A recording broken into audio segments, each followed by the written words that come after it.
Welcome to video 1 of the SEO Accelerator course. In this video, we're going to talk about what is SEO and how exactly does this SEO thing work. Well, let's just dive into it. It's going to be a very beginner-friendly video, but even if you're an intermediate SEO, I highly recommend you watch this because you may just find there are some things that really help you understand the process better. So let's get into it. The first thing I want to discuss is, of course, what does SEO stand for? And it stands for Search Engine Optimization, which actually kind of gives it away what it is, but here's an explanation.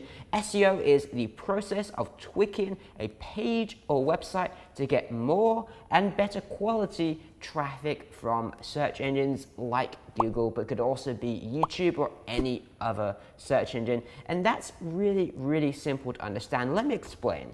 If someone goes online and they search for best survival knife, and you have the best article, the best piece of content for, again, best survival knife, that is a keyword, then you would want to rank your website #1 for this keyword.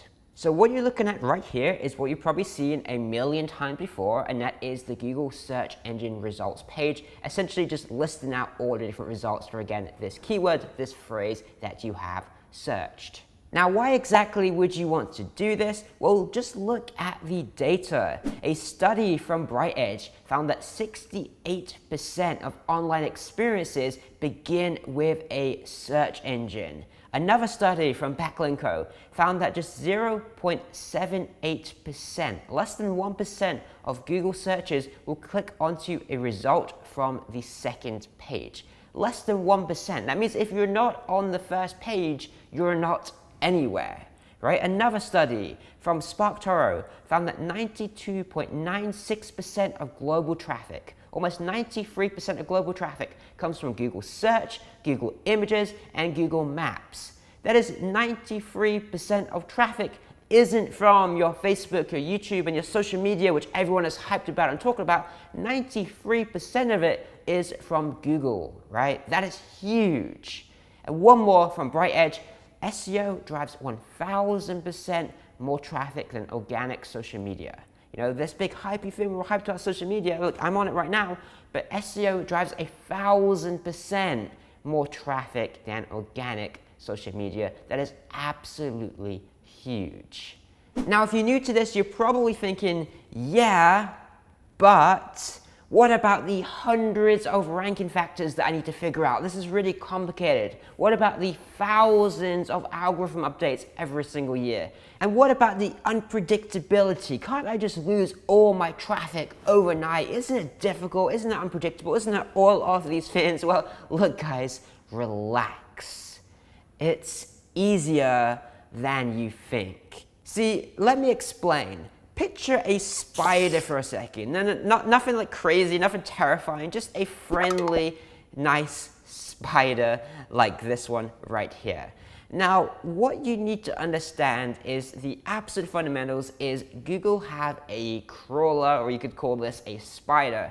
And what this does is it just goes around the web and it just finds different web pages, of which there are trillions of them out there. Now, once they've identified all these different pages, it basically separates into like 3 different types of categories. Again, just keeping this nice and simple for anyone to understand. There's going to be known pages, that is pages they know exist out there. There's going to be crawl pages, which is pages they've actually sent the spider into to collect all the information, code and everything on that page. And then there's going to be index pages, which is out of those pages that are crawled, which ones they decide to index, i.e. add to their search engine. And that's basically how they collect all this data. You don't need to submit your website to Google search engines. That's very, very like 1990s, 2000s SEO. It's more so about they just find it themselves and then they know about it. Then they crawl some of them, which they think are worth crawling, and then they index some of them, which they think are worth adding to their search engine.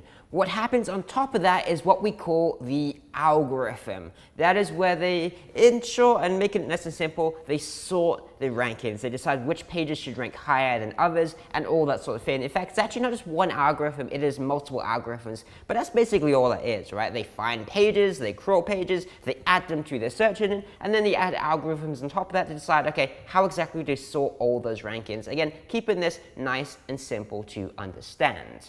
Now, it is true there are hundreds, if not thousands, of factors that go into ranking a web page and how exactly they sort those rankings, but in reality, it's actually much simpler, and it really comes down to 3 different factors. Those factors are authority, relevance, and trust. And how I like to remember this is just remembering ART, right? Authority, relevance, and trust. Is your website an authority on this topic? Is it relevant to this topic, i.e. this keyword that someone is searching? And are you a trustworthy website and source of information? That makes it much easier. And if you look at the hundreds, again, or thousands of different ranking factors, they pretty much fall into measuring, are you an authority, are you relevant, and are you trustworthy? That's pretty much how the algorithm works. Now, if we were to break this down even further, it comes into 4 areas of SEO. The first area is going to be keyword research, which is identifying what are those phrases, what are those words that people are searching, again, inside of search engines.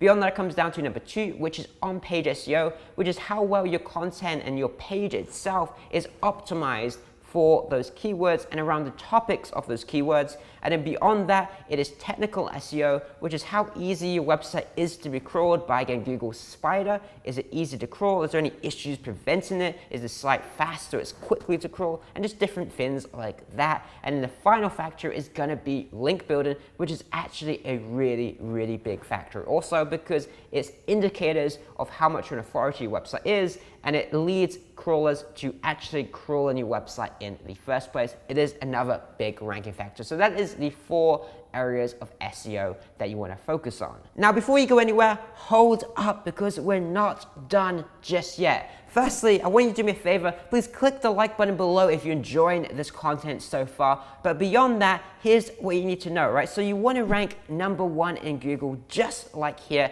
in the organic results. However, what about this, which is a featured snippet? Or what about this, which is a people also ask section? Or what about this, which is an image pack? Or what about this, which is a video pack? Or this, which is a local pack, right? A Google My Business pack, right? These are all alternative ways of ranking in the organic results. They're all quote unquote free, i.e. organic, and are different ways of ranking. There's also, of course, the ad section, which we're not going to focus on in this course because that is paid, and that's a whole different game altogether. But really, you need to actually use Google and check these things out and actually learn the different types of organic results, because all of them matter and all of them can drive traffic in slightly different ways. Now, for this course specifically, I want to focus specifically just on the typical organic results, because it is, again, the fundamentals of SEO, and it kind of ties in quite well with all the other areas like the featured snippet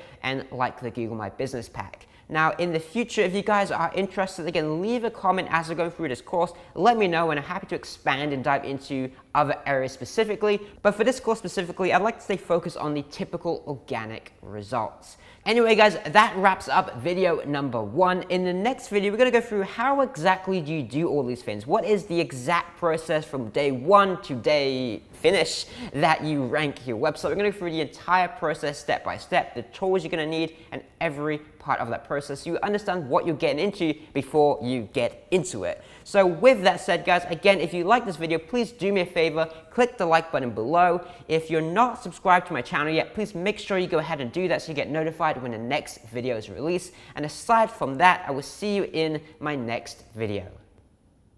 Welcome to video 2 of the SEO Accelerator course. We're going to talk about how to do SEO, and I'm really going to walk you through the full strategy. So again, you understand exactly what you're getting into from the beginning. Now, if you haven't already, I highly recommend you go back and watch the previous video if you're a beginner especially, on what is SEO and how does this whole thing work, because if you don't understand those fundamentals, then this really isn't going to make any sense to you whatsoever. So definitely go check out that video first. Now, what I'd like to start with is by going through my SEO toolkit, and that is tools that I recommend you kind of need to get into this process. Now, these tools can be changed, and these tools will change over time as new tools come up and improve and everything like that. But these are the current tools I'm using for these current solutions.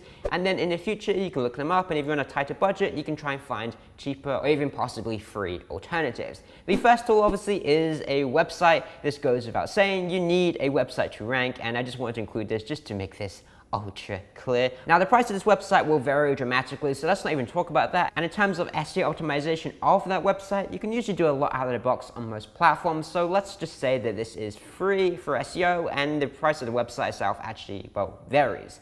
Beyond that, of course, you need something like Google Analytics to track the stats and the progress, the KPIs. Are you actually making progress? Essentially, this helps you measure that. Google Analytics is completely free. It's very, very, very good. So I highly recommend that you use that to, again, track the traffic, because that is the end goal of this campaign. Beyond that, I highly recommend that you use Google Search Console, which again is completely free also. Google Search Console allows you to really see how Google are interacting with and crawling your website. Again, reference back to the spider in the previous video. So this is a great tool to really analyze that data. It is imperative for a good SEO campaign because it's a key part of the auditing process. Beyond that, you're going to need something like Ahrefs to analyze the backlink profile. There are alternatives. Another great alternative is SEMrush, which also handles the organic keyword research, and really Ahrefs and SEMrush both do the exact same things. Some of them are better. Ahrefs are probably better on the backlink, SEMrush a little bit better on your organic keywords research. So both of these are pretty good, and you just pick one or the other depending on which one seems cooler to you. I'm personally an Ahrefs user. Now don't worry if you don't understand what I'm saying right now, what any of these things are, because we are going to dive into how to use these later. I just want to get it out of the way, what the tools are, so you can quickly reference this at any time and get a good idea of the costs associated with these tools. Beyond that, you have a tool like Surfer that allows you to basically use data to analyze and optimize your content correctly rather than just kind of guessing how to do this. And then you're also going to need a tool like Screaming Frog to do a crawl of your website.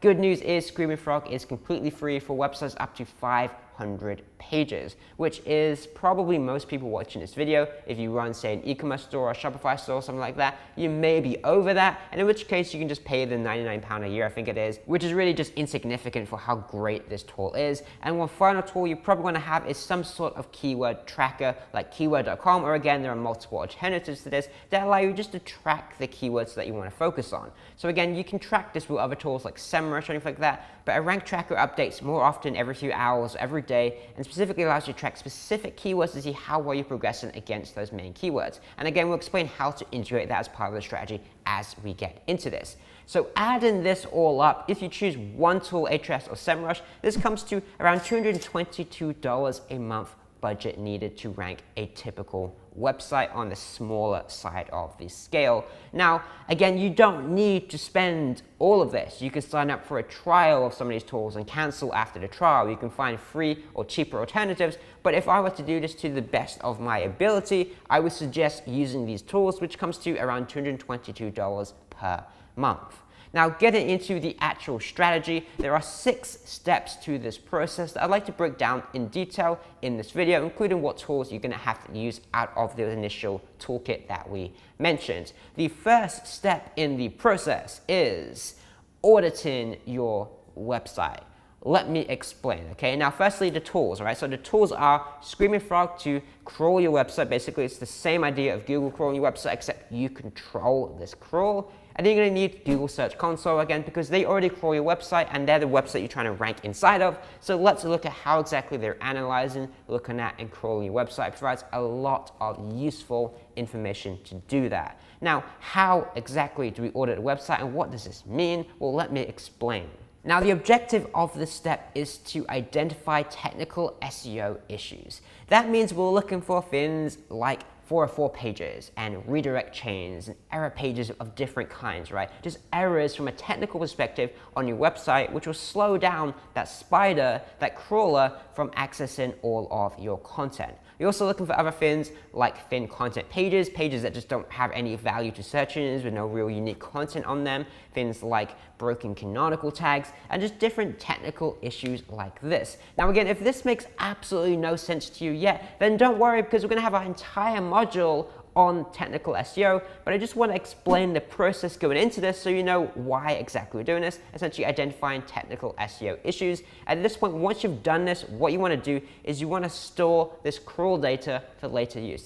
This data inside of Screaming Frog and this data inside of Google Search Console is massively valuable for other parts of the campaign also, so make sure you store and keep access to this data. Don't delete it and have to rerun this process later. It wastes time.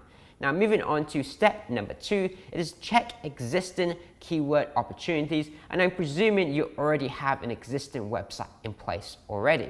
Right, so in this case, you're going to need 2 tools. You're going to need a rank tracker like keyword.com, or again, a wealth of others that allows you to track these specific keywords, i.e. search phrases that you're interested in ranking for. Now that's great, but it doesn't really track all the other keywords, and it's not really useful for research initially, which is where you want a tool like SEMrush, or again, Ahrefs can do this also, which allows you to identify your existing keyword rankings, and then also identify the same thing for your competitors, so you can really look at your competitors and see exactly what they're doing, what keywords they're ranking for, how many people search for these keywords every month, what position they're ranking in, and again, a wealth of data just like that. Now, the objective here is very simple. We want to create a keyword research plan for your existing pages. We always want to start with what you already have. If you already have pages on your website, then let's not look at creating new pages just yet. Let's look at how we can get more traffic to the existing pages already on your website. Now we're going to do this through a few different ways, like looking at firstly the existing rankings and the quick wins. That means that if you're already on page 1 for a keyword, you're in position number 5, then a very easy win in terms of traffic is just to quickly move that from position number 5 to position number 1. It's a lot easier to do that than just starting from scratch. So that's one of the key starting areas, looking at, again, those existing rankings and those quick win opportunities. Beyond this, we're going to look into things like competitor keyword rankings. So look at the same thing, but your competitors. What are they ranking for? You may find there's a competitor that's a similar size to you that they're ranking really well for a specific keyword. And guess what? You have a page about that keyword, that topic also. So what you can do is that you can then look at that competitor and copy that data and start doing the same thing as them. Again, that's pretty much a quick win also, because you can see it's already working really well for your competition. Now, another great thing is to look at keyword gaps on existing pages, and that's kind of what I just mentioned there, where you look at your competitors and you see what keywords are they ranking for and what keywords are you ranking for, and maybe you already have a page about this topic, but you're not focused and you're not ranking for this keyword whatsoever. That probably means you don't mention that keyword whatsoever on a page, you have any content about that keyword. So by looking at that and identifying that keyword gap, you can basically add content about that and start ranking for this additional keyword, again, on the same or on the existing page that you already have. Now, once again, once you complete this whole process, you want to store this data for later use. Again, keyword research is simply that. It is research. We didn't have to use that when we're doing our link building and our on-page SEO process, which is next. Now, step number 3 is just that, is updating on-page SEO elements. Now, remember when I kept mentioning over and over again, hey, store this data for later in terms of the crawl and the keyword research data? Well, this is where we're actually going to use that data, right? So the objective, again, what is it? Well, the objective here is to resolve on-page SEO issues and optimize content across every page. Now, we're going to do this in a few different ways. One of the first things we're going to do is we're going to analyze the current on-page elements. We're going to look at the title tag, the H1, the subheadings, and the length of the meta description, all of these different things like this, a whole checklist. You see an example here from Screaming Frog. I'm going to see, is this good and can we make improvements here, which in almost all cases we can. Right? Beyond that, we're going to recommend changes based on keyword research. So this ties in again with both steps here. We're going to look at the keyword research and hey, is the keyword in this title tag? Is there any secondary keywords that we can squeeze into that title tag for additional rankings? Is the keyword in H1? We're going to use that keyword research data to optimize the pages and the content in a very quick and simple way.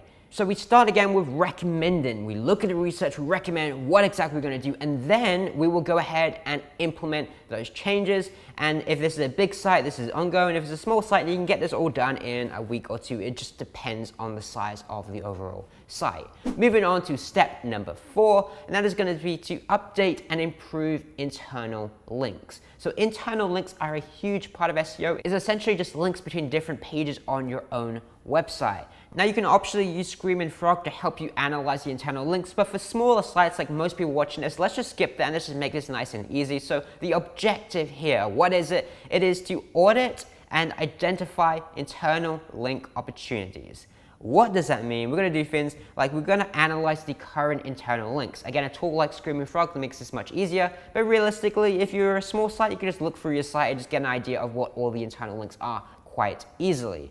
Beyond that, we're going to find both in-link and out-link opportunities. What does that mean? An in-link means a link pointing to this page, and an out-link means a link pointing out from this page. So you can find pages that don't link to any other pages on your website. You can find pages that don't have many links pointing to them, and then you can kind of tie them together if the topics are relevant. And then beyond that, of course, you want to, again, implement those recommendations. We start off with researching, then we recommend, and then we implement based on those recommendations.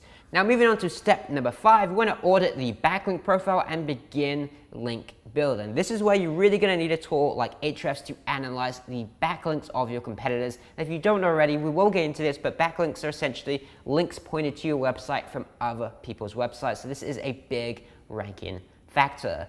Now, Ahrefs is a pretty great tool, probably the best on the market for doing this. They start at just $99 a month, which is expensive, but it's not for the data that they give you access to. And again, the objective here, what is it? Well, the objective here is to remove toxic links if necessary, then plan a new link building strategy. So the way we're going to achieve this is, number one, we're going to start off by analyzing and auditing the current backlinks. So what backlinks does your website already have? If you're a brand new website, then none. Good, that is better than nothing, but just double check even still, because you may have bought a domain that had some history in the past of some toxic, negative type links. So just double check that. First, we want to do, check there's nothing negative already in the backlink profile. This is very, very important. Beyond that, we're going to go ahead and compare the competitors' backlinks. So how many backlinks do our competitors have? Can we actually compete against them? What is the velocity that they're building links at? Meaning, are they building 10 links a month? 5 links a month, 100 links a month, right? We need to, again, compare what the competitors are doing so we can match that, again, if we have the budget to do so. And then beyond that, we want to just plan our new link building strategy. So what exactly is our link building strategy? What types of links are we going to use? What is the anchor text, the text of that link going to be? Which pages are we going to link them to? And all different things like that. We're going to plan out this full strategy. And then as always, we want to implement this strategy, but on an ongoing basis. You don't just do link building one time. This is going to be an ongoing every single month and a pretty consistent level every single month forever. Basically, that's how this works. It's an ongoing forever type process. Now finally, that brings us to step number 6, which is to plan new content. And now there are 2 tools that I recommend for this step. One of them is going to be a keyword research tool, again, like SEMrush, which allows you to really easily just look up your competitors, see which keywords they're focused on, and see which ones you're missing on your own website. This is basically a keyword gap analysis, and it's really, really useful. Beyond that, you want to use a tool like Surfer, which again uses data to analyze competitors and your own website and tell you how exactly you should optimize your website based on data for the specific keyword that you're looking to rank for. And in terms of the objective here, what is it? Well, you want to identify keyword gaps, again we mentioned that previously, then plan new content.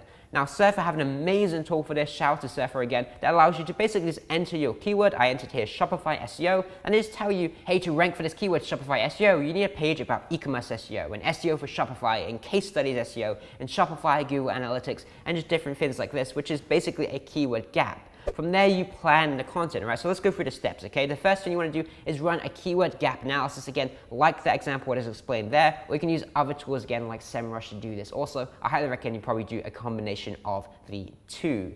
Beyond that, that gives you, okay, here's keywords that you're not focused on, here's topics that you're not focused on right now to write. Then what you want to do is you want to plan new content ideas again based on that, and you want to write out detailed briefs of that content. So if you wanted to create a piece of content again about e-commerce SEO in this example, then you write out a detailed brief of what exactly that content is going to be about, which keywords are going to be included on that page, which words and phrases are going to be included on that page, and a full detailed brief of how to write that content. From there, you either do this afterwards or during the writing phase. You want to optimize your content for your target keywords, again, with that specific piece of content. And then you want to do this again on an ongoing basis. You want to publish new content every single month. Now, it doesn't need to be 100 blog posts a month. It doesn't need to be 10 blog posts a month or 1 a week or anything like that. It doesn't mean a specific number, but consistent, regular content is definitely beneficial, depending on the budget and depending on your objectives with a specific campaign. So anyway, that wraps up the full 6-week process. The first step is to start with an audit, which guess what we're going to cover in module 4 of this course. In step 2, you want to check existing keyword opportunities. Again, we cover that in module 2 of the course.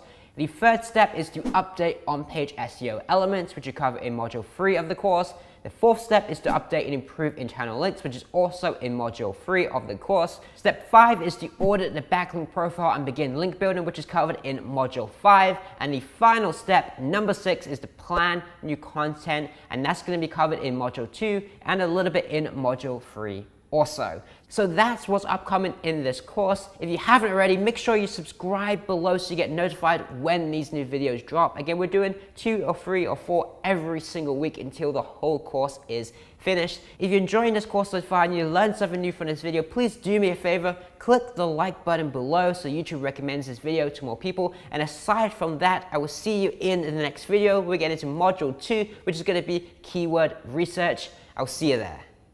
Welcome to Module 2, video number 1 of the SEO Accelerator course. In this video, we're going to talk about keyword research, specifically what is it and how exactly does this thing work. Starting with the absolute basics, what are keywords? Well, keywords are the words or phrases that people write, i.e. search, inside of search engines. Really, really simple. So if my editor here was to go to Google and search for pink fluffy elephants, then your keyword is pink fluffy elephants. Or if it's to go and search for dealing with an annoying boss, then that is your keyword. Or another example, video editing jobs, then again, that is another keywords. Now, every campaign begins with selecting these keywords. It's extremely important that you select the right keywords. In fact, selecting the wrong keywords is kind of like starting a race in the wrong direction. It's a complete, utter waste of your time.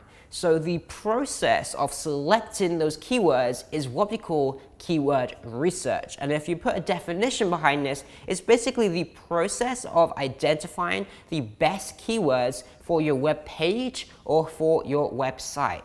Now, to do that, there's a few different elements you want to look at. I want to simplify this again and give you a simple formula I call VRI, which is volume, relevance, and intent, as you're looking at right here. Now, realistically, you need all 3 of these, and let me explain why. Most people look at this example only here, which is relevance and volume. And they're thinking, okay, the keyword is about this topic, and there's 10,000, there's 50,000, there's a ton of searches every month for this. And really that gives you usually a list of high traffic keywords with low volume that realistically you probably can't rank with, right? And that's because it's not taking into account what we call intent, which is kind of the buzzword in SEO since last year, but actually it's a very, very fundamental part of SEO. And that's simply understanding what exactly is the intentions of someone searching for this keyword. When you combine all of them, again, VRI, volume, relevance, and intent, that is the perfect keywords for your page and for your website to basically reach the perfect audience. It's not necessarily the highest search volume, it's combining the highest search volume with what's relevant and what is the best intent for what you're trying to achieve with that specific page, and really even overall as a business strategy. Now, before we dive into the actual process, let's cover a few things real quick. The first thing is common lingo, and that's going to be your types of keywords. There are 3 types of keywords. There's head, body, and long tail. Head keywords consist of a single word like SEO. Body keywords consist of, 2 or 3 words like keto diet tips or something similar to that. And long tail keywords consist of 4 or more words. Now, what is absolutely fascinating is that in most cases, the long tail keywords end up driving more traffic simply because there are so many of them. There's so many of them, and while the search volume is lower, it tends to add up significantly over time. But don't worry about that. We're going to get into the whole process of targeting keywords in the actual process stage of it. Beyond that, there's also tools that you're going to need at this point. There's additional tools which may help. Here's 2 that I absolutely recommend that you need. Number 1 is a rank tracker for tracking specific keywords as a KPI, just to see how well you're performing against those main focus keywords. And a second tool you're going to need is something like SEMrush or Ahrefs that allows you to basically look up the rankings for your existing site and ideally competitors also, so you can type in their website and just get a whole list of keywords that they're ranking for. Now, again, don't worry if you don't know what this means, because I'm going to explain exactly how to use these tools also as we get further into the training. Now, beyond that, getting into the actual process, there are 7 steps that I'd like to walk you through, and I'm going to go through every step by step, so you go from not knowing keyword research at all to having a list of keywords for every single one of your pages. And it's actually quite a simple process, but we're going to get pretty strategic in really analyzing what the best keywords are and go through this entire process again step by step. Starting off with step number 1 is to check the existing rankings. This is extremely easy to do. What it involves is you open up Ahrefs and you go over to the organic keywords tool. From there, you basically can see a whole list of every single one of the keywords that your website is ranking for. In this case, this is obviously just my blog. You can see a few different examples here. Obviously, PBN being the biggest keyword with 4,700 searches a month and a pretty poor position number 11. Granted, I don't do SEO for this site whatsoever, but it basically gives you a whole list of keywords that you're currently ranking for. Now, as we'll get into, you can also repeat the same for competitors, but let me show you one other example real quick. Let's say, for example, you have an e-commerce site. Again, the same process, organic keywords. And from there, what you can also do is filter these keywords out, right? So if we're just focusing on what we call bottom of funnel, as in pages that actually drive revenue directly, then we can go ahead and you can see here they have /blogs here. We can go ahead and type in blogs and just go ahead and exclude that from the URL. And that's going to bring it down from 2,700 keywords to, when it loads for me, to now 2,190 keywords. You can also do a little bit exclusion in terms of brand names and anything like that, but basically you can see here, this brings it down to which keywords are actually being ranked on the homepage, category pages, and product pages, which is more in line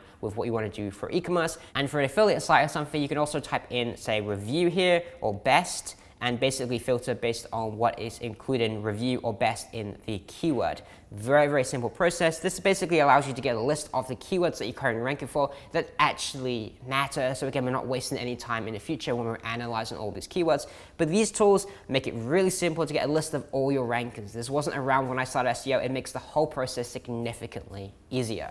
Step number 2 is to identify 2 to 3 competitors that we can look further into. There's 2 tools I recommend using here. Number 1 is your brain. And if you know your business, you know your website, you know your niche, then you could probably think of some competitors pretty easily. In fact, for most of our clients, we just ask them and they give us a list that we look into further. But beyond that, there is also Google search, right? You can just literally go ahead and Google for keywords relevant to your business and just find a whole bunch of different competitors. Now, that part is relatively simple, but let me again open up Ahrefs, my tool of choice, and explain what it actually means to choose a competitor and what you should really be looking for. Because yes, they need to be a similar business. That part is easy, but it's an SEO factor to consider also. So you can see here, I've done a search for gym leggings in Ahrefs' Keyword Explorer tool. There's 15,000 searches every single month for this keyword. If I scroll down a little bit, you'll see basically the top 10 ranking websites. Now, what can we determine from this instantly, just within seconds of looking at this page? Well, the most important factor, I believe, is this thing called DR, which stands for domain rating. It's a metric from basically 0 to 100 that measures how much of an authority this overall domain, this overall website is. Now, does this mean anything? It's hard to say, but what we can definitely determine is that if the average ranking website is, say, 86, 73, 70, so in the region of 70s, it's probably going to be quite a competitive keyword. Now, if you look here very, very closely, there's one website that absolutely stands out here. It's Pursue Fitness. They're a domain rating of 33, and they are on the first page, and that is definitely a good sign if you have a website that is, say, domain rating 30 to 40 or so, that, hey, there is someone actually ranking on this page despite being that lower domain rating. But essentially, when you're analyzing these competitors, what you're looking for is websites that are of a similar level to you, meaning that if you are, say, a domain rating of 30 and Pursue Fitness here are 33, well, they're a good competitor to analyze. However, if you are a domain rating of 30, then looking at ASOS or JD Sports or Matalan or Gymshark is absolutely the worst possible competitors to analyze, because just because they're doing something and they're ranking for a keyword doesn't mean you can, okay? So all we're doing here is trying to identify competitors that we can actually compete against. Then we can measure their keywords and we can basically copy what is actually working for them because they're a similar size to us. Moving on to step number 2, once you've identified who those competitors are, again 2 to 3 of them that are a similar domain rating to you, what you then want to do is again check their keywords. Now you can do that by again using the organic keywords tool and basically just looking up their keywords. Now what I've done here to make this even more effective and just to save time later is I've gone ahead and filtered out blogs on this e-commerce example, and I've done an affiliate example here where I've typed in best, and let's do one more and let's type in review. And you can basically just filter down by keywords that contain these. You can also type in versus as one more example there. So what we're doing is immediately just filtering down those keywords. You can see here, now these are actually review pages like best tactical shotgun, best gas mask, best survival lighter, and so on. These are actual keywords that we intend to rank for, and it actually could make money as, again, an affiliate site. Now, once you have this list, you can try and filter these down further if you can, but once you've got it already, all you do is go ahead and click export, and then you do a full export and just export all of these records. And this is essentially the first stage of our keyword research, which is just downloading and exporting all of this data. So at this point, we have our own site and 2 to 3 competitors all exported as a huge list of keywords that I can go after. At that point, then we're going to, okay, how do we actually use all this data?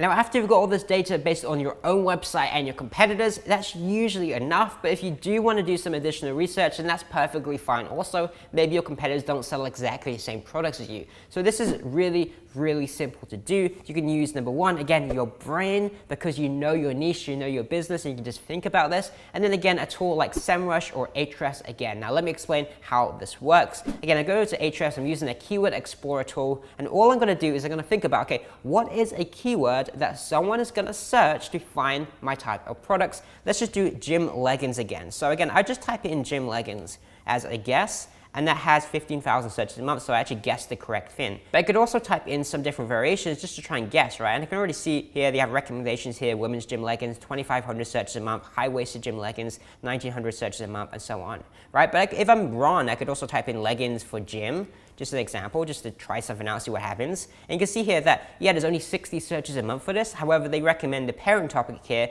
search volume 15,000, which is the one we found previously. So just by typing some different things in and just get an idea of what is the search volume here, it's going to give you a pretty good idea really, really quickly just by doing manual research of what those best keywords are. And this is, again, just using your brain, a little bit of thinking, and if you know your business, you know your products, you know your services, then you can kind of get an idea manually just by typing things in and just kind of guessing. And really, I try and get everything done with the competitors, but if it can't be done, this is an additional option to try and add some additional keywords. Now that you have this huge list of keywords, we need to clean up this list so we can actually analyze it. It's very, very simple to do this. You're going to use your own intuition, your own skill, your own knowledge of your business and your target audience, and then you're going to use a tool like Google Sheets to, again, just remove duplicates and clean up this whole list really, really easily. So let me show you how this works. I picked out a few competitors as an example. I picked out my own site, of course, and I picked out just 2 competitors to make this easy: Gotcha SEO and Diggity Marketing, both SEO blogs. Are they really competitors? No, because I don't want to rank for a bunch of stuff, but if I did, then there's some example sites that I look at. Now, again, all I'm going to do is go ahead and export these. I'll just do quick export 1,000 rows because I don't actually need this data, just an example. And then I'll repeat this for the other competitors as well. So Diggity Marketing, and then go over to Gotcha SEO, and then repeat the same process once again. So as you can see here, these are all being downloaded, and you can see here the amount of keywords there are. So 6,000 for Gotcha SEO, 6,000 for Diggity, and 500 for mine. It's over 12,000 keywords, which is just too much to analyze properly, and many of them may be duplicates. So what we're going to do is we're going to go over to spreadsheet again, and we've got a brand new open spreadsheet on Google Sheets, and all we're going to do is import that data. So File, Import, we're going to hit Upload, and then we're going to go ahead and just drag them in. And once this is uploaded, it should take a few seconds for mine because it's a very small number of data. We're going to go ahead and click this Replace Data as Selected Cell, Import. And that's it. And then we repeat the same process again: File, Import, Upload, and then go ahead, Diggity Marketing, and we're going to click Append to Current Sheet. It's going to add it at the bottom of the sheet. Very simple. Repeat that process again: File, Import, and just do it for the other competitor now. Upload, drag that up there, and again, append to current sheet. Done. So what that gives us there is a huge list of keywords. You can see here there's 2,500 because obviously I only did the quick exports, just a ton of data here. Now in many cases, a lot of these are just going to be duplicates. So here's what we're going to do. We're going to view, and we're going to freeze one row, which is this header row here. And then we'll go over to position column, which is column C, right click at the top here and just sort A to Z. What it's going to do is have the smallest positions first and then the worst ones further down. These 2 rows at the bottom can also be deleted, but we'll do this anyway. And then from there, we'll go to data and then remove duplicates. And that's going to automatically remove all the duplicates. Select data has header row, and it's going to show you here the list of them. And then select column B, which is the keyword column, which is going to remove duplicate keywords. Click remove duplicates, and that's going to go ahead and remove 448 duplicate rows, which again reduces that data. Now beyond that, we can also do some manual inspection if we want to, but I don't think we really need to in this case. But for example, if we wanted to go through this and we wanted to add filters here, for example, if you go ahead and filter this column, we can type in contains, for example, text contains, and let's type in Diggity, which is one of the sites. And then we can just go ahead and delete these keywords because we probably don't want to rank for that on our own site. We can do additional filters there based on if we want to like best, which is like affiliate type keywords, and then we can go ahead and find them, or we can do the opposite and say text does not contain best. So maybe you only want to rank for keywords that contain best or review. So here's a list that don't contain best. If we wanted to, we could just go ahead and just delete all of these or delete some of them or anything like that. We can also filter based on positions. So we can go into the position one, click filter greater than or equal to 50, click OK. And that's going to filter out all the keywords that are position 50 or above. If we wanted to, we could then go into these and just select them all and again, just delete those records. And basically, we're just reducing these keywords down to keywords that we're actually intending on ranking for. Go ahead and click none now. And that's going to give us a list now. We deleted a few, but just a quick example. That gives us 1,900 as opposed to 2,500 initially. And that's basically the process of cleaning up keywords. A lot of this is kind of intuition and manual, just researching through these, looking through them and saying, okay, H1, do we really want to rank for H1? Well, possibly because we teach SEO. So maybe, but that's basically all it is. You do the initial filter it inside of Ahrefs before you export, and then you do additional export in here. Once you have this data, for example, what can you do with iMovie? We don't want to do that, so we can just remove this, right? So just so on, it's just quickly cleaning up that whole sheet before we go ahead and process this and actually use these keywords to determine which pages we're going to rank for them in the next steps. Now at this phase, we've basically covered steps 1 through 5, which is check your existing rankings, identify 2 to 3 competitors, check those competitors' rankings, manually research additional keywords optionally, and then clean that keyword list. At this point, we have that big list of keywords. Now we need to actually start utilizing that as part of our keyword research strategy, which goes into keyword mapping and different steps like that. However, we really don't have time to do all that in this video because those are massive topics in and of themselves. So what I'm going to do is I'm going to leave this hidden step 6 and 7. And we're going to come back to that in the next 2 videos. So that wraps up this one. If this course is helpful to you so far, please do me a favor, click the like button, leave a comment, subscribe to the channel, and that is all I have for you in this video. I'll see you in the next one. I'll see you there. Welcome to part 2 of the keyword research module, where we're going to talk about how to choose the correct keywords. So if you remember back to the previous video, we walked you through the 7-step process, or at least up to step 5, which is check your existing rankings, identify 2 to 3 competitors, check those competitors' rankings, manually, optionally research additional keywords, and then clean that keywords list. At that point, you're going to have a big list of keywords similar to this that we can then go ahead and start utilizing. Now, one thing I kind of skipped over that I want to address real quickly is how exactly do you clean that list? I talked about a few different ideas for you in that previous video. Just a couple more for you, just to help you overall with that. The first thing is that I want to just manually look at the keywords and just see what is the wrong type of intent. Now, we're going to talk about intent as we get further into this video, and you can definitely look at that, then reference back to this stage again. But basically, we're looking at keywords that don't match what we're trying to achieve. For example, if we have an e-commerce store, which I do have in one of these examples right here, and if any of these were to say, let's do add a filter here, and we'll do contain the word how to, right? So let's just do, contain your words, text contains how. Then how to wear high tops is not a keyword we tend to rank in because we're focused again on what we call bottom of funnel, which is your product pages, your category pages, which is pages that directly drive revenue. So anything like how to, it is not the right intent. Now we're going to get further into this later on, but I just want to address a few quick examples like that. Another thing you can also do is you can look at, say, high positions. So let's say position greater than, position greater than, let's say 30. And obviously that's your weaker keywords. Now, you may necessarily want to rank for these, but what we can also do is add an additional filter, volume, and let's do less than 200.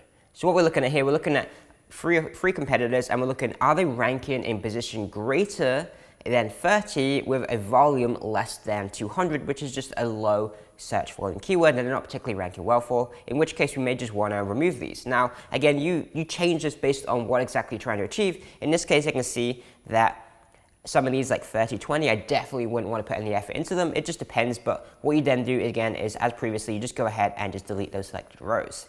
Now, if I go ahead one more time and really quickly I clear this, and then I'll give you just a quick run through the keywords and just kind of explain the overall steps, okay?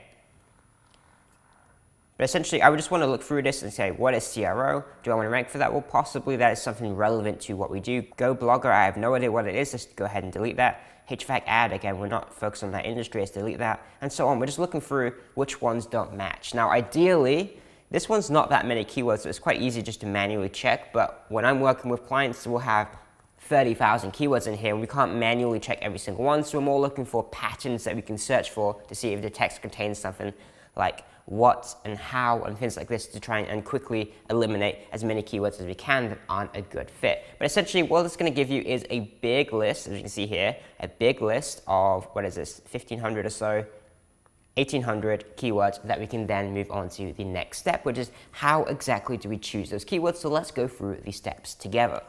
So at this point we have this big list of keywords, it's cleaned, but you're probably thinking, how do we use this? Well, let me walk you through these steps. The first step, which is now step 6 in this overall process, is to map keywords to pages. Now, let me explain.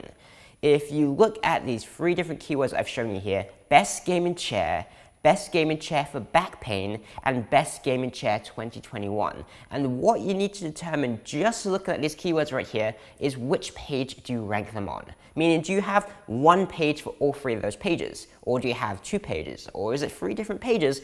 How do you determine that? That is what we call keyword mapping. Now, how you determine this is actually relatively simple, and all it involves is simply opening up the keywords and looking at the search results. So let me show you how that works. So here's what we're going to do. We're going to use Ahrefs Keyword Explorer. We're going to type in this keyword, which is best gaming chair for back pain, right? Best gaming chair for back pain. We're going to search this, and what I want to determine is there a specific page the competitors rank for back pain, or is it just the overall gaming chairs, best gaming chairs page? We can see here the #1 result is already best gaming chairs for back pain, specifically for this keyword, which by the way has 150 searches a month. Not much, but a little bit, right? Now scroll down a little bit. Best gaming chairs for back pain. Best gaming chairs for back pain. Best gaming chairs, PC Gamer. But one thing to note here is that this is a domain rating 56, which is pretty high, but it's not domain rating 82, which is a massive site. And what PC Gamer are doing isn't something that we'd necessarily want to do. Same thing applies for IGN. Again, massive site, domain rating 87. However, you go down to, say, this site here, the next one, healthandwellness.com, which is domain rating 28, much more in line with what a newish site can do. And you can see here they have one, again, focused more so on back pain specifically, not just an overall best gaming chair. The next one, 22, best gaming chair, our gaming chair is good for your back. Same idea, is for back pain specifically. Amazon don't count. This next one is, again, just the overall best gaming chair, sorry, but this is then domain rating 86. And TechRadar, again, best gaming chair overall. But again, this is domain rating 90. So notice 2 things here. #1 is that I'm looking at what exactly are the pages they are ranking. And #2, I'm also taking into consideration what we call DR, which is domain rating, as explained in the previous video. And the reason I'm taking it into account is because while IGN, while PC Gamer are ranking one single page for both of these keywords, they're also a domain rating 80, 90. These are massive sites, so we can't necessarily replicate their strategy. However, by looking at these smaller sites, domain rating 1, domain rating 56, domain rating 28, we can mimic their strategy because it's working for smaller sites, and we can determine for this specific keyword, we'd want to rank for a best gaming chair for back pain page rather than the overall best gaming chairs page. Now, one more example, let's look at the third one here, which is Best Gaming Chair 2021. And I can already tell the answer to this just from intuition, but let's just search it just to show you again that same process. If I go up here and change this now to Best Gaming Chair 2021, And okay, that's just 2020 because it's obviously not updating for 2021 yet because it's relatively new. Scroll down to results one more time. And what are we going to see? Obviously, PC Gamer, IGN, everything like this. They're all big sites. The smallest one is Tech Guided here, and you see it's just best PC gaming chairs. Same idea once again. Best gaming chairs. Pretty much every single one is best gaming chairs. What I can also determine within just seconds of looking at this is that if I had an affiliate site in this niche, I wouldn't even attempt to go for this keyword. I mean, there's one site here which manages to sneak in, which is a domain rating 53, but for the most part, it's 80s, 82, 87, 92, 90, 82, 91. And we'll talk more about how to analyze the competition later, but that is essentially one big part of it. And what we're seeing anyway from the keyword mapping point of view is that it would just be, again, the best gaming chairs page. Now I know that anyway, just looking at the keyword is kind of obvious, but it's just something to note. So going back to the slides again, here's the pages I would want to rank. Best gaming chair would be on a page for best gaming chair. Best gaming chair for back pain would be on a separate page for best gaming chair for back pain, and best gaming chair 2021 would be on the same page for best gaming chair. That is a short, simple example of how keyword mapping works, except that's just 3 keywords and not 1,000, 10,000, 20,000, and so on, which gets much more complicated. But if we were to put a definition behind this again, keyword mapping is the process of identifying the best page to target a keyword with. Now, if we're going to actually go through how to do this at more scale, then here's what we want to do. We want to use, again, our brain, our own intuition, our own knowledge of SEO, which is going to come, especially as you're doing this more. And then beyond that, you want to use a tool like, ideally, Keyword Cupid, which is just going to make this way easier rather than manually doing what I just did right there. So rather than wasting any time on theory, let me just show you how exactly this works. I prepared 3 different examples for you here. This is the one we did previously on the last video. Then we have another one for a gym wear e-commerce type site. And then we have another one for an affiliate site, best table saws, right? So for manual, it's really simple. You would simply just add another column in here right now, and you would just go through these keywords. Now what I can do immediately is delete all of them, because it's obvious. And you can basically just plan out, okay, what page would this be? So this is going to be a best affiliate programs / dogs, right? Or pets, right? Something like that, right?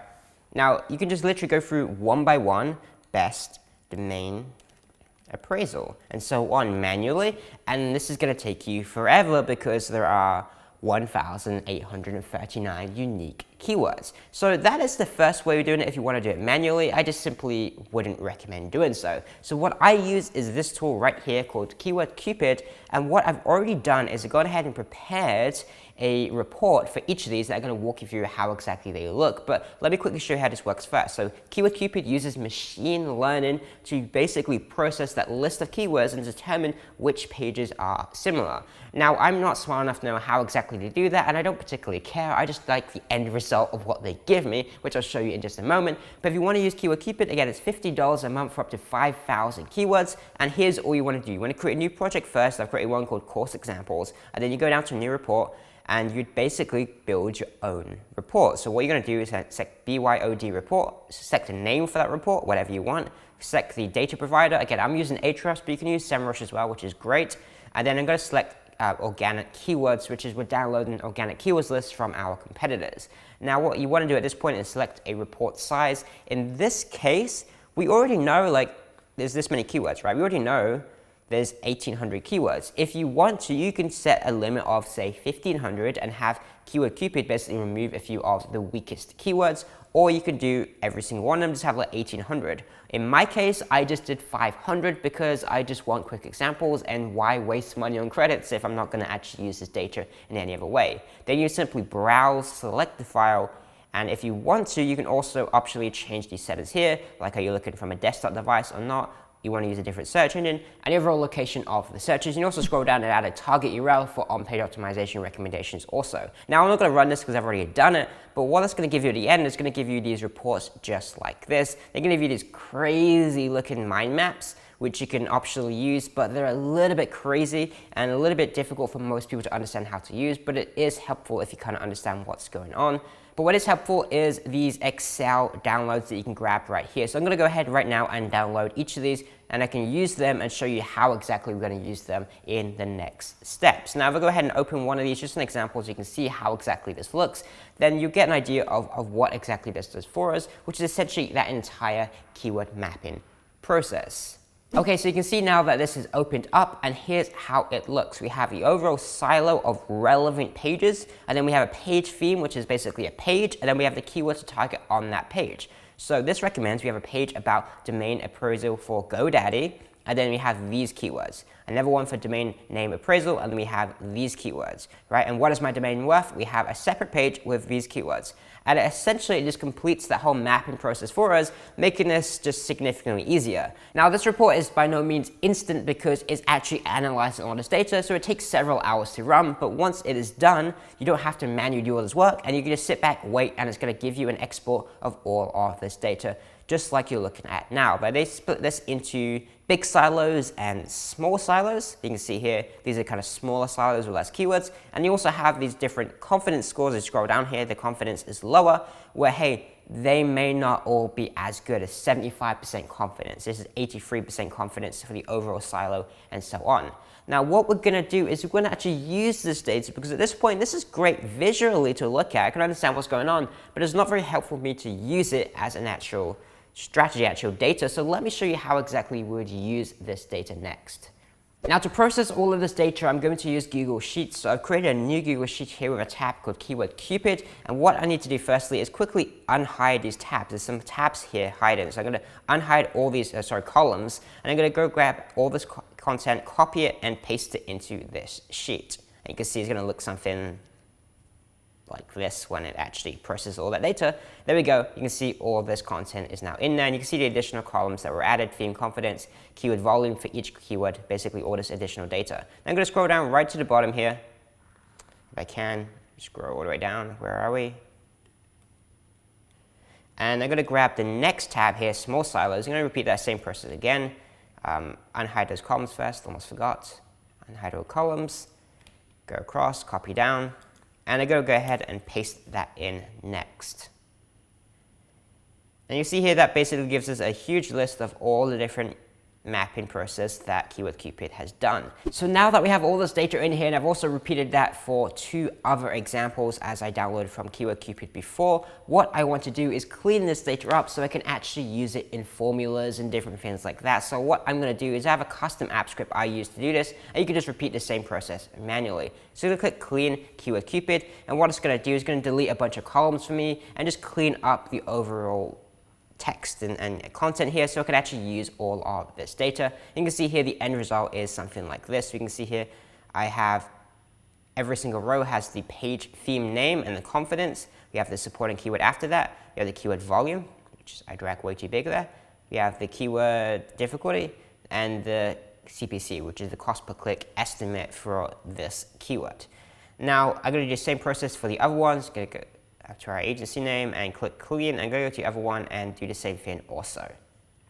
So at this point, you can see here I have this Keyword Cupid data in here. It's cleaned up and actually usable now for each of those 3 examples. What we're going to do next is I'll go over to this mapping prep sheet here, and you can see here this is how we use all this data. So I need to do 2 things real quick. I need to quickly import the client rankings. This is currently empty. We have a SERP automatically pull in, which is basically if I open this up, say this one, a new tab, you can see here it pulls in automatically a Google search with UK, because we predominantly do a lot of UK stuff currently, and then it has the keyword automatically filled in there, which is for intent stuff later. We recommend a page, so for each one of these we manually put in what is the page we want to rank this page with. We have notes for optional stuff, and we have the volume, keyword difficulty, and CPC estimates in there also. And one thing we're also doing is we have a quick formula up here which automatically recommends, based on easy keywords, what the intent is, which we'll get into later. If you can see here, for example, best domain appraisal, because it has the word best in it, then we put this automatically as customer investigation.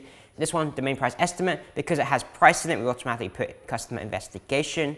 Now, is it really? It depends, but just we automatically check on things like price and things like this. So if you scroll down, you'll probably see some more examples here.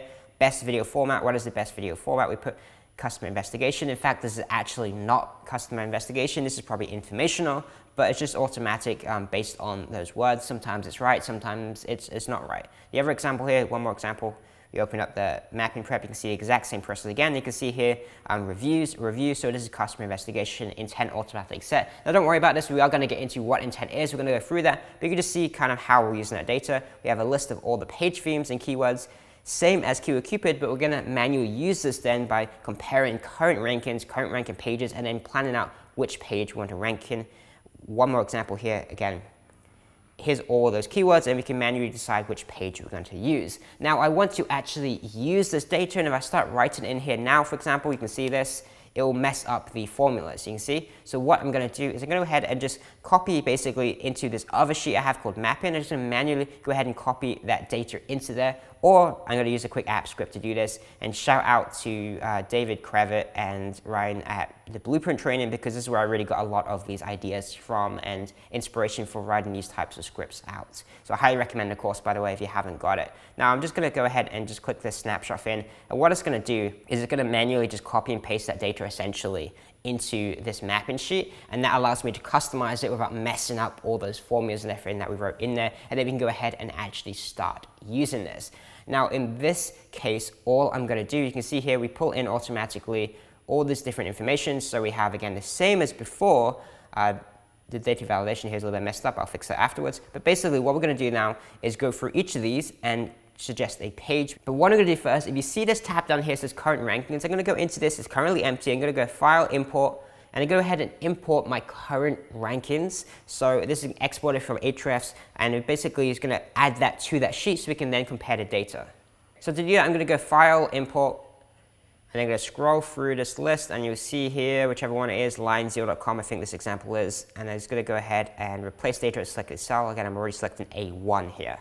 Now that's going to automatically update this, and it's going to go to the mapping prep, and this should, most of these are probably NA, but you can see here some of them, okay, there's Upwork keywords here, so you can see here we have a page already ranking for these. It's going to show you the position, and then it's going to show you the page that is currently ranking. Now at this point, that makes it a lot easier when we're suggesting a page, because you already see there's a page currently ranking. It may not be the correct page, but at least it's going to give us an indicator for some of these where we have these pages. You can see here ranking rent, we already have a page ranking for page 1. This is probably the correct page because it's already ranking pretty well. So that is just the initial steps. Let me actually pull this up for the other examples and show you how you do this.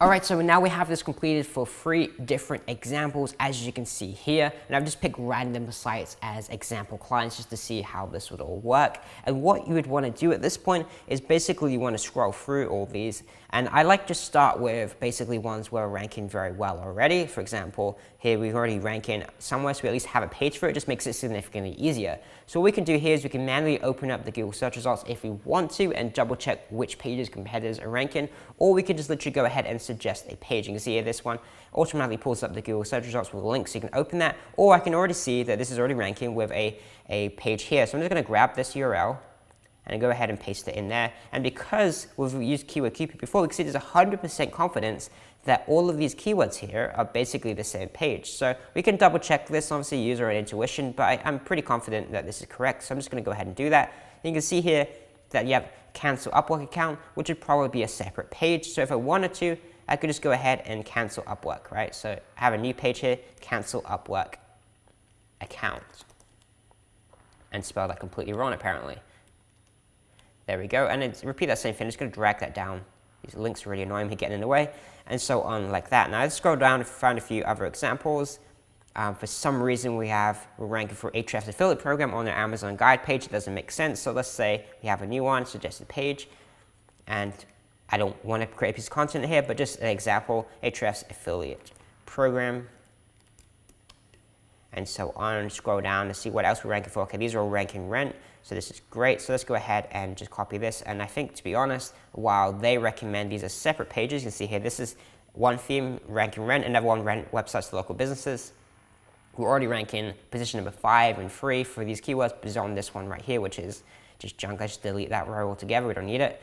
Then we can just go ahead and drag these all the way down, and it's going to be the same page for every single one of these.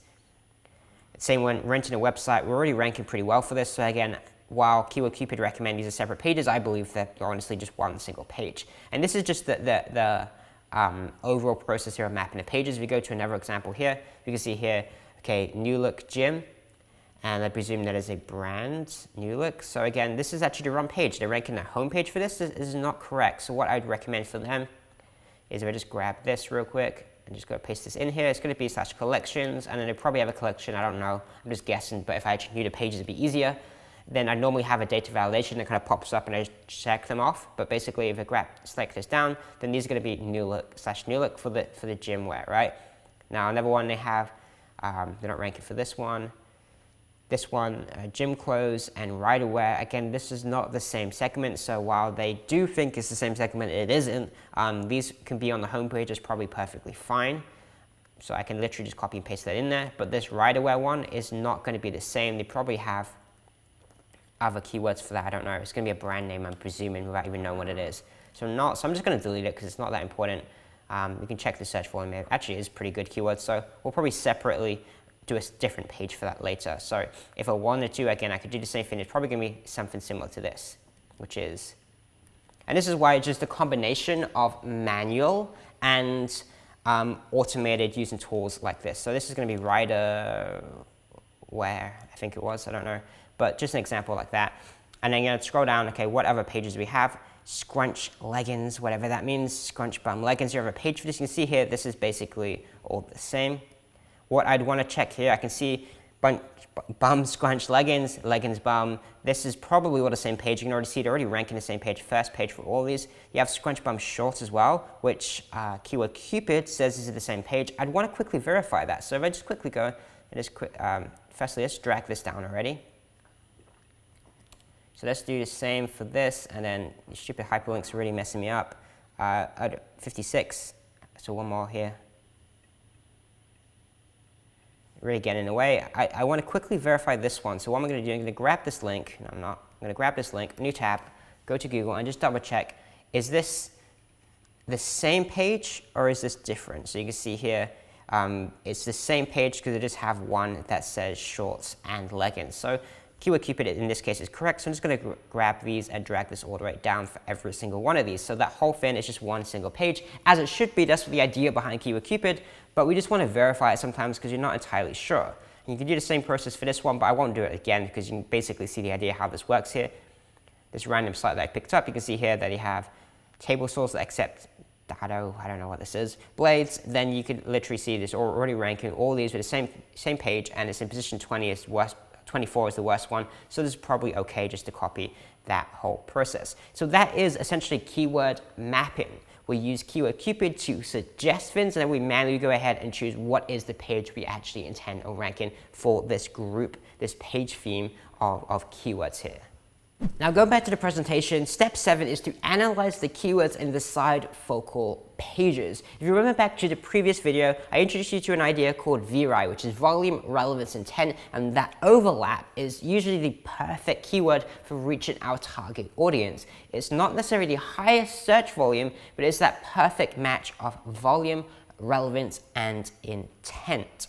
So what we do at this keyword analysis stage is you really want to analyze a few different factors, and sometimes we can analyze all of them. It really depends on the data we have access to and the time we have available. If you have a smaller number of keywords, it's easier. When you have a lot of keywords, it becomes a lot more difficult to analyze a ton of different data points, right? So a few different things you want to look at are the current ranking. So where are you currently ranking for this keyword? For example, if you're in position, say 5 through 20, then you're already in a good position and you can probably quickly increase that. Whereas if you're in position 50, 60, well, hey, this can be quite difficult. Same thing, if you're not ranking whatsoever, you don't have a page for this, then hey, maybe let's come back to that because it's complicated to create a new page, right? You also have search volume. Obviously, search volume is great because it tells you, okay, there's 10,000 searches a month for this, but you also have to consider in certain cases, there's like an image pack, there's a video pack, and there's different things that take up the search results, so it doesn't necessarily get that many clicks. So you want to consider also the clicks or the traffic that those keywords get.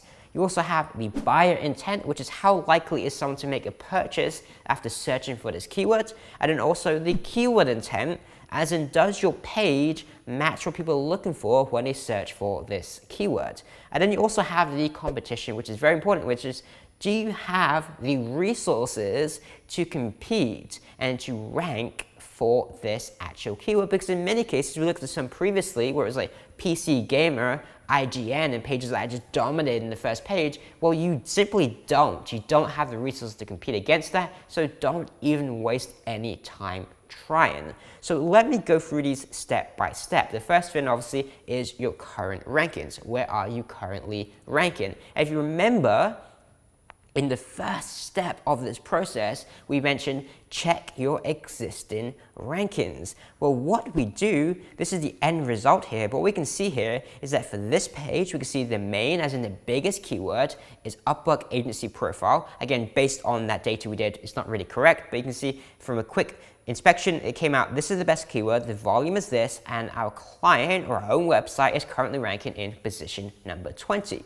We set this when we imported the current rankings list. We did this for every single one of these pages, right? Every single one of these websites. You can see here, Gym where we picked as another client as an example. Then you automatically pulled in the current rankings. You can see here, based on them, the main keyword is New Look Gym for this page, and it has a 30 volume, and is position number 17. This one, gymwear, 9,600 searches a month, position number 8. We pull in that data to allow us to analyze this and say, hey, this one is looking pretty good, you know, just by looking at those two factors immediately, I can see we're in position number 8 and there's 9,600 searches per month. And then moving on to the other factors, you can also look at things like search volume and clicks. Now, I'm not personally looking at the number of clicks in this sheet currently, but I am doing something pretty similar, is that I'm pulling in the cost per click. And what that basically determines for me, because I'm doing a lot of e-commerce SEO these days, is that if it's a high cost per click, then it's a pretty high buyer intent. So it's a good, solid keyword. Based on the average cost per click for all these keywords, which is obviously just 2 here,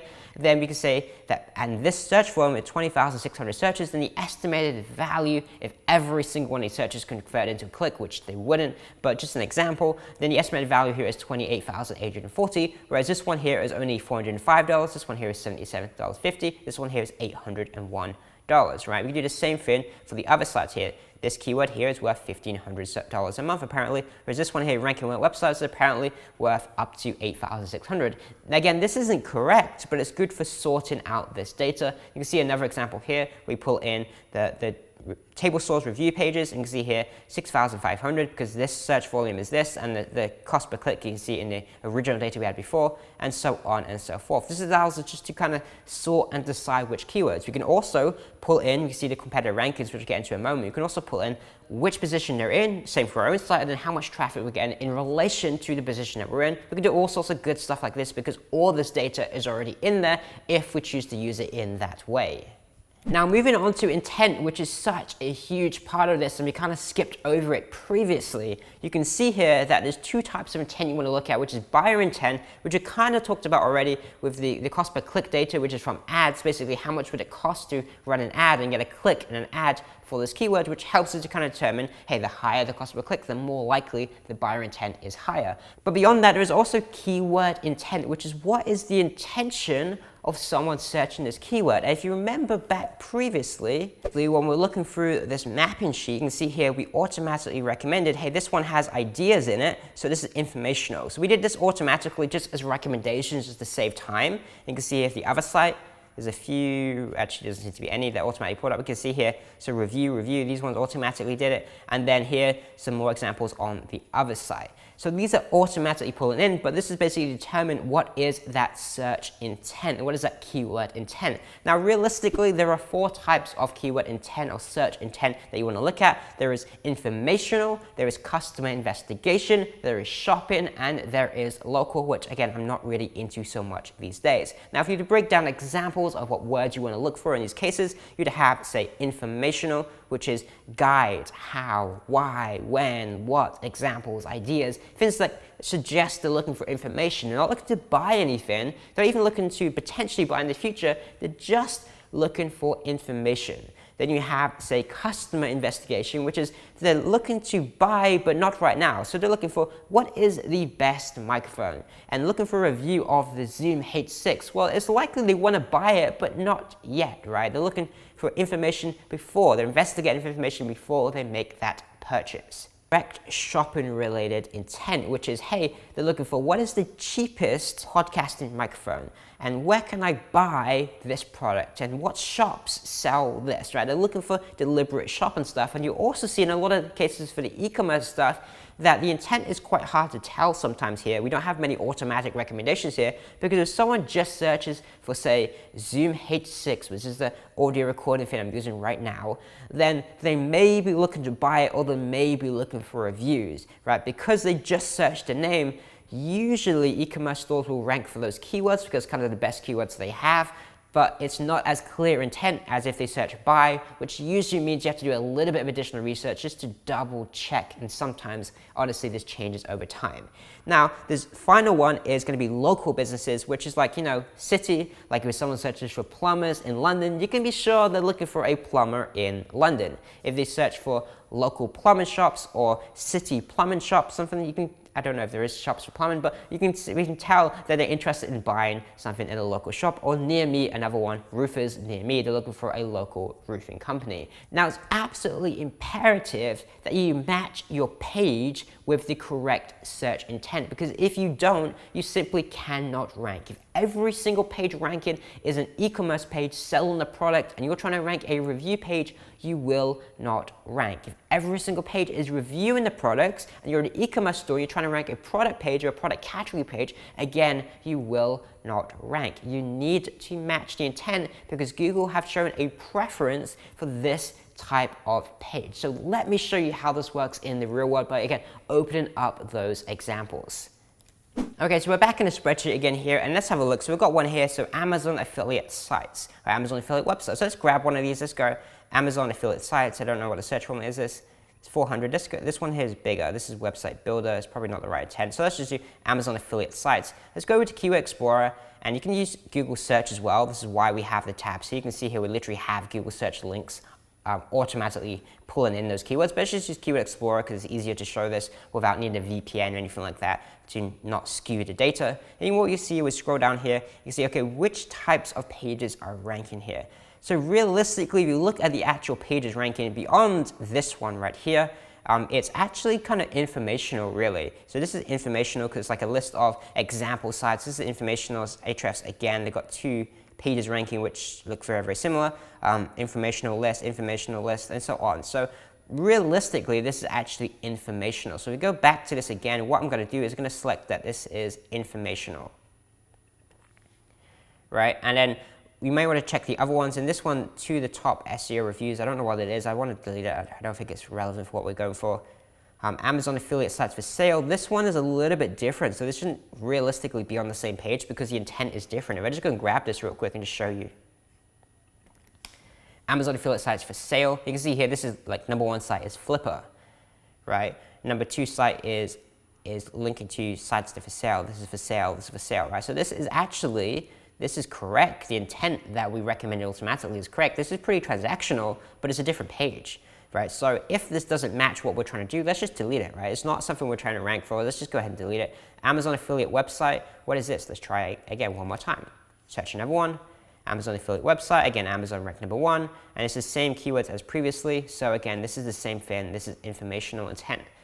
And that's all it is just going through them and just determining what is the intent of this page. Now, these ones are all really, really simple. So let me just show you a different type of intent. Let's go to this one here, which is the gym wear website. And let's grab one of these keywords here. So let's do, okay, red high tops, whatever that is. Shoes, I think, right? I really should know this stuff. All right, so go paste this in there. Red high tops. Maybe it was space. Okay, red high tops has 600 searches a month. We're looking at the US here. It doesn't particularly matter. It's actually a UK site. It doesn't matter. Okay, so what is the intent here? What can we tell immediately? Amazon #1, which is e-commerce. Zappos, which is Amazon again, e-commerce. This store, I can just look at the URL. You can see /en/US/category/red high top sneakers. I can tell, I don't even know what the site is. I can tell that's e-commerce. Obviously, Vans sell shoes, so that's e-commerce. eBay, e-commerce. This, again, look at it, /catalog/ this is obviously e-commerce again. Journeys.com/product/ this is e-commerce. Again, Foot Locker, e-commerce category. You can just tell by the URLs basically, and this again is e-commerce. So every single page ranking on that first page is an e-commerce store. So we know that the intent here, going back to this, is wherever it is transactional, as in they're looking to make a purchase. And we do the same process for basically every single one of them, because sometimes you'll find that you'll search something and it isn't actually the correct intent, right? So seamless leggings, let's try this one. This probably is the same, right? So go up to it again, paste in the keyword, scroll down, 2,400 searches a month. Is this one the correct intent? So you can see here immediately, I can already see before it even loads the step overview, Amazon, who, what, where. So, okay, here's a different one. So, okay, Amazon, buyer, transactional intent. Gymshark, transactional intent. Spanx, transactional intent, transactional intent. However, what we're going to see is position number 2, who, what, where, 24 best seamless leggings. That's not transactional intent, that's customer investigation intent. And this one here, Women's Health Mag, customer investigation kits, 10 best seamless, right? And this one here, best yoga pants, right? So there's two things you can kind of do here. This is where it gets a little bit more difficult, right? So we can kind of count them out. I mean, you can say, okay, there's 1, 2, 3 of them that are kind of best type keywords, so customer investigation keywords, which is 3 out of 10, which means there's more overall that are this buyer transactional intent. We can also scroll up again, and this is why Ahrefs is great for doing this, not just Google search, is that you can also look at this thing here, and this looks crazy, right? It's just lines and this craziness, right? However, if you look at this, what we can determine, you can see kind of the history of the rankings, and what we can see here is this. Firstly, this who, what, where page has been ranking for a very, very long time. You can see here all the way back in 18th of February 2019, this who, what, where best seamless leggings page was ranking. However, over time, you can see a lot more e-commerce sites kind of come up, and we just kind of scroll through this and trying to see what else is kind of changing over time. Obviously, this is only looking at the top 5. But what we can basically see is that over time, the who, what, where page actually used to rank better, and then the e-commerce pages, granted they're much bigger sites, I believe. Oh, it's still domain rating 80, I don't know the site, have kind of come up. So does this tell us anything? It means that the e-commerce stuff seems to be doing pretty well. You can see the upcoming like Gymshark and all these other types of e-commerce sites. So it gives us a good indicator that, hey, a type of like transactional like e-commerce type page could do pretty well for this keyword. And obviously it's only 3 out of 10 that are the review type keywords. So I'd be pretty happy to target this keyword if the competition suited, which it probably doesn't, right? But just as an example how that works. And one more example just for the other side here. Again, same process again. Now these are all review type keywords. So you can see here, I can see here, used Hegner scroll saw for sale. I want to delete this. It's not a keyword we're looking to rank for whatsoever, but most of these you can see here reviews. So if I go ahead and grab one, Porter Cable table saw review, let's do Porter Cable scroll saw, right? Let's grab this one. This is the biggest search volume. It might not be the right keyword though. And the reason being is if I scroll through this, what can we say just by looking at these top ranking pages again before this even loads is this is a forum, so this is interesting because this is the correct type of intent. However, number 1 is definitely for sale. This is transactional intent. Number 2 is transactional intent. Number 3 is informational, but a really, really big site, domain rating 88. As you can see here, this is the correct intent as a forum. This is Amazon for sale, this is for sale, this is for sale, for sale, for sale. So the vast majority on this page are transactional intent. However, if you go ahead and put in review at the end here, the search volume dramatically drops down to 100. However, you can see the keywords, actually they don't really particularly get much better. Like I said, we probably improve in terms of the overall quality. You can see here this one is a review. I don't know if you guys can hear my dog snoring in the background. This is customer reviews, but on Amazon. So this is probably a better keyword. You can also look at other keyword variations. I don't even know it was in the example, but like best. No, it's no search volume for that. But essentially, that's what it is going through and checking what the intent is for these. Now, optionally, you can do 2 things here. 1, you can put here that this is transactional, or 2, you can just delete the whole row because I know I'm not interested in targeting this keyword whatsoever. It doesn't particularly matter which one you decide to do. I tend to delete them if I absolutely will never focus on them just to keep that data clean. But that is how you determine intent. You open up pages, you open up Google Search or Ahrefs, and you look at the ranking pages, and you determine what is the most common type of page on here and which one is trending over time. So if all of it previously was informational, but now it's all transactional, well, hey, this is actually more of a transactional page. And really, this isn't something you determine one time and it's done forever. You need to kind of revisit this every couple months or every 3 months or so, just to double check that it's correctly in line, because again, this absolutely does change. Now, the final stage of this keyword analysis is figuring out what is the competition levels and can we actually compete for this keyword. However, unfortunately, we're all out of time in this video because it's just gone way too long and I don't want to drag it out any longer. So what we're going to do is split this off into a third part of the keyword research module. We're going to talk specifically about determining and analyzing which types of keywords to focus on first and analyzing the competition levels to figure out if you could actually compete. So that's all for this video. If you like this, please do me a favor, click the like button below. If I missed anything out and you want me to cover it in future training, leave a comment below and let me know. And aside from that, I will see you in my next video. Welcome to part 3 of this keyword research module. In this video, I want to talk about competition analysis because we've determined keywords that could, the keyword there being could, be a good fit for our business. However, can we actually compete for those keywords? Because in many cases, we simply can't. So here is how to determine if we can compete and really get a good idea of if we really have the budget again to be able to do that. It's not only if we can, but also if it matches our budget. So let's dive into it. The first thing I'll do is recap where exactly we're at. If you remember back to the 7-step process, so far we have number 1, we checked and downloaded our existing rankings. Number 2, we identified 2 to 3 competitors. Number 3, we checked those competitors' rankings and then go ahead and export it and downloaded that data. In step number 4, we optionally manually downloaded additional keywords via additional keyword research. In step 5, we cleaned up that big list of keywords. In step 6, we mapped that keyword list to pages. And in step 7, we analyzed those keywords and decided which ones do we actually want to focus on. Well, we kind of did that, but we didn't quite finish that because the final step of that, if you remember back to the keyword analysis training, is we're going to look at the current rankings, the search volume, the clicks, the buyer intent, and the keyword intent. But the thing we missed out is this part at the bottom right here, which is competition. Because sure, the search volume is great, right? And the intent is perfect. However, that doesn't mean anything if we don't have the budget to compete against this keyword, and if our website simply isn't a strong enough authority currently to again compete for this keyword. So in this video, that's what I'll show you how to determine. Now, if you remember back to these 3 sheets right here, I prepared a few keyword map examples showing you kind of the end result of what this would look like.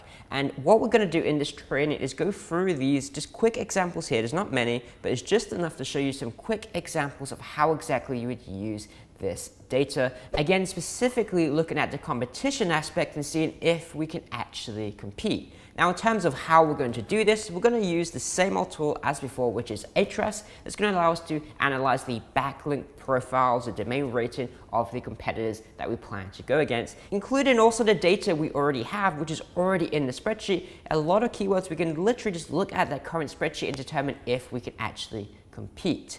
Now, one of the first things people mistake when they get into this is they look at metrics like this. This is keyword difficulty. And they say, okay, the keyword difficulty is 5, so I can definitely compete against this keyword. And that is absolutely wrong. Or worse, this is so much worse. They will look at Google's keyword planner and they'll see this little thing here that says competition and they'll say, oh, this is low competition, so it is easy, except that it isn't based on SEO whatsoever and it's completely wrong. So I've said it a million times before, but here is my thoughts on this keyword difficulty scores and just blindly trusting and using them as a metric of how competitive a keyword is.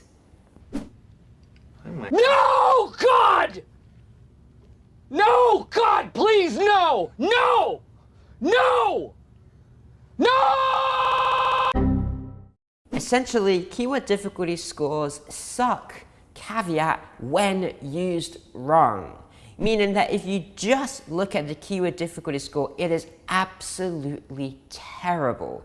It is completely useless and says absolutely nothing. However, when it is used correctly, it can actually be useful. So let me open up the spreadsheets once again and let me explain why that is the case. So you can see here I do pull in the keyword difficulty score. This is the average difficulty for both the main keyword and all of the secondary keywords. And you can see here, obviously it's extremely low, 0.33 to 6.62, which would suggest this is a very, very low difficulty, and it could well be.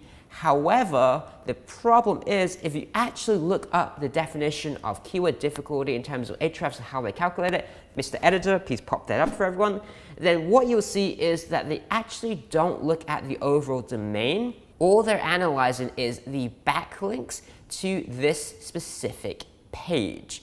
What that means is that if this page is on the New York Times, is on some massive website, IGN, as you saw in the previous example, then what you'll find is that the competition seems relatively low because the page itself doesn't have many backlinks. However, the page is on a website that is a domain rating of 80 or 90. And what that means in short is that we absolutely cannot rank for this page, for this keyword. However, the keyword difficulty score may be quite reasonable. So the keyword difficulty score is helpful if and only if we also check first the domain rating of the page's ranking. So what we're going to use keyword difficulty for in this case is only for sorting out the keywords that we already know we can rank for. And how exactly do you do that? There's two ways we can do this. Number one is pages we're already ranking quite well for. In this case, on this website, it's only really this one, which is client ranking, position number 5 for rank and rent website.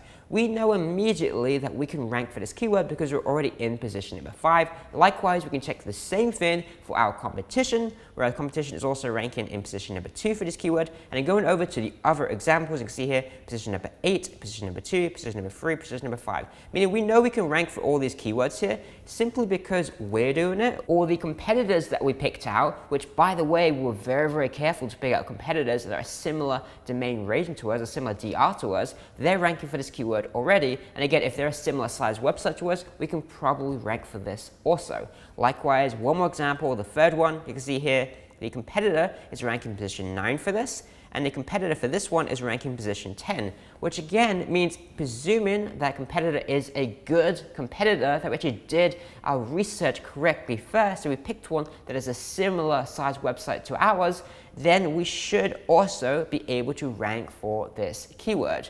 From there, we're simply using keyword difficulty to say how many links are we going to need to basically build to this page to rank it, which is all it really analyzes properly, right? So we can see here, okay, this one has a difficulty of 0.5, which is extremely low, very, very easy, and it has a total volume of 7,720 searches per month. And then the estimated value is $4,632, comparing to this one up here, where it's a little bit higher search volume from 7,700 to 11,000, almost 12,000, and then the estimated value is this. Now we can determine basically, looking at this plus other ones, in this case both of these are pretty good because this difficulty here is much, much lower, but again 0.5 to 3.33 is barely any difference at that level. In this case, I'd probably want to focus on both of these pages. But we can look at all this data and we're using difficulty to help us kind of make those determinations. Now if we want to, we can add some cool little stuff here, so like conditional formatting. If we go ahead and go down to conditional formatting, and what we can do is, if I open this up real quick, just an example, do color scale, right? And basically, you can have, say, the lower is better. So if I just do this real quick, I think that's correct already. Then you can see here the lower score, the lower the difficulty, the better. Obviously, that doesn't take into account, that's only looking at difficulty, that's not also considering value, right? It's not also considering the value of the total search volume, but it's one single factor we can look at when picking out keywords that are good. So again, looking at this, we only want to look at ones that, again, we're already ranking for, ideally anywhere from position 5 through 20, or our competition is already ranking for that we're not ranking for, when, hey, they're in position 9 for this. If they're a similar competitor, we should be able to compete. And then, and only then, do we look at, okay, what is the difficulty? And in which case, we can compete. We have a similar size website to them, and the difficulty is really, really low. So it's not going to take many backlinks or anything like that to rank for this. It's a very quick way of analyzing keywords with this existing data without doing a ton of additional research. That is essentially how we're going to use keyword difficulty correctly, because we're also considering domain rating because we picked out, again, competitors that are a similar size to us. So if we're already ranking on this position 5 through 20, or our competitors are already ranking up to position 20, then we know a similar size site is ranking for this keyword as us, And it means that we can then take into account, okay, what is the difficulty, because that actually plays a part. The actual backlinks, again, links to this page from other sites, that matters when the DR is similar. So let me open up the slides again and let me run through this to explain it in a little bit more detail so you make sure you definitely understand. So through this process, I'm trying to identify what I would call key pages, and in the previous steps we called it focal pages, but this is the main pages that we want to focus on. Now, I believe there are 3 types of key pages. There are quick wins, there are competitor-based quick wins, 2 that we previously mentioned in those slides. I was saying, okay, where are we currently ranking in position 5 and 20? That is our personal, our own site's quick wins, because we can probably do some internal links, maybe tweak a few on-page factors, maybe even build a few backlinks and quickly increase our rankings for those pages. Likewise, if our competition is ranking position even 1 through 20 and we're not ranking that well for it, then hey, maybe this is a neglected page, or maybe it's a page we don't have currently. We can build, again, some internal links. We can optimize it. We can create the page, we don't have it, and again, very, very quickly rank, because our competitors are a similar size website to us, and they are, again, pulling off ranking for this keyword.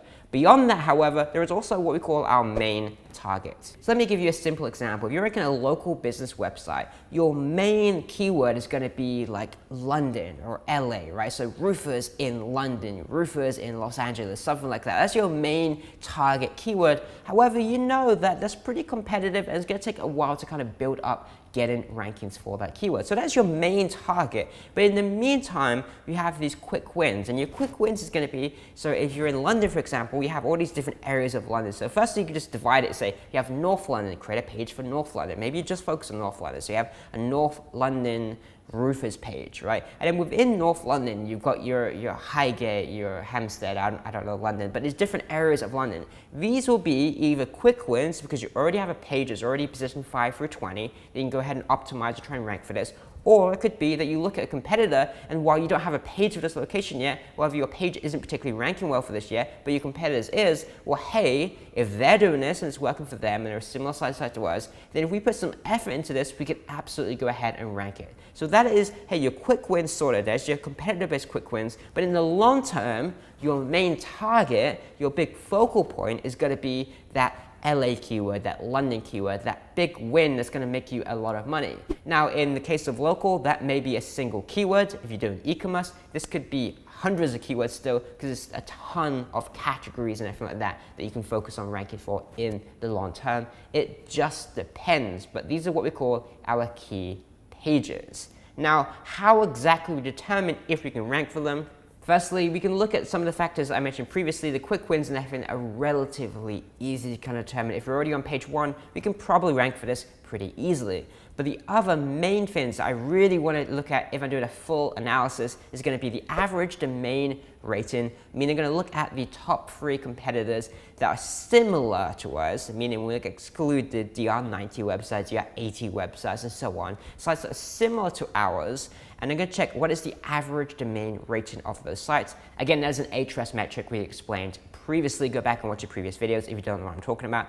Then we're going to look at the average referring domains specifically to that page, meaning that if they have 10 referring domains, there's 10 different websites linked to theirs to the specific page, then we again ideally need to match that. So we look at the averages of the top 3 competitors also to see how many they have, and that is great, and that is what we need to do to match them today. However, it doesn't consider what if they're building 5 links, 10 links, 20 links a month. Well, suddenly it's actually a lot more competitive than we believe, right? So we also want to consider the average backlink velocity, right? Which means how many of these new links are they building every single month. So what this data allows us to analyze is, number 1, can we actually compete? The average domain rating is a very, very quick analysis we do in a couple seconds and determine really, really quickly, can we actually compete? And if it's the case where every website, again, is like PC Gamer, IGN, massive websites, there's no small sites in there, then the answer is probably no. We can't compete, it's too competitive, it's all massive authority sites. And unfortunately, it seems to be kind of leaning that way these days, where a lot of keywords are just massive authority sites that we simply can't get in. Unfortunately, that is just the name of the game. A lot of it is authority sites, and you just simply can't compete for those types of keywords, again, without building a massive authority site, which you probably don't have the budget to do. So can we compete? And then beyond that, how exactly do we compete? How much is it going to cost us to compete in terms of, hey, they have 30 referring domains, so we need to go ahead and build 30 referring domains to this page specifically, not to mention other ones. Do we have the budget to compete for this? Do we have the time to go out there and acquire that many links? Sometimes you do, but in other cases you don't. So it's just something that we check to do this properly. Now, what I want to do is run you through a real quick example of doing this just so you understand this overall process. So what I've done here is I've gone into Ahrefs Keyword Explorer, I've searched for best massage chair. This keyword has 10,000 searches per month. And obviously if you blindly look at the keyword difficulty, you say medium. But what actually is it? Well, let's look at it properly, okay? We're going to scroll down here. We're going to first look at this DR column, again, the domain rating. Now, what do we see immediately? Number one is New York Times' Wirecutter with a domain rating of 93. So what does that mean? It means we're absolutely not going to compete against them specifically on any level. So we're going to exclude them completely, draw a line through this. This is not who we're going against. Now, next up, we have a domain rating 16 website. This is really, really good sign. So that is pretty good. Next up, we have a domain rating 65, pretty high, but again, that actually makes sense. And beyond that, we have a domain rating of 24, which again makes sense. That is competitors we can actually compete against, right? So again, I ideally want to skip over the 65 one, but unfortunately, there isn't any other sites that are smaller. So again, the average is going to be 16 plus 65 plus 24. This is the competitors we're going to compete against. So what I would do is I would average that. So 16 plus 65 plus 24 divided by 3. That gives us a domain rating of 34, meaning that is what we need to aim for. Now, does that mean that if you just get a domain rating of 34, you will rank for this keyword? Absolutely not. It doesn't mean that. There's absolutely exceptions at play here, and this website ranking with a domain rating of 16 seems to be more of an exception, if you look at the competitors in general, than the standard, than the rule. So it doesn't exactly mean that if you get a 34 domain rating, you will rank. But what it does mean is you can probably get away with ranking if, again, you have a domain rating 34 plus hidden the various other factors, right? It's more so, what is the minimum we need to get to rank for this versus, again, this is, if you hit this, you will absolutely rank, right? So that's the first one, we're looking at the domain rating, again, of sites that you can actually compete against. Again, excluding New York Times, you can't compete against them. Excluding Amazon, excluding New York Mag, excluding Rolling Stones, excluding WWD, and this site is actually okay, 63. This is again in line with what exactly we're competing against. The next thing we're going to look at is this column here called domains, which stands for referring domains. It's similar to backlinks, except there's only a single website, meaning if a single website links to you 2 times, that is 2 backlinks, and it's just 1 referring domain. Now again, this is something that we're going to have to match our competitors to compete. So if we look up the competitors, again, that we picked, which is Massage Chair Store, The Good Body, and Prime Massage Chairs. You can see here, you have 28 referring domains, 39 referring domains, and 43 referring domains. So we average that, again, add them all up and divide them by 3. That gives us a referring domains average of 37. And the final thing we want to consider is the backlink velocity. Now, if I go ahead and just quickly show you one example of how to do that, I've already done all the examples for you, but if I just quickly open one up, there's 2 ways you can do this in pretty simple ways. Okay, so number one is that you're going to open this up, and you can see here the referring domains here when this graph loads, and you can basically just measure the difference over, say, a 12-month period. Obviously, this is a long time now, so this is 1 year, and you can kind of measure the difference, obviously, from none all the way up to 29, you can kind of see that overall velocity, and 29 divided by 12, you can kind of figure that out that way. You can also go into these backlinks like new, lost, broken, and you can also check this way, but it doesn't account for backlinks lost, so that first way is probably the quickest and easiest way of doing it. Now back to the slide too, because we've already done this, you can see the average velocity for these 3 sites is 1.34. So overall, if you do a very, very basic link gap analysis or gap analysis, what we can determine is that, as an example, let's say our website is currently a domain rating of 28, and our target, based on the average of our competition, is 34. And the referring domains to this page for us is 0. Our target, again, based on the competitors, is 35. And in velocity, again, we're building no links to this page currently, and the target is 1.34. What does this mean? It means that we need to build up our domain rating by about 6 points. We need to build our referring domains by about 35 to the specific page. And with the velocity, we need to do two things. Number one, we need to consider that it's quite a low velocity. So if we start building 10 links a month to this page, it's a little bit unnatural compared to our competition. Beyond that, we also need to account for that the competition is building one additional link every single month. So that also goes into the overall referring domains count. So again, if we're doing this over, say, 6 months time, well, 6 months becomes 43 referring domains, not 35, because you also have to consider that they build a 1.34 links every single month on top of this. Now, if we're to break these down step by step, again, I've kind of covered this, but let's go through it really, really quickly. Again, domain rating being the main thing, can we compete for this keyword? If our domain rating is 28 and the average is 34, yeah, it's possible, but it's probably much easier if we just hit that average of, again, hitting 34. So our target there is to increase the domain rating up to 34. And we do that through link building via other pages on our site, not only just this single page, right? It's an overall practice of improving the overall website, right? Just domain rating, can we compete? Referring domains is next. And say, okay, we need referring domains, we need backlinks to the specific page. And in this case, we need to aim for around 35 of them because that is the average the competitors have. And all we're doing here is just looking at what exactly is working, is mimicking that strategy. Now, you don't need to know what backlinks are or how to build them because we're going to get into that in the backlinking link building module. But at this point, just understand why exactly we're looking at these things and understanding this idea of a gap analysis. In this case, that we can see that, yeah, currently we can't rank for this keyword. However, it could be a good target because domain rating is pretty similar and the referring domains is maybe achievable within our budget. It's achievable that we can build 35 backlinks. So if that is achievable, then that fits your budget. But it also, of course, consider the velocity as mentioned previously because it isn't actually 35 backlinks because you're not going to do it all in 1 month. So you also have to consider the growth. And again, that is something that may skew that data. If you just look at referring domains, you may think, oh, this is easy. What you don't see is that your competitors are just pushing and pushing and pushing and building loads and loads of links here. Well, it's actually a lot more competitive than you first thought, right? So this overall is the same process we use for our link gap analysis, which we're going to get into in the link builder module, which is much, much more advanced than this. But in the early phases, all we're doing is a quick check of the average domain rating, the average referring domains, and the link velocity that the competitors are using. We'll get into the more advanced stuff as we get further into the training.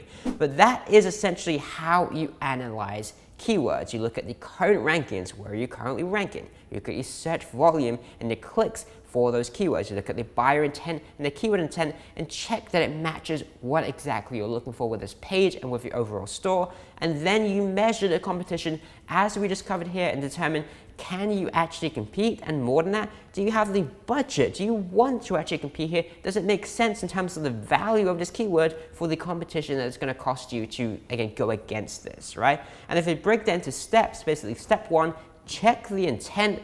Step 2, check the competition in terms of the keyword difficulty, if it's a quick win type keyword, or again, looking at the average domain rating and things like this afterwards to see if exactly you can compete for this. Then compared to that, if you can compete to this, okay, great. Let's start deciding which ones to prioritize. What is the search volume here? How much traffic can I expect to get? What is the clicks here? What is the value of this traffic? And just different factors like that. And then, of course, you're also looking at, hey, where am I currently ranking? And where are my competitors currently ranking? Because if this is a quick win, then even if the search volume is a little bit lower, we're already ranking on page 10. We can probably get really, really quick traffic increases just by focusing on this keyword first. So that basically is how you analyze keywords and decide focal pages, which is a huge, huge part of your research part of your campaign. But now you have that, you're probably thinking, well, that's great, but what about the rest of the campaign? Right? Well, this is where we're going to get into it in the other modules, but I want to briefly explain how exactly we're using this data specifically, all right? So really, I want to break this down to 3 different types of categories of pages at this point, right? We have key pages, which is, again, the pages we really, really want to focus on, the quick wins, the big targets, and everything like that, the key main focus pages. Then we have just other pages, which, hey, we want to rank them, but they're not really a priority right now. We'll just get round to them when we get round to them. Get the key pages done first, then go on to the other pages. And then there's also the pages that are just simply too competitive. And we're just checking out the competition for this keyword, and we simply cannot compete for anything on this page. And in which case, hey, let's not waste any effort on this whatsoever, right? Now, just because a keyword is too competitive, that doesn't necessarily mean a page is too competitive. Just a quick note there, because yeah, that main keyword may be too competitive, but there may be a secondary keyword off of that that's the same page that can be ranked. So just double check and do your research properly when it comes to that. Beyond that, again, key pages and other pages, you may not have other pages. If you're just doing local SEO, pretty much everything can be a key page because there's not really enough pages to really complicate the campaign. However, when you're in e-commerce like me, then sure, you can have 50 key pages and still have 2,000, 3,000, 5,000 other pages. So it's just something to consider that, hey, you have these other pages. The only real difference of them is very simple, okay? Key pages, you want to prioritize things, meaning that you have prioritized on page. You're going to prioritize getting the on page done on these pages before the other pages. You want to prioritize getting internal links built to these pages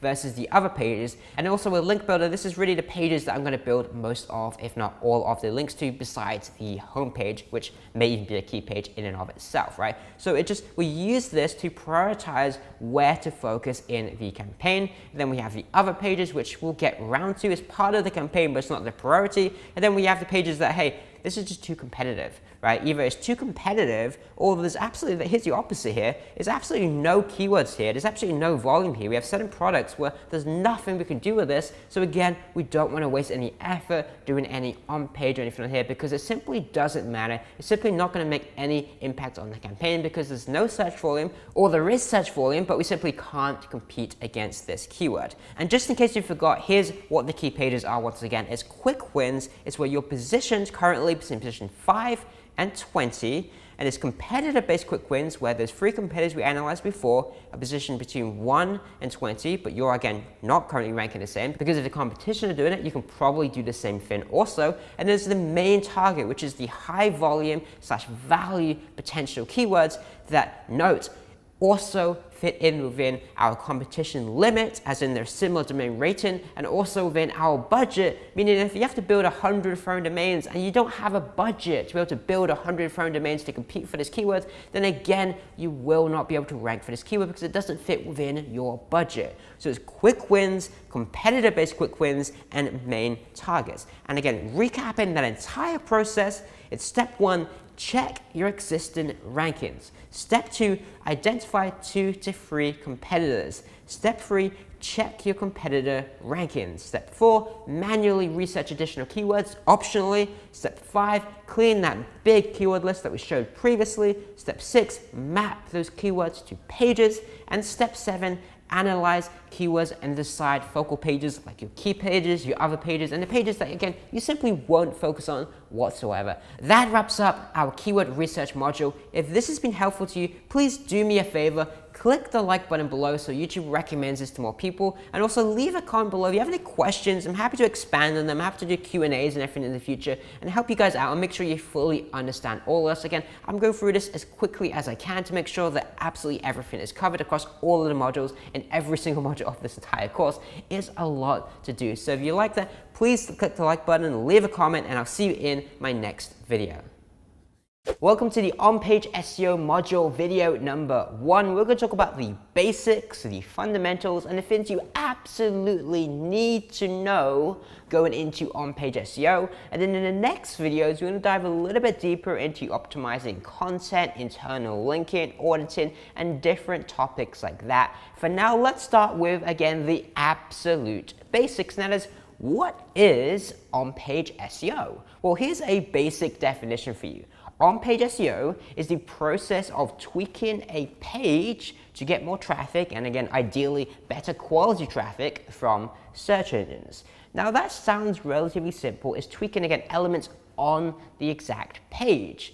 Now this is in contrary to what we say off-page SEO, which is the process of building external signals, things like backlinks, to increase traffic from search engines. Notice the opposite there is on-page, which is optimizing the page itself, then off-page, which is external signals. Now I believe this is important for 3 reasons. relevance, intent, and engagement. Right, so we already talked about in the first video in this entire course, it was about ART, which is authority, relevance, and trust. Right, well, relevance again is huge for this. It's optimizing using that keyword data we already have. It's optimizing our pages to be relevant to those keywords, right? But beyond that, it's also matching the intent, which we talked about quite a lot already in the keyword research module. And it's also about engagement, because if you have relevant content, you match the intent, but they click onto your website and it's 1,000 words of content, there's no paragraph breaks, it's just a massive blob of text.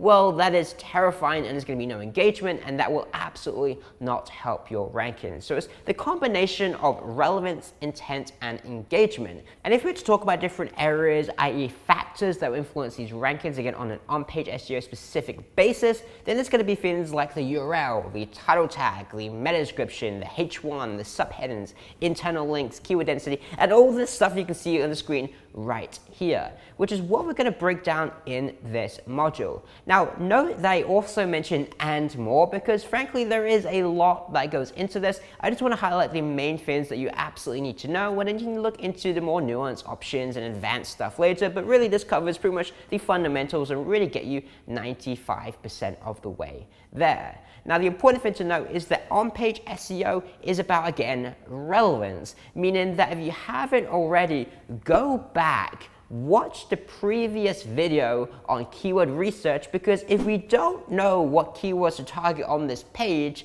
then how can we be relevant to those keywords, right? We're not just blindly guessing here, we're using that previous data from the previous videos, the editor can show it, and then we're using that to optimize the content on this page so it's relevant to the keywords that we selected. So for example, we have, say, the URL of the page. So does that URL contain that main keyword that we selected? We have the title tag of the page. Well, how can we optimize the title tag for both the main keywords and ideally some of the secondary keywords that we want to focus on? And the H1, again, the same thing. How can we optimize the H1 for that main keyword that we're focused on? And the subheadings, how can we optimize those subheadings to include secondary keywords within that overall topic? It is essentially using that keyword data to then optimize the page. Now, the way we're going to do this is in 4 different steps. We're going to start off again with the fundamentals of SEO. This is the things that are absolutely the same pretty much all the time. They follow best practices, and it's really just things you absolutely need to know on an on-page SEO level. And then we're going to dive into more advanced stuff, which is with your content, how do you optimize that content specifically? So yeah, we're going to cover the fundamentals, but what's the more nuanced stuff? What's the more advanced stuff to optimize that content to increase your rankings? And then we'll go into internal linking, which is absolutely huge for boosting up your pages, basically linking between different pages on your own website. We'll have a video dedicated to that. And then we'll tie all this together, because look, you have your fundamentals, you have your content, you have your internal linking, but how do you decide where to focus? How do you really look at this and decide what is the priority, what to do, and everything like that? Well, that is auditing, and we're going to cover that in the 4th video in this module. So what I've done is I opened up a few keywords on Ahrefs Keyword Explorer, and you can see here rank and rent is the keyword. There's 250 searches a month. Let's scroll down to the actual rankings, the top 10 ranking websites. And what do we need to determine from this? We need to determine the intent and the type of content.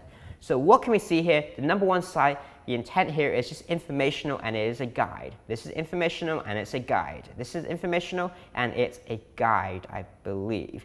I think so. Build and rank and rent websites for finding money. I believe this is a guide. Rank and rent, this is a guide. Informational guide. Informational guide, it's obviously my own website. Informational, this one isn't a guide. It's more of like a news informational piece. So this one's not a guide. This one is informational, but again, it's not a guide. It's a question. It's Reddit. And then this one, again, is a guide. So what can we determine about this?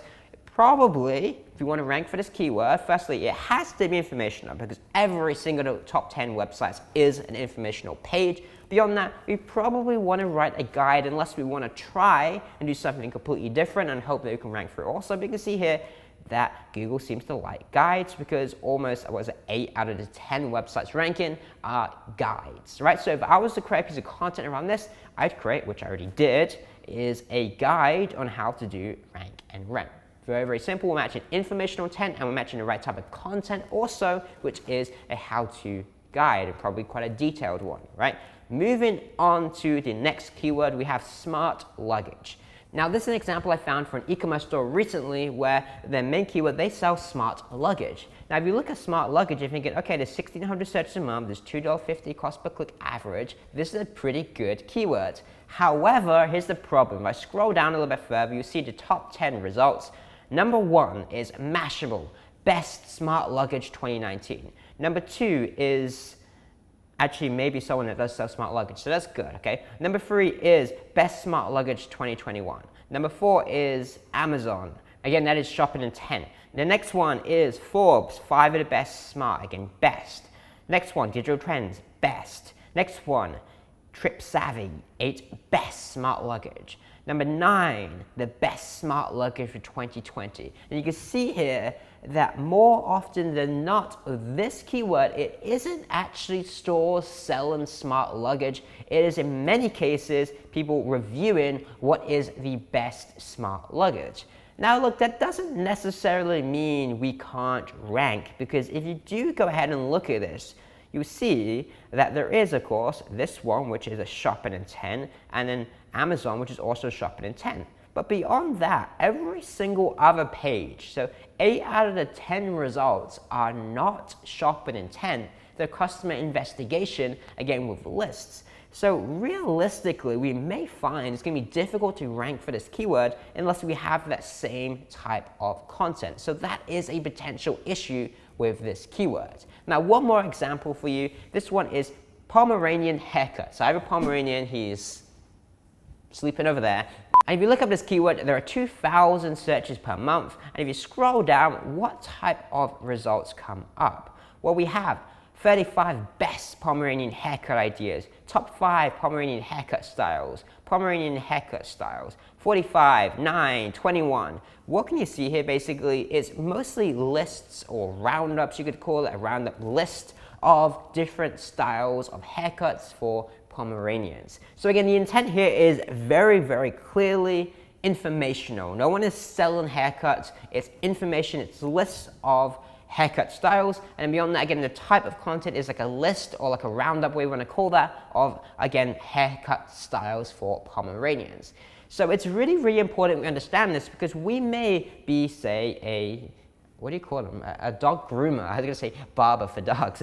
Dog groomer, and we're thinking, okay, Pomeranian haircuts is 2,000 searches a month. We sell Pomeranian haircuts, so let's target this keyword, and yet you have no chance of ranking for it because, again, it's all lists of information posts ranking, so it's the wrong intent. So make sure before you go into this, you get the intent right.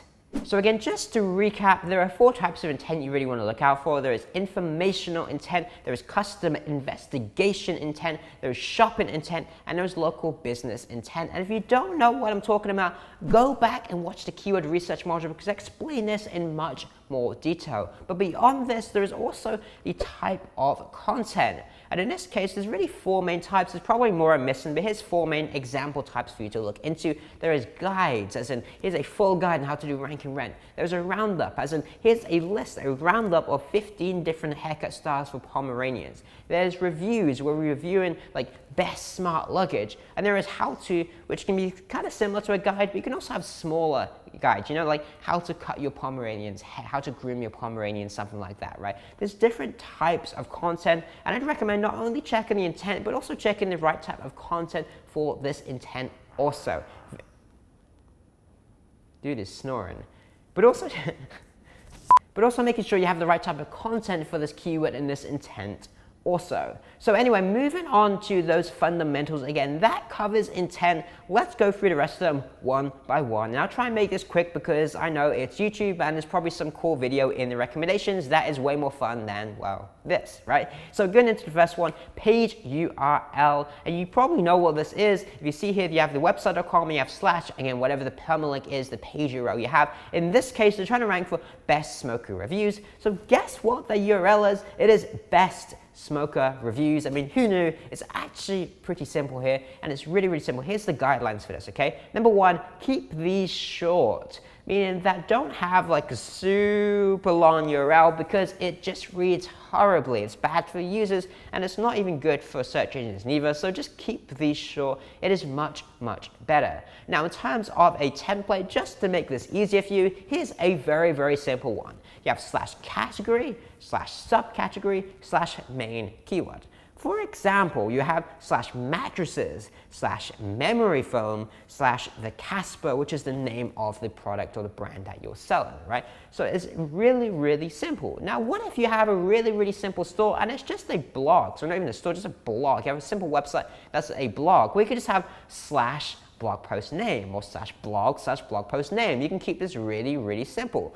But if you have a more complicated site, that's kind of the structure you want to go for. /category, /subcategory, /main keyword. Really, really simple. Again, if you have a best survival knife page, then it's just going to be /best survival knife because you don't have categories or subcategories. It's really, really easy. Just include the main keyword. Don't think about it too much, right? Beyond that, one thing to be careful of is to not repeat words. For example, if you have a category for dog products, and then you have a subcategory for dog food, well, what can end up happening is you have /dog, /dog food, /dry dog food as the product name or the subcategory again within that name. Now, the problem at this point is that you have dog food, and dry dog food, as in you have dog mentioned 3 times and dog food mentioned 2 times. So you're repeating words and phrases more than 1 time. This can lead to over-optimization potentially, and it's just something to be cautious of. Does that mean that if you do this, you're going to get instant penalty, your rank is going to drop, and you're absolutely screwed?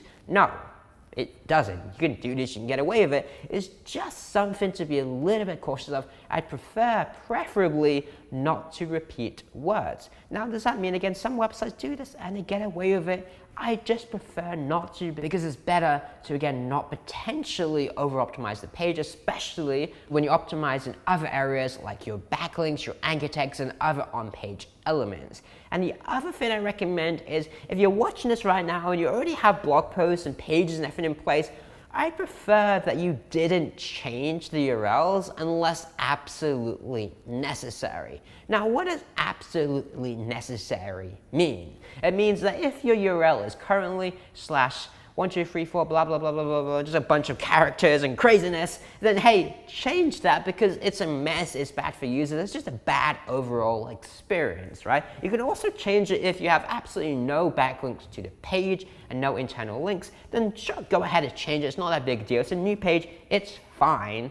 The only reason I wouldn't want to change it is because it adds complications, because then you have to go ahead and redirect the old URL to the new one. It just gets messy, it just gets complicated, and you're also hoping that firstly the new page ranks as good as the old page, and that 100% of the value from the old page in terms of the backlinks and links and everything like that is passed to the new page. In short, you don't even need to know what I just said, just don't change URLs, again, unless you absolutely need to do it. Now, one other thing to note is this. If you're using certain platforms, they add things to the URL and you can't really control it. For example, Shopify, they add /collections for categories or /products for, well, products, right? Well, you can't control this. You can't remove this. You have no control over this whatsoever. Does it matter at all? No, it doesn't matter in the slightest, right? Same with WordPress, they add /product category. Now, if you're a nerd like me with WordPress, then you can change this, but it's not really that important. I like it because I'm weird, I like short URLs, and it just bothers me mentally because I'm a nutcase. But beyond that, it's really not that important, and I really wouldn't worry about it if you're adding collections, product URL, product category, and things like that to your URLs. Again, if you want to change it, you can. I just wouldn't really think about it. It's not that important, all right? So if you have this stuff, it doesn't matter. What does matter if you don't have any keywords optimization in your URL? So again, it's just like page ID equals 5, right? But if it's something like that, then it's not optimized in any way. So make sure it is optimized, at least with the platform you're using. But beyond that, it's not really that important if you have collections or product categories, something in the URL also. Now, what I want to do is open up the previous sheets I showed you and just give you a quick example of how I pick URLs, because again, it's really easy. It's just looking at that main keyword. Alright, so I'm in the keyword mapping sheet once again, and what am I going to do? Well, let's just scroll through this and let's just pick out a random example, okay? So we have men's sleeveless t-shirts, right? Or t-shirts, right? I don't know which one has the highest search volume, t-shirts, but it doesn't particularly matter in this case. But anyway, here's what I'm going to do. I'm going to go over to this keyword, I'm going to grab it, and you can already see they've already done it, right? So they already have this page in place already. I don't even need to do it, right? So you have slash collections again. This is Shopify, so they have to have that. But after that, they have full control. So they've gone ahead and inserted the keyword, and they've also added an additional word, which is gym. That may be a secondary keyword, or may just be something they added in because they just wanted to add it in, right? So for example, if I was to pick this one and I didn't see this, here's what I would do. I would do, what is their website? HTTPS gymwear.co.uk, it'd be www, but whatever, /collections /men's sleeveless. Guess what I'm gonna do next, guys? I'm gonna do t-shirts, right? Now you can do t-shirts with a space, without a space, whatever. By default, it seems to be half the extra hyphen, so you can probably just add that in, and that's done. That's the URL, okay? Really simple. Let's show another one, right? We have beef isolate. Guess what I'm going to do, guys? I'm going to do /collections. I'm going to type the whole thing because I'm lazy. /collections /beef isolate. Now, whether this is a product or a category, it doesn't matter for this just example. Obviously, you want to check this yourself, but that's basically how it works. And you can just scroll through any of these. Again, we have funky gym leggings. Now, here's how we do this. In Shopify's case, we have zero control, so it's going to be /collections /funky gym leggings. If you have a little bit more control, what I'd actually prefer would be /leggings. So it'd just be like /leggings or /gym leggings. Again, if you don't sell other types of leggings, we'll just do /gym leggings /funky. Right? That's what I actually prefer because it's better, it's hierarchical, but it doesn't matter. If you can't do that with the platform you're on, like Shopify, then just do it the other way, it doesn't matter. But can you see what I'm doing here? All I'm doing is including the main keyword. One thing to note here is I did /gym leggings /funky. I didn't do /gym leggings /funky gym leggings because what happens then? Well, I've repeated gym 2 times and gym leggings 2 times and leggings 2 times, right? So gym leggings is 2 times in there. It's just potentially over optimized. All I'm doing is including gym leggings /funky because it can already determine that it's funky gym leggings for the fact that it's in the gym leggings category. So that's just a really, really quick example. Essentially, include the main keyword and don't overthink it.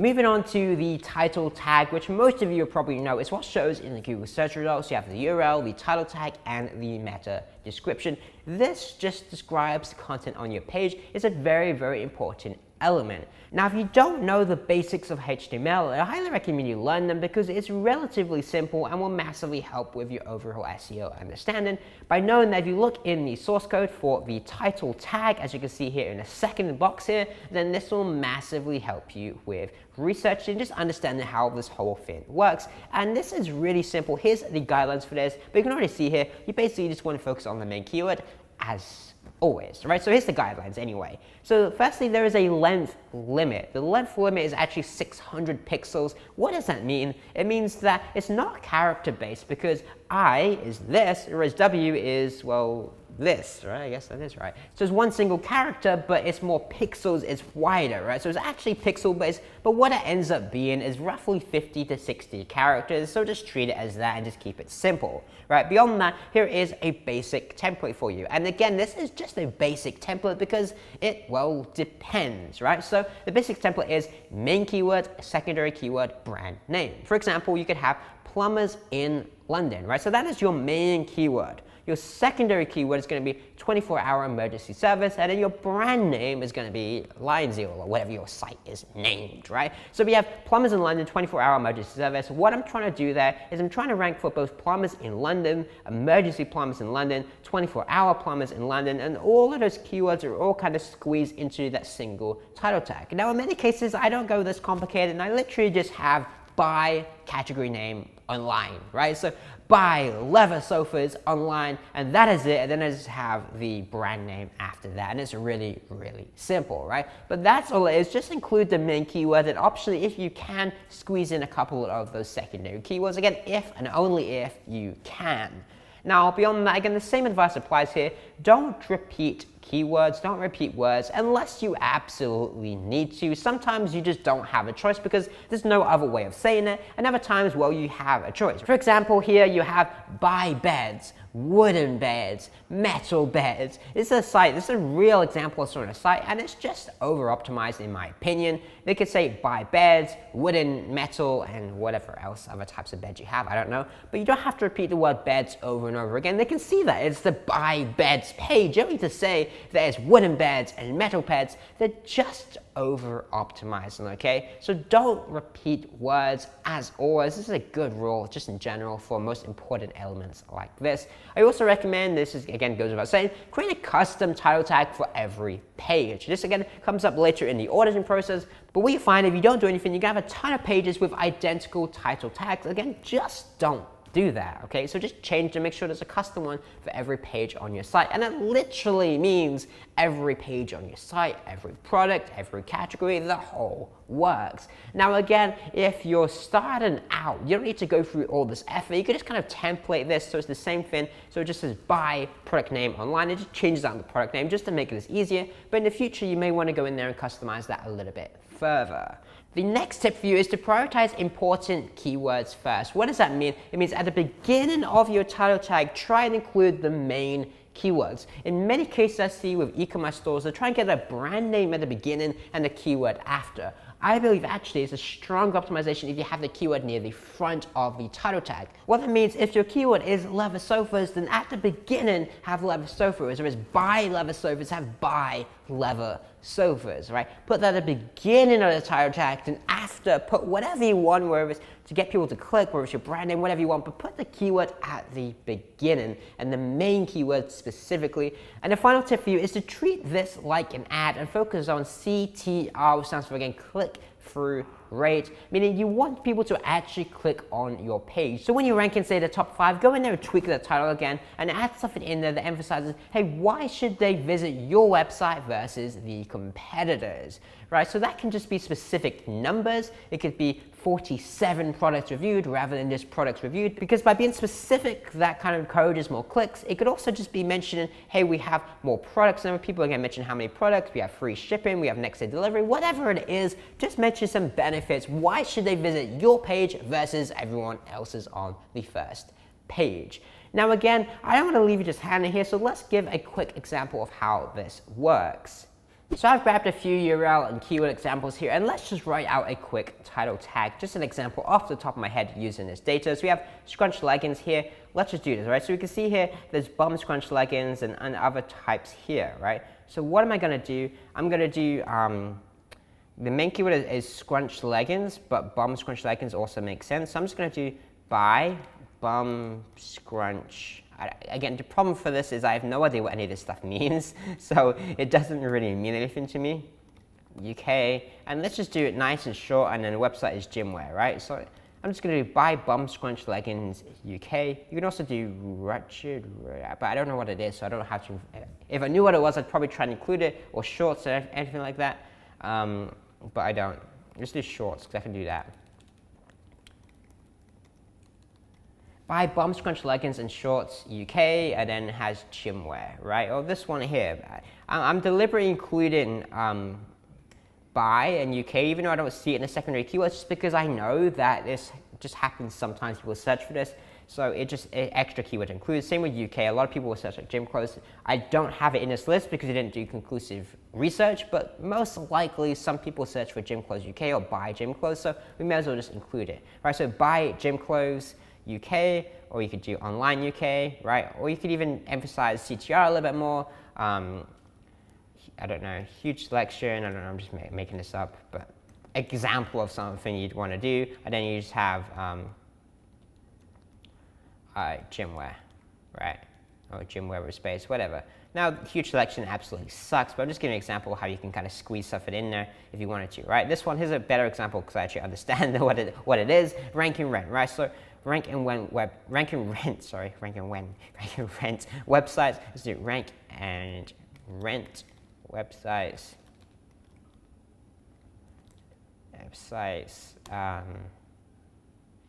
I don't have a length in here, so it's hard to determine the length.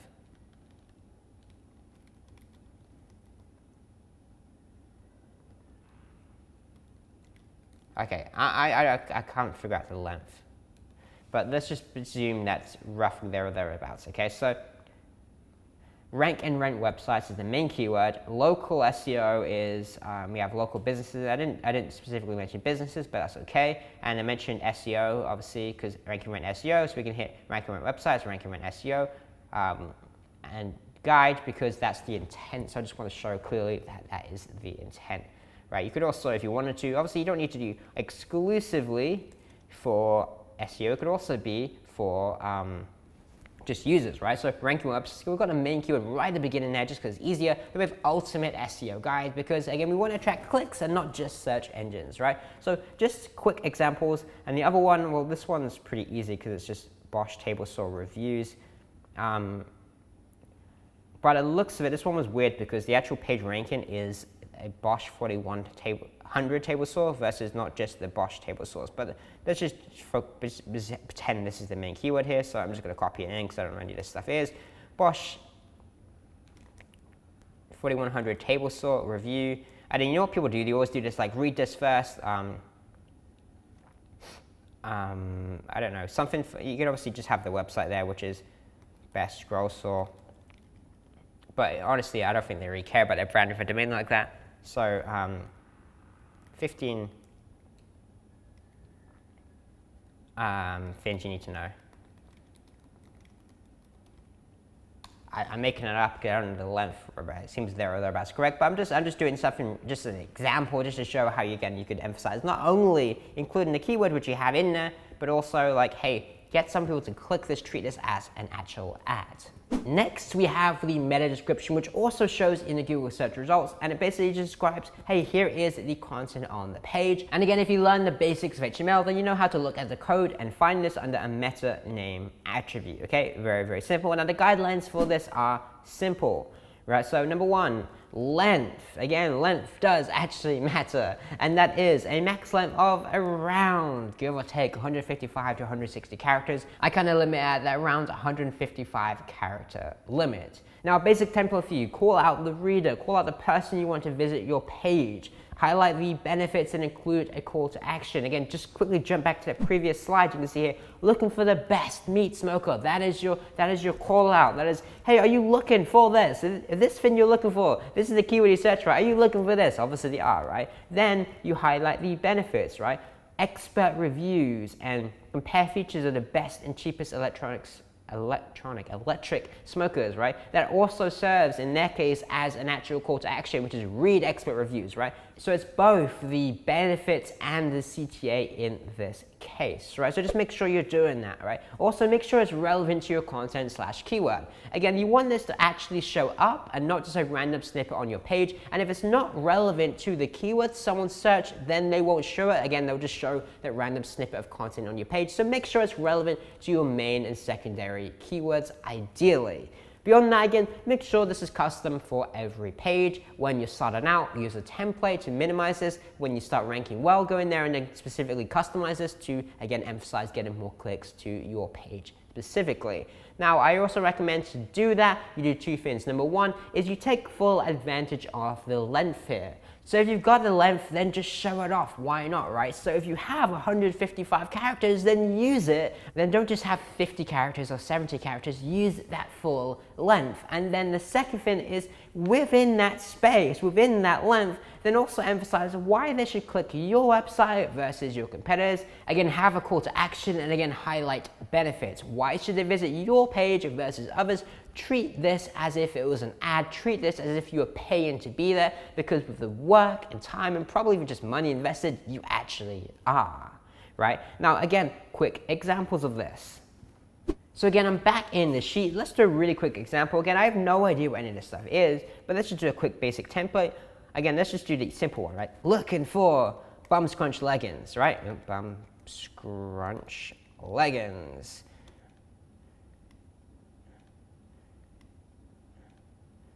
Shop now, right? I just made this up on the spot, but you can kind of see what's going on here. Looking for bum scrunch leggings. We have over 50 styles, start from $19.99. Shop now. What am I doing here? I'm calling them out. Hey, you looking for these bum scrunch legging fins? Then I'm saying, what is the benefits? We have over 50 styles, and they start from only £19.99. Again, this is probably fake, right? Shop now is our simple call to action. It doesn't need to be any complicated. It's just a simple call to action, right? Same here, right? Next one, okay?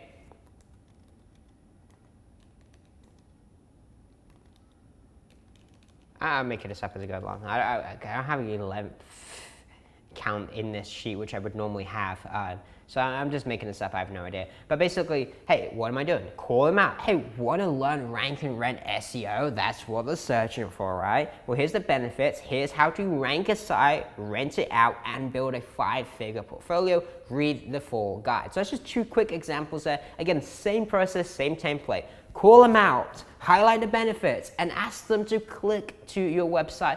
Very, very simple. The next item on the list is the H1, the heading 1 element. This is the main heading on the page. You'll see it on every page. If you go into a blog post and there's a big title at the top, if the marking is up correctly, this should be wrapped in a H1 tag. And again, learn code, learn the basics of HTML, because this will absolutely help you when you're doing your auditing and your analysis. As you can see here in the second box, it's just wrapped in a H1 tag, and obviously this is the main title of the blog post, or the main title of the product category, or the product name on a product page, or anything like that. It is really, really simple. Now, going into the guidelines, as we always do, the first thing is there is no length limit. You can be as big as you want here, and there's no issues whatsoever. What I'd recommend, though, is not trying to fit in a bazillion keywords, so definitely do that to a degree, but actually focusing more on your readers. After all, if your title sucks, then why would they read your article? So focus more on readers, but again, as always, squeeze in that main keyword. Right, now what you want to do here is make sure there's only one H1 on the page. There's been recently discussions about this, and Google's saying, yeah, if there's more than one, they're smart enough to determine the topic of the page. Still though, I still wouldn't recommend having more than one H1. It's just not best practices. Even if they can understand it, why not make it easier, and why not have it marked up correctly, okay? So what does this mean? It means that if you have a theme that has your logo at the top marked up as a H1, then, well, that is wrong. So don't do it, okay? It's really simple. Make sure the title of the page, as in the main heading on the page, is the H1, and you're good to go. It's really, really simple. And from there, what I would recommend doing is basically, again, just including the main keyword, really simple, and then probably doing something a little bit extra. So not just the main keyword. For example, if the main keyword is Best Survival Knife 2020, then we want to mark that up and write that in a way that just reads well for humans. So how can we do that? Well, just a quick example. What is the best survival knife of 2020? Full guide, right? Or even just full analysis, or even just what is the best survival knife of 2020? And make it a question, make it a sentence, and not just best survival knife 2020, right? Just emphasize humans and people, and not just search engines.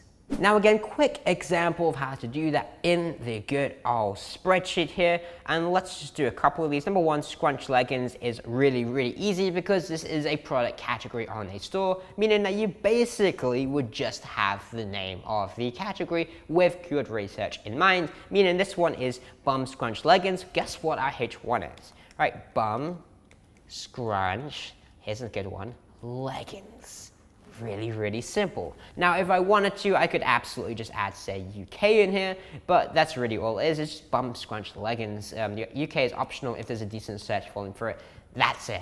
It's really simple, right? What about a blog post? Let's do a different one. Rank and rent websites. Again, what would I do here? Well, rank and rent, I keep saying it. Rank and rent websites, or I could just do rank and rent SEO. Probably want to include the main keyword. That's the main keyword. Ranking web websites, step-by-step guide or something like that, right? Or I could do longer if I wanted to, because there's no limit, right? Step-by-step guide to renting. Now I'm just making this up as I go along. I'd probably actually put some effort into this later. But for example, if I I was doing this, I just have something rank and rent SEO, so I'm hitting a different keyword at the beginning, but that's okay. Step-by-step guide to rent local websites to rent websites to local businesses. So I'm hitting like multiple different keywords in here all at one time. Now, again, do you need to do this? No, I just focus more on the main keyword most of the time, because I could probably have rent websites to local businesses as a H2 rather than a H1. I'm just giving like a quick example off the top of my head. It could also just be rank and rent SEO, step-by-step guide, again, like I started with, right? I'm just giving examples how to do it. Again, this one's really easy because it's just gym clothes. So again, it's the homepage, right? So I'd probably do it, it's a homepage, you'd probably have a bit more of a category here. So I'm just gonna buy gym clothes online, right? So you can have a little bit more. This one here is, this is the title tag we have. Again, this could literally just be brush table saw review, right? That should just be the H1, it doesn't need to be longer. If you wanna have something longer, again, you could do something like this, right? 15 things you must know, things like this, but honestly, this could just be the H1. Don't overthink it. Get your main keyword in there and just make it readable, make it like, give it a hook and make people want to read your content. It's simple, don't overthink it too much. After your H1, you have your subheadings. This is your H2, 3, 4, 5, and 6. Right? Now, usually you probably won't use every single one of them, but basically these are just your subheadings, and they're pretty important again for your secondary keywords. So you can see an example of this here, and they're wrapped up in a H2 tag, but it could just as easily be wrapped up in a H3 tag, a H4 tag, or again, a H6 tag all the way up to that way. Right? Now, again, guidelines for doing this are simple. You can have unlimited, you can have multiple H2s, H3s, you can only have one H1, right? You should anyway, when you have one H1. But you can have 5, 10, 20 H2s. You can have 100 H3s. You can have as many as you want for every single one of these. Now, what I recommend here is not to overthink this as always, and just prioritize including secondary keywords in your H2s, because this is, again, your secondary elements here in terms of headings, right? So you have your main heading, this is your main keyword, and then your H2s are your secondary keywords, and then hidden all those secondary keywords there. Now, I recommend on top of this, treat this in a hierarchical way, just because it's, well, better, and again, how it's intended to be used. Meaning that your H1 is the main topic on the page, the H2 is the subtopics within that main topic, and then within the H2s, you have H3s for, again, topics within that subtopic, and then within that, you have H4s, and so on and so forth. Again, you probably don't have any more than H3s unless your theme uses it in somewhere like the footer or a sidebar or something like that. But that's really it. Like, you don't need to go that in depth unless you, again, really do need to go that in depth. But most times, well, you don't, right? Now, my advice for this is really simple. Just look up your competition and just copy what they're doing and then copy what is working, which pretty much applies to every area of SEO if you understand why exactly you're doing it. For example, I'm on Ahrefs Keyword Explorer here, and if I go over to these sites that I was competing against, for example, and then I could actually look up those sites and say, okay, what subheadings do these guys have? You can scroll through here, you can see here, they have what is rank and rent, okay? They have another one for what are the benefits of rank and rent, why do rank and rent, and so on. And I can literally just build up a list of them and just kind of copy what those guys are doing. How do I get started with rank and rent websites, right? This is the H2s, this is probably a H3, judging by the size without actually checking the code, right, and so on. So that is a really simple example. Here's another competitor, right, the H1, how to rank and rent websites. So you see here, the main keyword they're doing, go back to the H1 point, rank and rent websites. Now scrolling through here, what are you doing? How is rank and rent different? Subheading. Who invests in renting ranked websites? All right, scroll down further. Newly opened businesses. This is H3s. The steps to create a rank and rent website, I think, is also one, and so on. Again, just looking through the subheadings that our competitors have. Here's another one.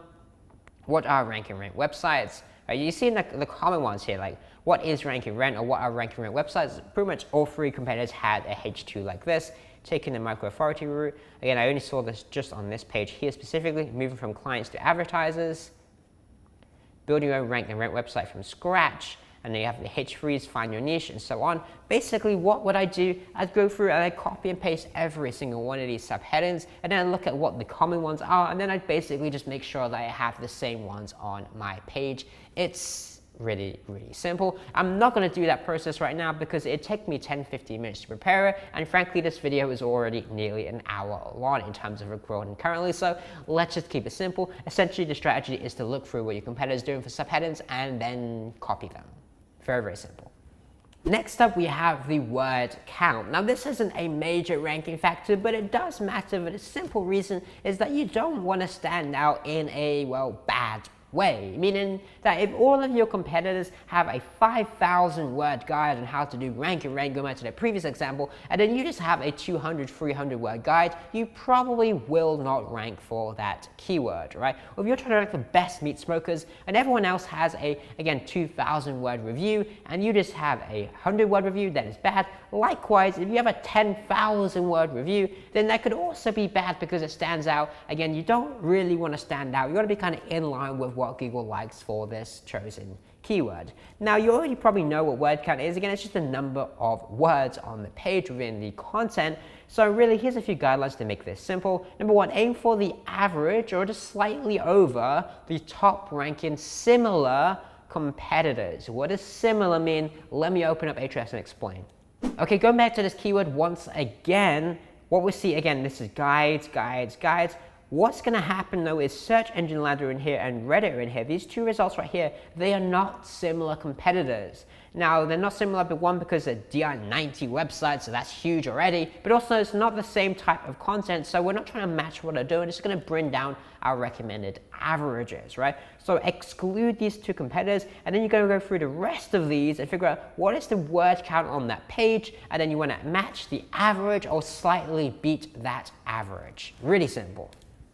Again, while you're doing this, be careful to satisfy the intent. It's not just about more content. There used to be some really bad advice out there that said, find how much your competitors have and then double it. And again, that is bad advice, to be honest, okay? Satisfy the intent. If someone's looking for what is the weather, they don't need a 10,000 word article to explain the history of how people determined what the weather is today. They just want to know what the weather is today, right? Really, really simple. And then remember that non-paragraph content is also included in the count. Meaning if you have a table and there's information in the table, that is included in the count. If you have an e-commerce store and there's products, that is included in the count. So in many cases, you don't need to expand more description on that product category page for e-commerce. You just need to add more products to your store. It's really, really that simple, okay? Don't only look at paragraph content, also look at other types of content on the page also.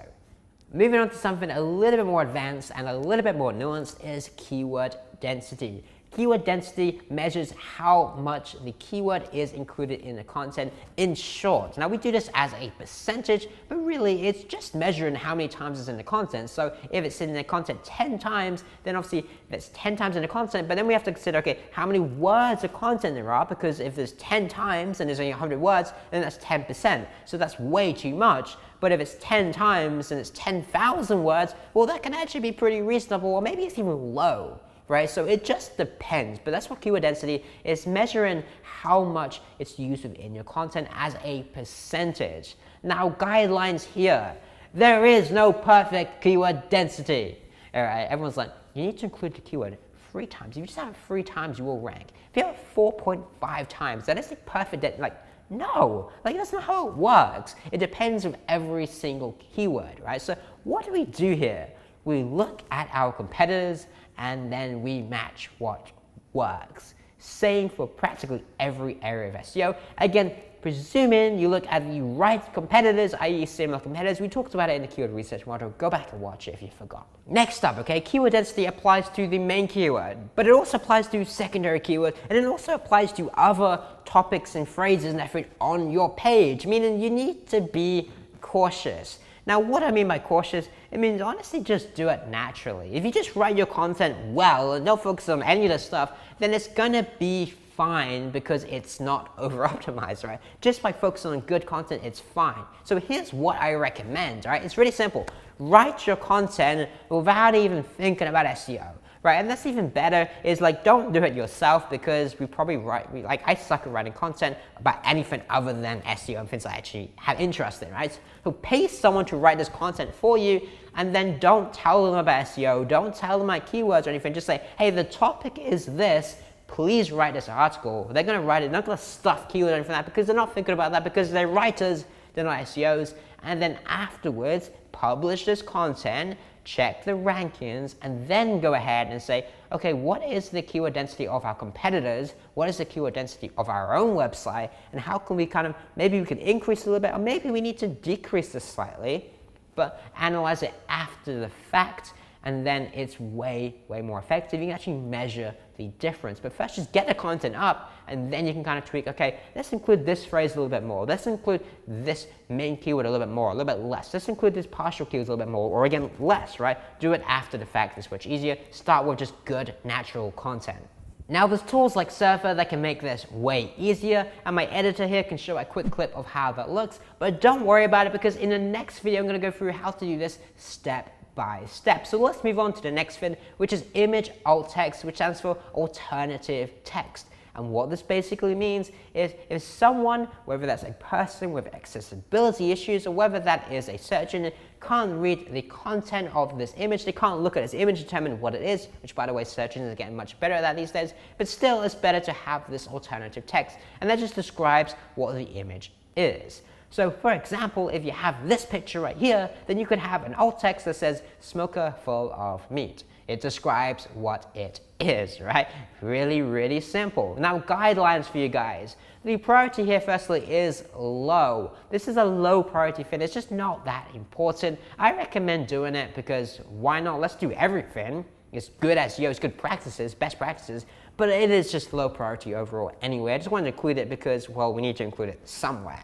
Right? Now, what I recommend here is to insert page theme related phrases where relevant. This can be your main keyword. It could also be secondary keywords. It could also just be anything related to that overall topic. For example, if you have a page about iPhones, then guess what? iPhone camera is pretty relevant. If it's an iPhone review, iPhone camera, or even just camera, is relevant to that overall topic. If you have a review about iPhones and you don't mention a camera, well, that's a really weird thing to not mention, right? Very, very simple. Beyond that, just be careful not to stuff keywords. Again, this is low priority. And what most people recommend doing is have your alt text for every image and include the keyword here and there and there and there. It's like, well, we have 15 images on this page. It's massively, massively over optimized, okay? So just remember, this is low priority. It's not important. Don't stuff keywords. Just describe the image, right? And if you can include some topically relevant words in there, that is great, but don't overdo it. It's just very important. And I recommend, again, despite this being low priority, if you can, the best practice is to have this for every single image, because it's just best practices and it's great for accessibility, not only just SEO. If someone, again, can't see that image, it's better to have something describing it. It's just best practice, so I recommend doing it anyway. Now, one other thing I need to mention before we wrap up this video, because apparently it still comes up and apparently people still do this, is meta keywords attribute. Now, what this is in the olden days of SEO, which probably isn't that old, but nonetheless, the olden days of SEO, people used to have this meta keywords attribute where they just list out, okay, here's a list of keywords we want to rank for. And I kid you not, people being SEOs and taking advantage of this, they would just include a list of like 500 keywords, and here is all the keywords you want to rank for, here's all the keywords that are relevant. Now today, this isn't used by Google whatsoever, and I recommend just not including it on the page whatsoever. Don't waste any time on it, and don't just give a list of your keywords to your competitors and make it easier for them, right? Just don't do it. So my editor here can like beep here, like cross this out, do something cool or whatever he does. He does it, not me. Then just say, don't do this, all right? Do not use meta keywords. Done. Next up, what do we have? Okay, so that actually wraps it up. Thankfully, right? This video is over an hour long. I apologize for dragging out so long. That wraps up. These are the fundamentals, and these fundamentals are practically the same every single time. And these fundamentals are the first things you want to do when you're optimizing your pages and your content. Just get this done first. Now, from here, we're going to dive into some more nuanced stuff and some more advanced stuff in the next videos. But what you need to remember first is that this applies to every single web page. I specifically wrote web page here, not page, because I want to mention that this happens on blog posts, site info, on category, on even if you have tags and everything like that indexed, then it applies to tags and everything too. I recommend probably not indexing them, but the point is it applies to every single web page on your website. So make sure you're doing it site-wide. So it's on page, but it's the entire website, right? So at this point, look guys, that covers the fundamentals. In the next video, we're gonna go into content and how exactly to optimize your content. It's gonna get a little bit more advanced. I'm gonna go through some tools and help you go through this step by step, how exactly to do that. With that said, I'm losing my voice. I've been talking for over an hour now. I hope this is helpful. If it is, do me a favor, please go ahead and click that little like button. Just give it a little tap. Click that like button so I know you guys like this content, so YouTube recommends this to more people, and so I have some reason, some really mundane, lame reason for losing my voice just so I can get some likes. All right, I appreciate you watching this video, and I'll see you in the next video.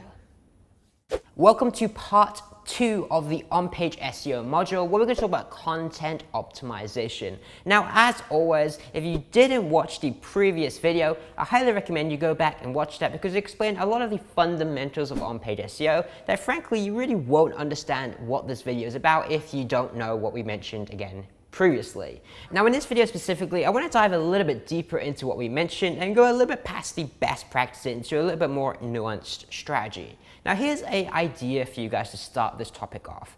In an ideal situation, I'm saying this is perfect, but what Google are striving to achieve is that the best piece of content will rank. Now again, does that mean that the best piece of content will always rank?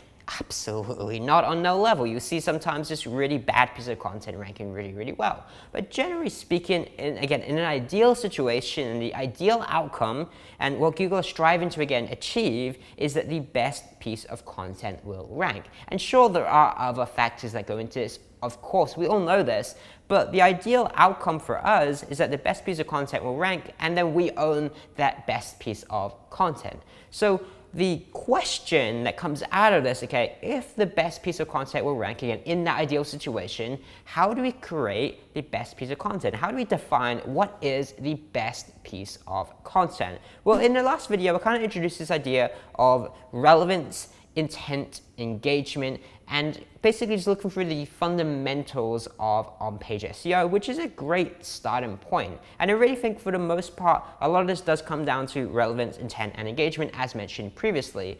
But well, that is just a starting point, and there is a lot more that goes into it. So in this video, I kind of want to dive deeper into these concepts and really dive deep into how exactly you would do this. Now again, recapping real quick, intent is really easy once you understand the philosophy behind it. You want to investigate basically what is the intent, what is the search intent of someone looking for this keyword. For example, are they looking for information? Are they looking to buy something? Are they looking are they investigating before buying something later? Are they looking for a local business? Like, what is the intent behind this search?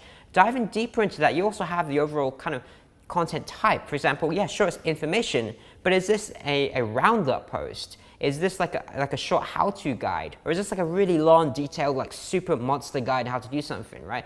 What type of content ranks that's within this intent? And even within that, you can look at things, say, sentiment. Okay, is this a positive article, right? Is this positive reviews or is it negative reviews? Because every single review is negative. Unfortunately, you probably want to have a negative review also, because that is just the sentiment that Google likes for this keyword, okay? That is intent, and that is pretty easy, right? So let's say that that covers intent. Again, we could talk for hours on this, but I think it's enough detail for now. So that leaves out relevance and engagement.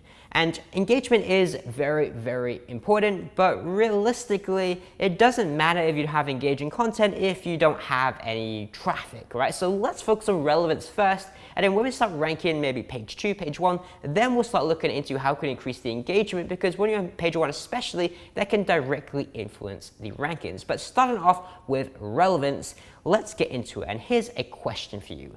What makes one piece of content better than another from a relevancy point of view, right? And that is basically the question I posed to you at the beginning. If you have a look at these results right here, you have rank and rent. So if you search rank and rent, these come up, right? And the first one is a rank and rent SEO guide. The second one is a rank and rent SEO guide. And the third one is, guess what? A rank and rent SEO guide. So how do we determine from this which guide is better? Which guide is the best piece of content? Well, that is a very, very difficult thing to do, and in the olden days Google were pretty bad at it, and today they're continually improving. If you have a look at the past few years of ranking updates, you'll see updates like RankBrain, BERT, the passage ranking update, and various different things like this designed to help Google better understand your content. It's not just about like how many words are on a page, right? You can't just write more words on the page and say, okay, this is better, because that doesn't make it better, right? You can't just increase the density. You can't just say, okay, well, I have the keyword 5 times and you have it 2 times, so my article is better. That's outdated SEO, and again, Google are trying to improve their algorithms to better understand the content, so it's more than just these basics and fundamentals.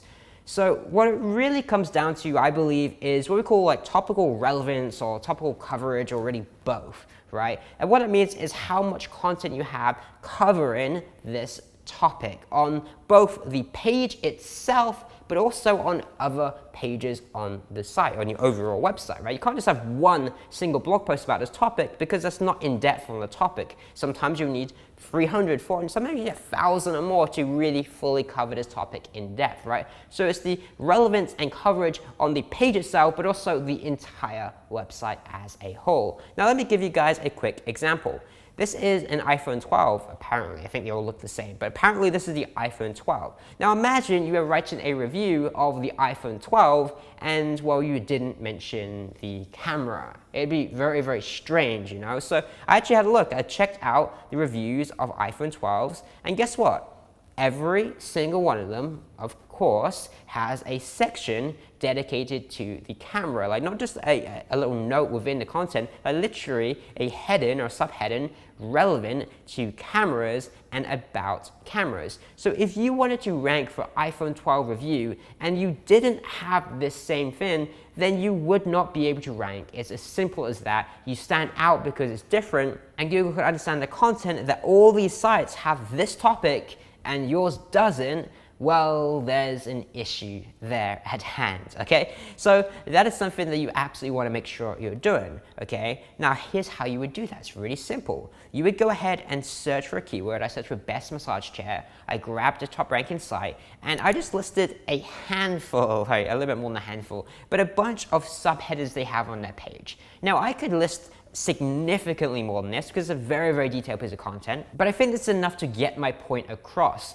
If you don't have a topic on the types of massage chairs, then your content isn't as good as theirs, presuming, and this is the presumption here, that it matches the intent. Because if you have an e-commerce page and you start going into 5,000, 10,000 words explaining different types of this and features of this and stuff, possibly that isn't the correct intent. It just depends. And again, look at your competitors for indicators of what is actually working.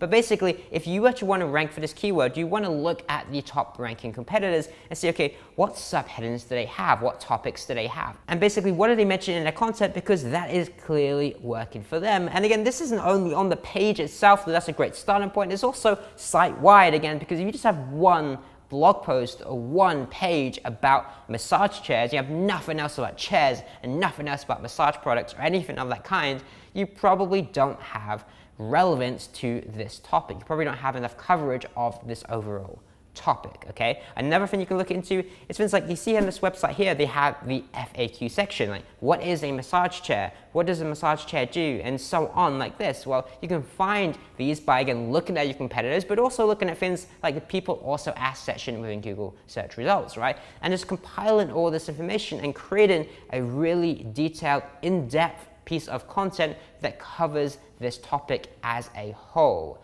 Again, Google are looking at how well you cover this topic. Now again, you do need to do this with intent in mind. If I'm looking to find out what the weather is outside right now, I don't need a history lesson in the weather, how people measure it and all this sort of stuff. I don't care how the weather is measured, I just want to know what it is, you know? So you also have to do this with intent in mind, but presuming it is, then you want to have a detailed piece of content, again, on this topic.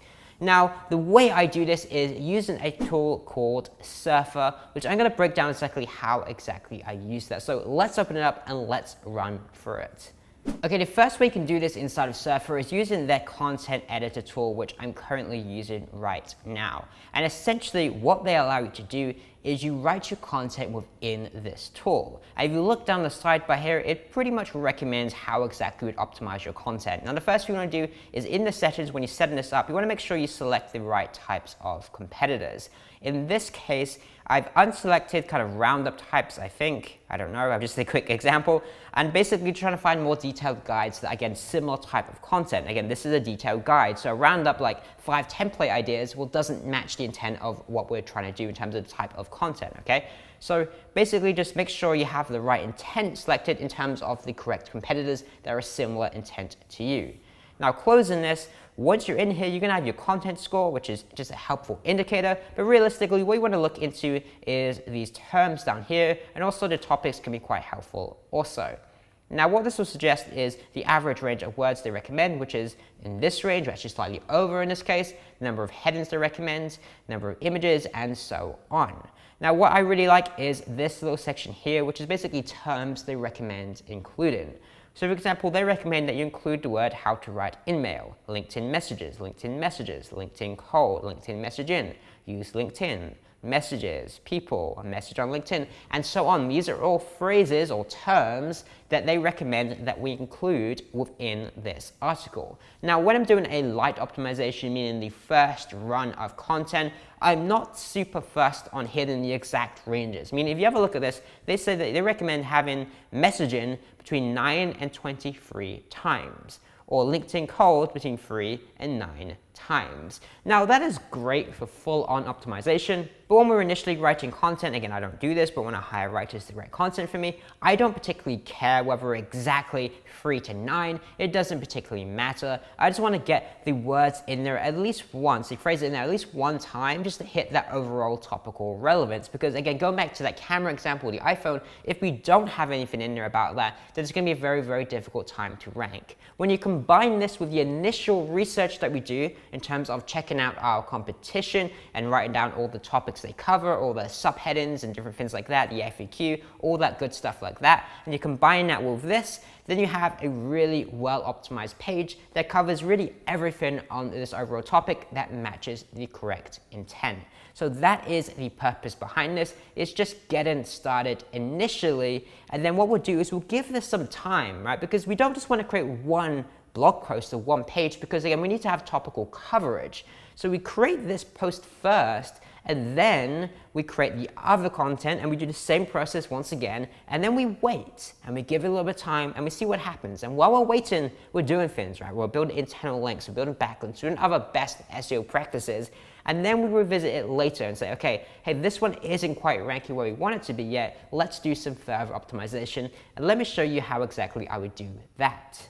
Another tool Surfer have that's really helpful is their audit tool. Now, I like to use this for existing content or for just revisiting that content that we wrote previously. So I'm just going to quickly run through how exactly we'd use this. I've put in here e-commerce SEO as the keyword. You can put in multiple keywords, and then put in a URL here. Again, other blog posts we have on e-commerce SEO that isn't optimized whatsoever, we just wrote the content, right? Now, next up, we're going to select the correct country, and then also the device. Is it mobile or desktop? For most of the time these days, you're going to have mobile. Let's just leave it at desktop now, but it depends on which type of visitor you're trying to attract the most of. And again, for a lot of sites, it's usually mobile first, not desktop. But do that, and then NLP stands for Natural Language Processing. It just suggests additional keywords that uses Google's NLP tool. It's suggested to have that on. It costs a little bit more for the credits, but I recommend it, okay? Once this is all done, click Run Audit with NLP.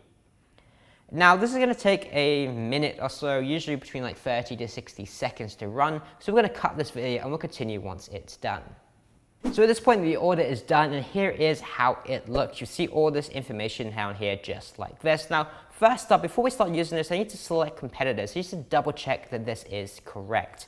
Now, what we need to do is, again, just double check that we have competitors that are a similar type of intent to ours. In this case, this is a guide in e-commerce SEO. This is correct. A guide in e-commerce SEO. This is correct. This one is not. So the top rated e-commerce SEO company that is not the same type of intent is going to skew the data. Ultimate guide to SEO for e-commerce sites. That is correct. and so on, right? We're just going to go through this. E-commerce SEO, Shopify, that makes sense. This is probably correct, but I don't know. Let's just leave it out because I can't bother to check. This is good. This is a guide. This is good.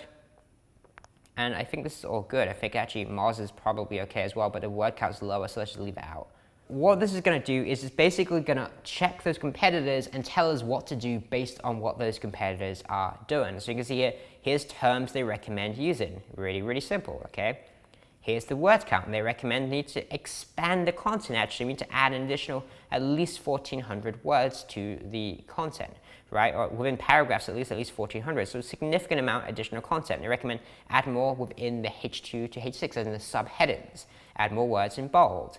And then exact keywords, they recommend add a little bit more, not much, but a little bit more on the exact keywords per 100 words a body, and so on. This is how Surfer works. Now, what I'm going to do here is a very light optimization first, okay? So here's what I would do when I just want to lightly optimize a page, and I can basically train someone to do this really easily without being like a super advanced SEO or SEO and analyst level at really understanding what's going on, okay? So what I want to do first is, number one, check the word count, okay? Check the word count and then word count in paragraphs and see if we need to expand the content or remove the content. In certain cases, we need to actually reduce the content a little bit. But that's the first check, because really before we dive into anything else, we want to check, okay, do we have enough content on here? And if we don't have enough content, then again, revisit the competitors, revisit the subheadings, even look in these phrases here and just figure out what content can we cover? What can we talk more about to expand the content on this page? Presuming that is correct, which it isn't now, but presuming it is, and then we're going to move on to the next thing, which is I like to look at the keyword density basically of the exact keyword, because it's another quick, easy fix basically. We say, okay, increase this or decrease this. We can just go ahead and just mention the keyword again another time in the content, and also the partial keyword is further down here. Again, they recommend 0.6 to 1.47 times additional per 100 words in the body. So again, I don't know how many words it is, maybe 5,000, but go ahead and mention the partial keyword, the exact keyword a few more times in the content. Very simple, easy fix to do. When you do that, click refresh up here. If you go up here and click refresh, it's going to refresh this data and it'll tell you if you've done it correctly, just so you can make it really, really easy. Again, I don't do this, I pay people to do this type of thing for me. Now, beyond that, this terms to use section is really where we want to get going with that whole topical relevancy thing. So what I'm going to do is I'm going to scroll into this and you see here, it has loads of suggestions like add something, this is all good, add with like a warning, not necessarily an error, and so on. Good. And some of them say remove. So you see remove. I have duplicate content mentioned 10 times in my article, but they recommend you only want to have that 4 to 8 times. So we're over, so they recommend removing it. So what I'm going to do now is I'm going to click this little action column here, and it's going to sort by the errors at the top. And all I want to do first is increase the topical relevancy, which means that all of these words here, I don't have e-commerce in this exact form. I think I have e-commerce without the space or with a dash or something like that in there. But I don't have e-commerce written like this at all, and they recommend 15 to 96 times. Or e-commerce business I don't have, they recommend 1 to 3 times. Notice this is the NLP. This is using, again, Google's natural language processing tool to make these suggestions. Again, search engine optimization, apparently I don't have, I probably do have it, but I spell it the British way, not the American way. But again, that makes sense. They have it. They recommend 2 to 7 times. And all these ones here that say ads, and I have 0, I'm just going to go through and add all of them. And the reason, again, I'm going to do that is because I want to increase the overall topical relevancy. So I'm going to mention long tail keywords, social media. Okay, I'm going to skip take a look. It doesn't count, right? It doesn't matter anything. Search volume, I'm going to mention search volume. Site structure, apparently I don't mention that. Again, that's highly relevant, right? If I don't have site structure mentioned in my e-commerce guide, then that guide is probably better than mine because theirs mentions it, okay? So it's just hidden that overall topical relevance. So that is the first phase of using this. So once this is all done, as mentioned previously, I want to give it a little bit of rest and time. I want to leave the site a little bit, the page a little bit, focus on our other content, because I really want to do this at scale. Again, having one blog post about a topic isn't topical coverage. You need more. You probably need 50, 100, 200, 500 or more, right? So I want to focus really not only on optimizing this page really well, but also really on volume and quantity of content, because again, just having one page isn't enough. So I'm going to do this light optimization just to get it done, just to get it optimized, and then move on to the next page and the next page and the next page, and try and churn out as much content as I can of a decent level of quality. Then, and only then, I'm going to give that some time, maybe it's going to be a month later or so, and then we're going to revisit this and say, how can we better optimize this page, and that is really the next phase. So what can we do then? We can go back into Surfer, we can go back into their audit tool, and you can see here, again, the same suggestions as previously, but now we can start looking more into this and say, hey, we only added e-commerce one time because we just wanted to do it one time just to get the relevancy in there. Now, let's see if we can increase it to 15 to 96 times just to get, again, more relevancy. So increase that a little bit. A guide to SEO, that's going to increase that from 1, which it would be if you did that work already, to 8 times or 10 times and so on. And repeat that whole process for all of these. Likewise, the ones that say remove, let's actually listen to that now and let's remove this a little bit because we mentioned it's too much. And again, it's not the correct intent. It doesn't matter. We have a ton of content on duplicate content, but let's reduce this a little bit overall to be in line with what's working for our competition. Right? Same for another removal here. I mentioned title tag 14 times. Hey, that's a little bit much. Let's reduce that a little bit more, and so on. And actually refining our usage of phrases. You can also do the same thing for words. It's a little bit less important, but just something that you might want to double check. And just going through this list of words and saying, okay, increase the usage of Google, right? Or some of them queries you don't mention whatsoever, and so on, and checking the words. You can also look at making some structural tweaks here. So for example, if you scroll down to where it says the heading somewhere in here, then the overall structure, hey, increase the number of paragraph elements, increase the number of images, increase the number of bold elements, right? Increase the number of subheadings possibly. In this case, we don't need to. And different things like that, and also increasing the content within each of these areas. So content within subheadings, content within bold, and so on. And then making further refinements to the exact keyword usage. Can we increase it very, very slightly or reduce it? We already do that in the initial run, but we don't go too detailed with it. But later on, we can try and make some additional refinements to this. And that's basically like analyzing the more intricate details on this, and also the SERP Analyzer tool later if we want to get even more advanced to that. I won't go into that in this video. Then we can really try and refine the page once we're already giving it some time and it's not in the position we want it to be. Now, sometimes you don't need to. Sometimes you have the intent correct, you have a light optimization and just best practices, and that's enough, and you already start ranking on page 1. But if it's not enough and you're not ranking where you want to be, then you can dive a little bit deeper into their audit tool and again the SERP Analyzer tool and really see how to optimize your content even better. Again, looking at what is actually working for your competition. And if nothing else, guys, this is really important for, again, topical relevance. But beyond that is also just making sure you don't stand out. If your competitors all have, say, 500 to 1,000 words and you have 10,000 words, well, there's something a little bit fishy going on because it's completely different to what is working. So again, just looking at really what is working for your competitors and just kind of matching similar to what they are doing. Now, once you're ranking pretty well, ideally like the first page, and engagement is going to become much, much more important. So how do you increase the engagement of your content? Well, here is 2 main ideas for you. That is readability and CTR, which stands for click-through rate. So let me start with readability, then we'll go into the next one, okay? Readability can be things like multimedia. That means images, videos, and everything within your content, breaking up all that paragraphs, that text, and everything like that. It could be a table of contents. If you ever checked out any review guide, you'll probably see like a little table of contents that says, okay, here's what's upcoming. So you can just click and jump to the different sections. So you don't need to scroll through 10,000 words to try and find what you're looking for. It could also be spelling and grammar. If you ever open a blog post and the first sentence you look at has like a spelling error or some grammar mistakes, well, it can be a little bit annoying. It kind of signals that maybe this isn't the best quality content. Now, does that mean that people don't have mistakes in their content? Absolutely not.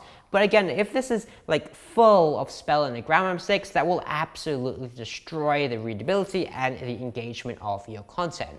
Design is another important aspect where people don't really talk much about this in the SEO space, but it really does make a difference. If your site looks really bad, it's really difficult to read, the font is ugly, the font is small, the letter spacing is really small or too big, the line spacing is too big, and all this sort of stuff like this, it can actually make a really big difference to how readable, again, your content is, which is a design aspect, but actually influences SEO because, again, engagement also matters. So make sure you have a good design. Just invest in good quality themes, or if you have a bigger site, then decent developers and designers that can make an awesome functional site for you. More than just writing good content, this all ties together really, really well. And then also thinking about things like above the fold, meaning that that is what you see on your screen before you need to scroll down.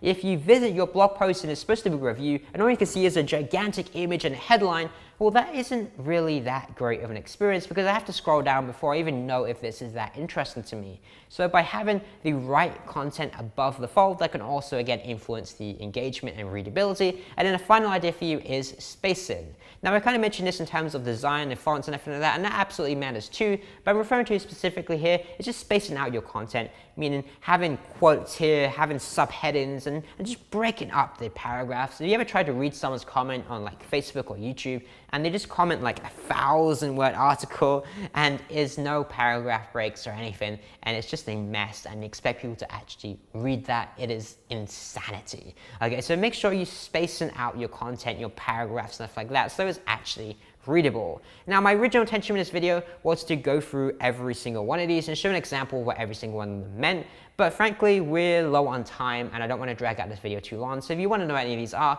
just Google them, but I think you already get the point already.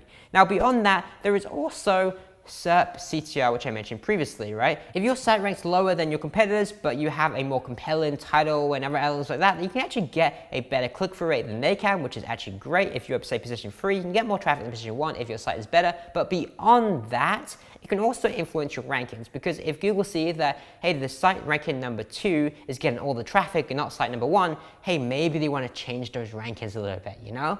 So click-through rate can be optimized for in a few different ways. The main ideas for you really here are your title tag, your meta description, and your structured data. Now, title tag, again, can you include some sort of benefits or hook that gets people to just look at your page more so than the competitors? Can you hook them in and draw them to read the meta description with your title tag? Can you write a meta description that is more compelling, lists better benefits, has a better call to action, sounds more interesting than the competitors? Again, treat this all as an advertisement. And the final thing here is structured data.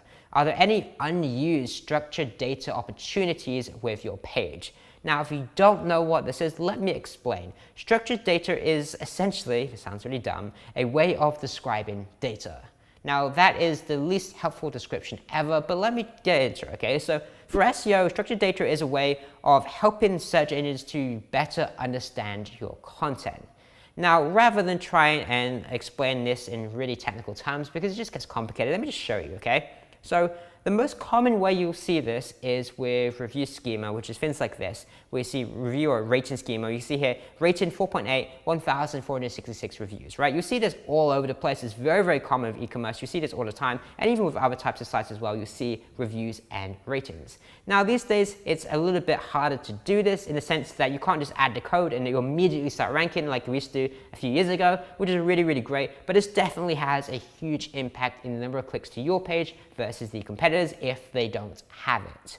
Now, that is just one example. You can also have a lot more information added here. So you can see here you have ratings and number of votes, but you also have the price and you also have the stock level in here. And that's just a simple example. Beyond that, there is actually much, much more than that. There is also structured data for recipes and honestly hundreds of other things just like that. Now, the way people do this is by using something called schema. Schema is a standardized vocabulary of structured data. What does that mean? It's basically just standardized phrases and terms that using to describe your content, right? So you have the product schema, article schema. In fact, here's a bunch of them right here: article, organization, breadcrumb, FAQ, video, and so on. And these are basically vocabularies, as in terms you can use to mark up content on your page to say, hey, you know this piece of content right here, this is actually a movie, or this is a product. And within this is the product name, this is the product price, and this is the product stock levels, or something different like that, right? You're basically describing this to search engines or to whoever, right? It's basically describing that content. Now, implementation of this can be done in a few different ways. The most common two types, I believe, are basically where you mark up the existing code with something like microdata, where you basically just already have that code on your page, and you just mark that up with some schema to say, hey, this is the phone number, this is the email, this is the address, this is the product name, this is the product price, and so on. But you can also use something called, and I had no idea how to pronounce this, I just read this, is JSON LD. Now, I have no idea if that's supposed to be JSON or JSON, or I have no idea. It doesn't matter, but basically that is probably the easiest way of doing this, where you basically just generate a better code with all the information you want, you paste this in your page, and then it's done. You don't need to go in there and like modify the code or anything like that. It is just really simply just pasting in a little bit of code on your pages. Now, if you're using something like WordPress, they add a lot of this by default, and there's plugins that help you do that also. If you're using something like Shopify, again, they add a lot of this by default. So really, it's actually a lot easier today than it ever was, but just look into it and just make sure that you're correctly using it on pages to the best of the page's extent. And again, this isn't something that you need to do from day one, because if you're not ranking whatsoever, then even if you have this, then it's not really going to help you do anything, because it's really about CTR more than anything else. And if no one's seeing your page ranking anyway, then having an FAQ behind it, having reviews next to it, and all this sort of stuff is going to make no difference, because nobody's going to see it anyway. Okay, so reserve this for when you're ranking a little bit better, but it is something you do to increase the overall clicks and traffic to your website again later, which potentially could lead to better rankings as a result of that engagement. Now, once you've done this, you want to use a tool like Google's structured data testing tool, and my editor can show here how exactly that looks. And it basically allows you to test and confirm that the structured data is set up correctly and show what exactly is there already. For example, if you don't already know what WordPress or Shopify, whatever is already doing for your site, then literally run it through this tool and see what they're doing. And also you can decide after that if there's any opportunities that are missing.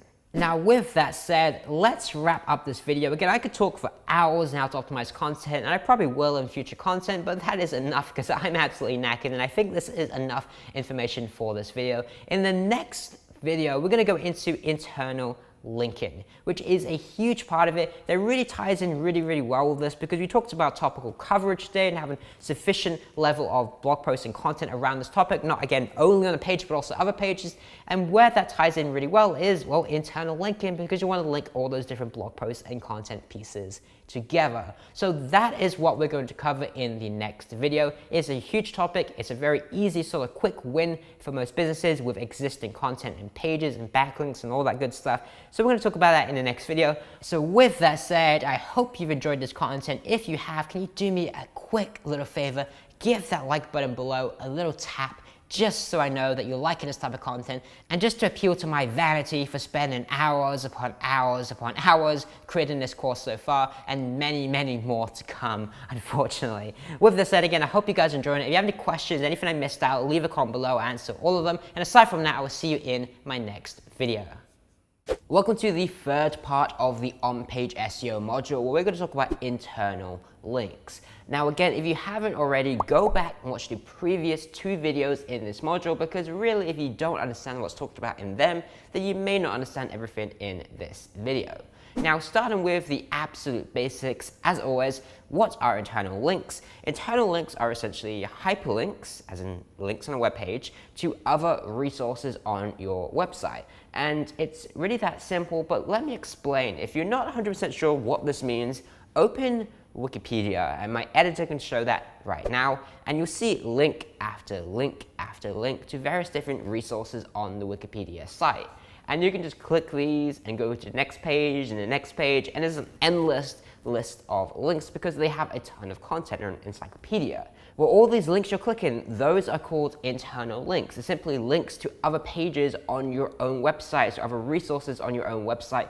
It's that simple. Now, why this is important is because this is one of the easiest changes you can make to quickly increase your rankings. It's really fundamental for SEO. It can really make a massive difference relatively quickly. Now, to understand why they're so effective, you really have to understand how search engines look at them and what ranking factors they're looking at in terms of internal links specifically. So let's go through it. Well, if you remember back to the first video in this course, we introduced this friendly little spider here, which is what Google sends out to crawl the web and find websites and pages to add to their search engine. Now, one of the ways they do this is by identifying and following links. So if you have a link here from page 1 over here, they'll click that link, go through to page number 2, and they'll see another link. Okay, let's click that link and go through to page number 3. So they're following links here, but there's much more than that. Okay, so the first thing there is,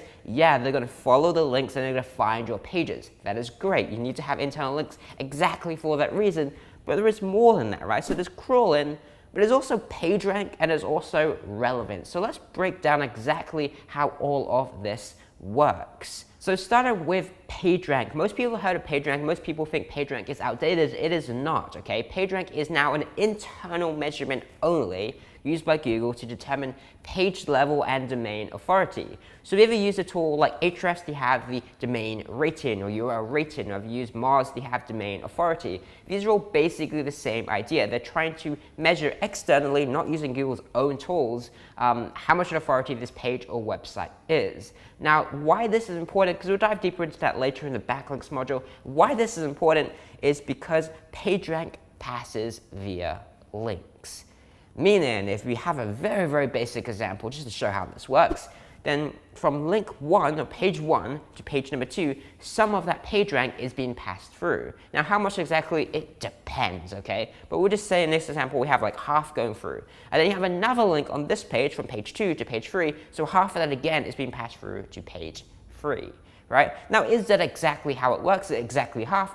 No, okay? But the basic idea is that page rank is being passed via links. So that's important because if you want this page to be strong from a page rank perspective, then you need to build internal links to this page, not only external as in backlinks to this page, you also want to have as many internal links that are relevant as you can possibly build.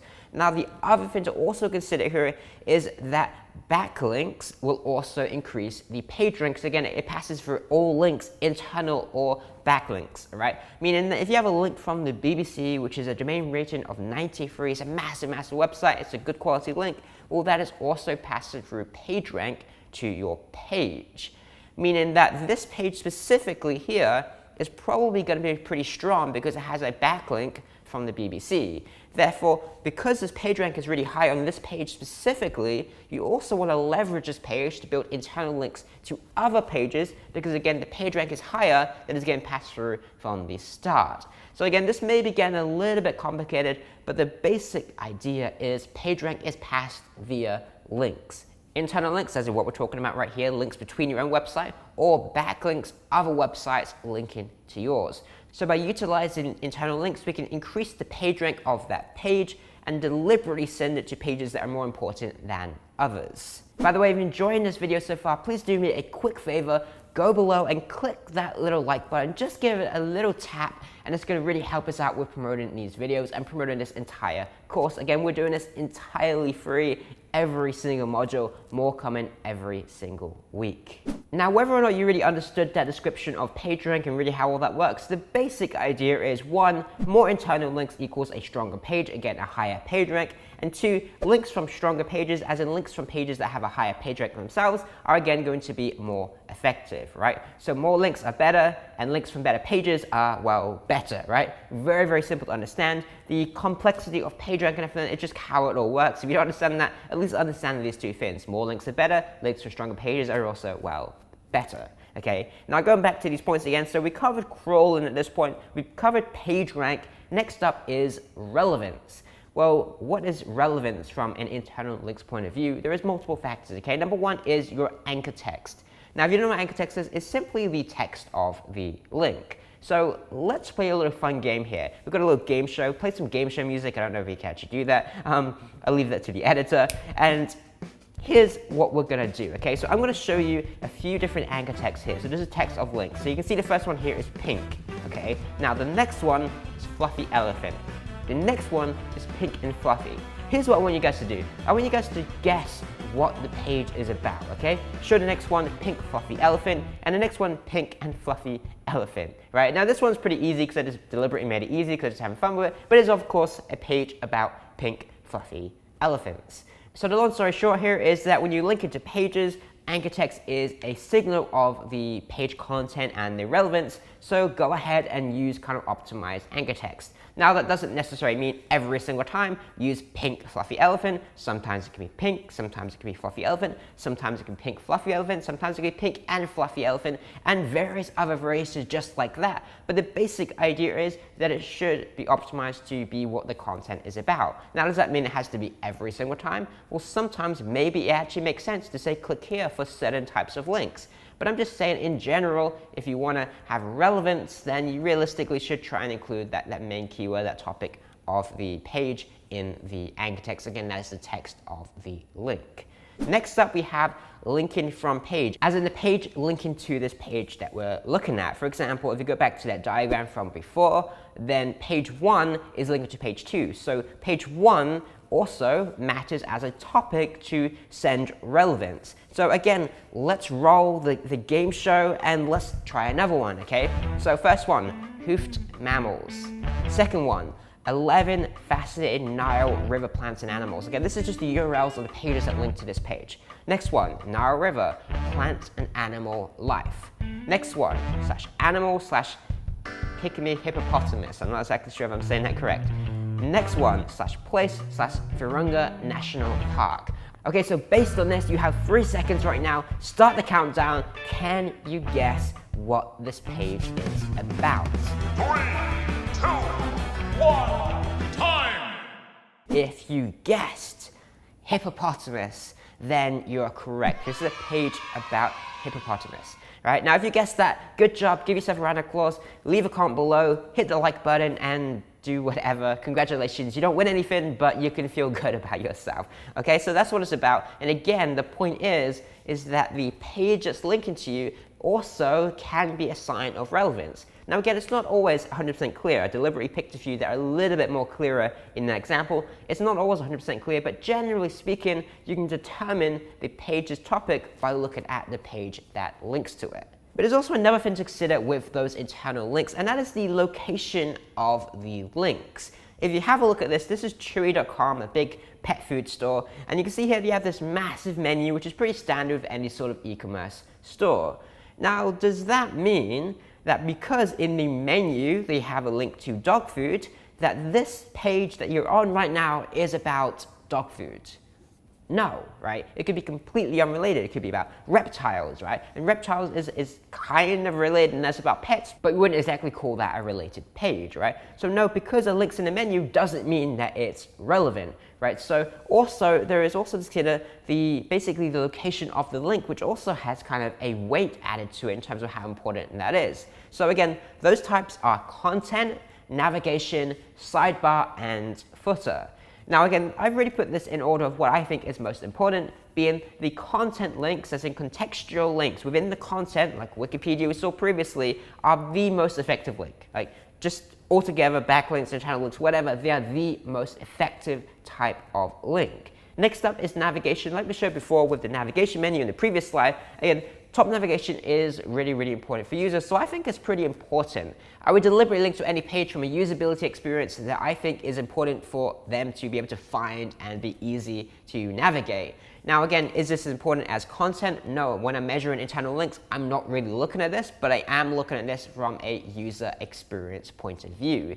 Then you have the sidebar. Again, this can be very, very important for users, especially in e-commerce where you have all the filters and navigation options. It can be very, very useful for users, probably not so beneficial for search engines, unless again it's like an e-commerce store and you're actually indexing all those filters and options, and it could arguably be more important than the side. But realistically, if I really want a page to have internal links and actually rank, I care more about the content. I don't really care about any of these other elements. And by far, the absolute worst is going to be your footer links. Now again, people use footer links and you actually get results from using footer links on the right types of sites when it comes to like backlinks and everything like that.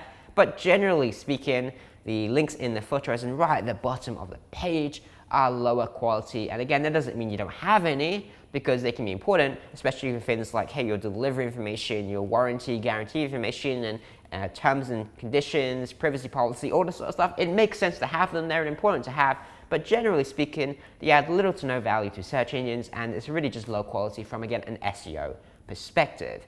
Now diving into the actual strategy, here is how it works, and it's very, very simple. Build internal links to every page, again, ideally within the content if it actually matters. If it doesn't, then you may want to consider like no indexing that page or something to tell search engines, hey, please don't add this to your search engine. Next up, we want to make sure to have internal links to relevant pages, meaning that if they're completely irrelevant, you probably don't want to link those pages together. So it's like, yeah, build more, build to every page, but obviously where relevant essentially is apply that rule. And generally speaking, here's a good strategy, right? Prioritize building contextual links and links within content from the strongest and most relevant pages to the most important pages to rank. Meaning that if your page is really, really important to rank, the strongest page on your site is usually going to be the home page. It usually has the highest page rank because it has the most backlinks pointing to it. So if you really, really want to rank a page, it's really, really important, you probably want to have an internal link from your home page. Okay, so prioritizing, looking at your backlink profile, which pages are the most strongest from a page rank perspective, and then which pages can you link to from that, because they're very, very important, but again, where relevant. Now, another thing to consider when we get into this whole relevance thing is what people call silo structures. So if you have a look at this little diagram right here, so let's presume you have a site about, I don't know, like marketing or SEO or something like that. This is just what came up from our keyword research data originally we did with Keyword Cupid. And you can see here, we have affiliate networks and black hat marketing. Now, within each of those topics, we have multiple blog posts or pages, right? We have, in affiliate networks, we have best affiliate programs, we have high ticket affiliate programs, we have dog affiliate programs, and we have credit card affiliate programs. So these are all just types of affiliate programs, right? Under black hat marketing, we have black hat ways to make money, content locking CPA, make money spamming, black hat SEO. Right? Now, these are essentially what we call like topic clusters. So you have a topic cluster for affiliate networks and you have a topic cluster for black hat marketing. Now, what you want to do with these is basically internal link within a single cluster or silo only.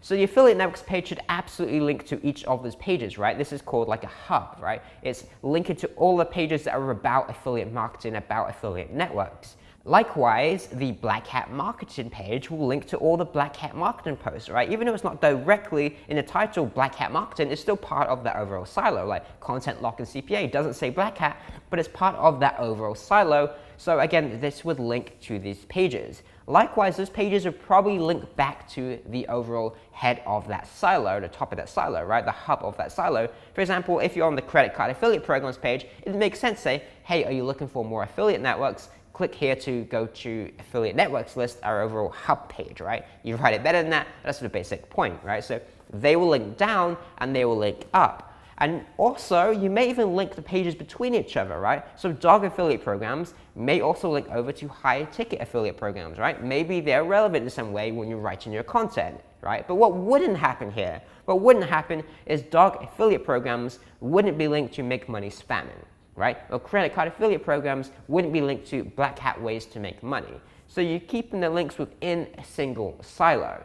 Now, the reason this is important is because it allows you to build up a ton of relevance for this overall topic, because within this single cluster or silo, you have a load of different pages and they're all internal linking between each other. And you're not contaminating that, for lack of a better term, with other topics and getting it all kind of mixed up, right? Now again, do you have to be this strict? Does it actually have to be this strict? Maybe this can be kind of relevant, right? Content lock and CPA is actually a form of affiliate marketing, right? So maybe they can actually be internal links. It's not that big a deal, but generally speaking, this is what a silo structure is. And it's good to have a structure in mind when you're building out your site and all these different topics, stuff like that. Usually, you probably just start with, hey, we're just going to be about affiliate networks, but as you add an additional silo, then this is how you want to build it. And even from there, the affiliate networks and black hat marketing pages probably want to have links from your homepage, because again, that is usually the most important page on the website.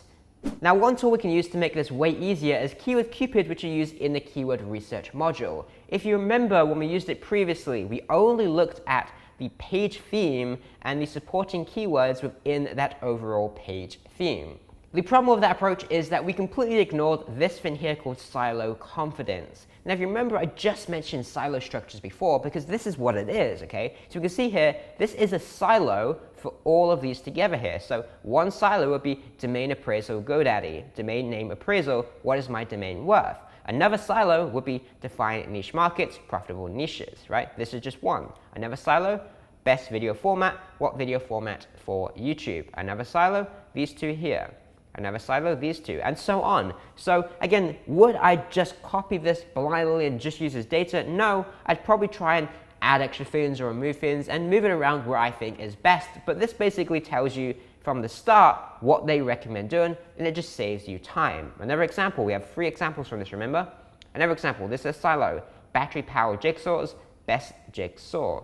Another one, here's 4 of them, it's a bit better, right? So best cordless circular saw reviews, corded versus cordless circular saw, small circular saw, right? And so on. Another one here, you can see 4 of them, and so on. So it's just recommending our silos for it, just to make this way easier. You also have the small silos tab and so on, but I'm not going to use that. Another example from an e-commerce store here, you can see here they have USN Diet Fuel Ultra Lean, USN Diet Fuel Ultra Lean Reviews, USN Diet Fuel Ultra Lean Diet Fuel 2 kilos, right, and so on.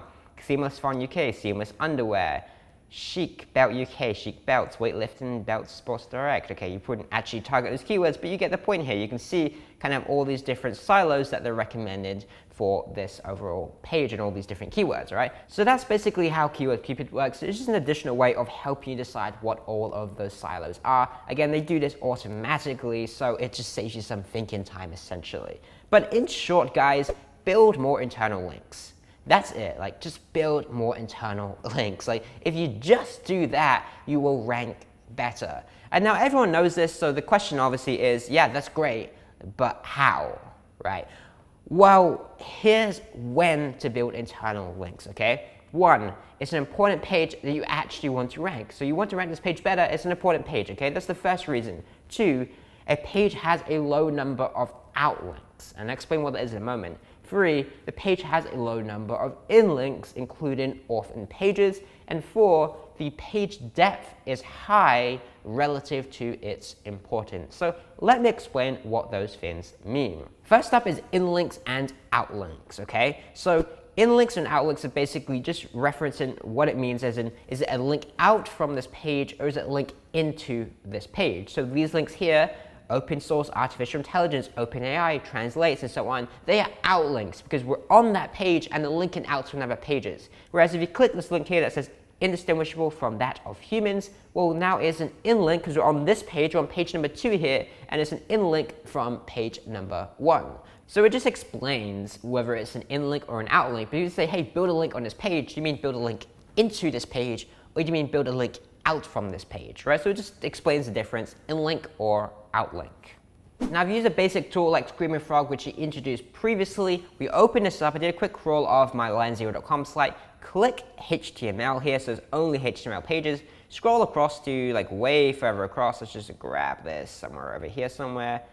So you can see here they have inlinks, unique inlinks, outlinks, and unique outlinks. Now, how we can basically use this is we can scroll through and see, okay, this one only has 2 inlinks, okay? So maybe we can do something more to increase the number of inlinks to this page. Likewise, you can see here, pretty much all of these have a low number of outlinks because obviously it's a small website. And then some of these have 0 outlinks. So you can see here like 0 and 0, right? Now, if we wanted to build links from this page, it was actually a real indexable page, then we can also say, okay, this has 0 outlinks and it's relevant to these topics. Let's use this to build some links, right? Because there's a low number of outlinks on the page, right? So basically we're using all this information we have, like the backlinks to this page and everything like that, and determining, okay, which pages should we build links from based on the number of outlinks, based on the backlinks, based on the topics, and then also looking at the number of inlinks and saying, okay, which links are important that have a low number of inlinks? Can we prioritize building more inlinks as in internal links into this page? That's basically what it is. Again, I wouldn't actually use this inside of Screaming Frog. Normally I would export all this data and run through it in spreadsheets, but I just want to keep this video really, really simple so you just understand what exactly I'm looking at. You can also click any of these pages here, so I just go ahead and click this one, go down to inlinks down the bottom. You can also see exactly what those links are. So it says from page this to page this. Obviously, this is not a page that we actually intend on ranking, but you can just see how this works. Let's open up one with a bit more links. So this one, 173. So you can see here that has links from the home page and this URL and this URL and this URL, so on, to this page. You can see obviously it's all one single page. You can see the anchor text of that link. You can see the alt text, if any, whether it's do follow or no follow, and the path type and the link path. Now you don't really necessarily need to understand all of this. The only thing I really use out of this is this link position and possibly the link path just to set custom link position. So you can see here, most of these like navigation, but a couple of these here are content, which again, if you're looking at like a weighted importance, are more important because they're within content, more so especially than like navigation and head and so on, okay? So that's basically how we can find all this information inside of Screaming Frog. The downside being is that can be 10,000, 50,000, 100,000, 200,000, 300,000 internal links across the entire site, especially if it's a big site. So it's kind of a lot of data to process, which is why we're kind of looking more at averages and stuff rather than page by page by page like I showed previously. Another simple piece of data we can collect here is called orphan pages, which is basically pages with 0 in links, as in 0 internal links pointing to this page. By collecting this, we can just go to reports and then orphan pages, and then go ahead and save that file. Now, if we go ahead and open that up, basically this will just give you a big list of URLs that have no internal links pointing to this page. In this case, thankfully, there are 0 on my site. Otherwise, that'd be a really bad example, but I don't do SEO for my site. Now, from here, you have a few options. One, of course, is to build internal links to this page. That's a great option if the page is actually important. But usually speaking, if you have 0 in links to this page, it's a good sign the page isn't important. So in many cases, we'll just simply delete and redirect this page, or like no index it, or do something else with it. It just depends on the situation, and we'll talk more about that in the technical SEO auditing module. But basically, this would just give you a list of pages that have no internal links. Again, that is something that you absolutely want to work on as well. Another thing you need to understand is depth, or crawl depth. Essentially, if you have a look at this diagram here, once again, from page 1 to page 2 is a depth, as in page 2 is a depth of 1, and page 3 is a depth of 2, right? Because it's one link, it's based on links, right? It's one link from the first page, and the next one is 2 links from the first page. So there's depth, okay? Now again, if you open up Screaming Frog once again, and you'll see this column here called crawl depth, right? And you can see here 0, 1, 2, and so on. Now, if you go right down to the bottom here, you'll see some of these are like depth of 7. Now, most likely these are not important pages, but see, this is actually a podcast page here. So podcast/Jason Duke. So if this was an important page and we say, hey, this is a depth of 7, right, then maybe we want to go ahead and move that up. Now, how do we move this up? We again think about this from a silo structure point of view. Can we move this higher up in the silo? Right, because again, this is a really high depth of 7. It means you have to go through 7 links before a user, never mind a search engine, can access this page. So it's getting a very low level of page rank, if nothing else. And again, for users, it can also be a pretty bad experience. So based on that, can we move this higher up in the silo? So again, if you imagine you have to go through 1, 2, 3, 4, 5, 6, 7 links to get to this, can we move this a little bit up so it gets more links? Now, in certain cases, it's probably fine. Maybe this page just isn't important whatsoever, so it makes sense to have it in a depth of 7. But in other cases, maybe, hey, this is way too much. This is actually an important page. Let's move this up to 2 or 3 or 4. It just depends on the page, right? But it's just something to analyze also is the depth of that page. Now that basically wraps up how exactly we build internal links and what things you want to look at when you're building your internal links to decide where to build them. There's also really a whole auditing phase of identifying like broken links, links that point to redirects, and all sorts of stuff like that. But let's cover that in the next video, which is all about auditing. We'll cover that and also the content auditing, also the fundamentals auditing and all that good stuff. Again, diving back into more of the Screaming Frog stuff. So if you're interested in that, make sure you subscribe to the channel below so you get notified when the next video comes out. If you like this video, please do me a favor and tap the little like button below. And aside from that, I will see you in my next video. Welcome to the final part of the OnPage SEO module. In this, we're going to talk about how to audit your website, again, specifically from an OnPage SEO perspective. Now again, if you haven't already, I highly recommend you go back and watch the previous videos in this module because we're really going to talk about how to audit for the issues we already discussed. So if you don't know what those issues are, you don't know why they're important, and you don't know what exactly we're doing here, then well, it really won't make any sense. This is more of a practical implementation video, but you need to actually understand what we're talking about before you can go through that. Now moving on, we're just going to go through each element one by one, starting with page URL. To explain how exactly we'd audit for this and what exactly you would look for. And if you don't remember, this is the page URL highlighted in yellow right here, which is Best Smoker Reviews, as in it's the address or URL of the page. Now, there's a few things that we want to look at here, potential issues really that we're going to be highlighting and looking further into. That is a length over 115 characters. Now, does it have to be 115 characters? No, it could be less, it could be more, but generally speaking, again, shorter URLs are better. So if you see a really, really long URL, it's something to investigate further into and decide, hey, is this impractical, both from an SEO perspective, but also from a user perspective. Secondly, you want to look into things like spaces, is it like uppercase or underscores, or just like bad delimiters, bad spaces between URLs. So for example, if you have a page and someone put a space in it, it's very, very hard to type in that URL into the address bar, right? Because it ends up going to like %20 and it just looks really bad, it looks really weird. Same with underscores, it's not really typical for URLs. It should be like a little hyphen, it shouldn't be an underscore, it's a bad delimiter. And then also just for uppercase, what happens if you have an uppercase character in your URL and it only recognizes under the uppercase character? So if you type in that same URL without the uppercase letter, then it can give you a 404 page. That can cause issues, okay? So just things to look into just like that. And then another thing is parameters. Parameters is we see something like question mark something equals. So on YouTube, we have youtube.com/watch question mark v equals the video ID. And that's perfectly fine, it works, okay? But generally speaking, it's not great to have parameters on your website because you want to optimize the URLs. So it's really just not a user-friendly way of doing things. Again, generally speaking, YouTube obviously do that fine. And generally speaking, if you have parameters, usually it's not optimized URLs. So by default with WordPress, for example, we have question mark p equals 1, 2, 3, 4, 5, 6, 7, 8, 9, 10, right? For the pages and blog posts. So it's just not user-friendly. So just, again, it doesn't mean it's a problem, but this is potential issues that we want to look into.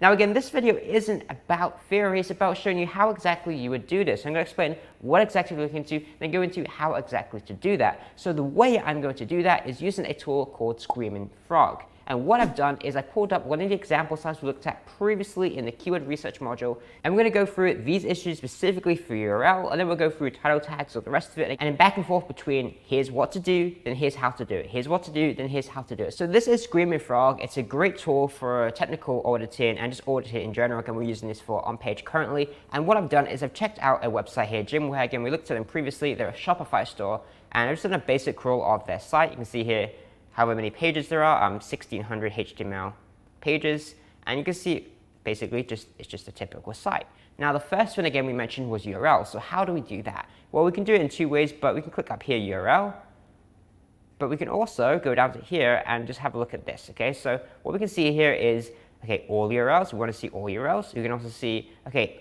uppercase. You can see here, some of them are uppercase. Now, are any of these issues? Well, let's have a look at them, okay? Now, normally, just so you guys know, I wouldn't actually do this inside of Screaming Frog. Personally, I would export all of this data, put it into a spreadsheet, and then use some formulas and stuff to kind of clean it up and pull out the information that you want.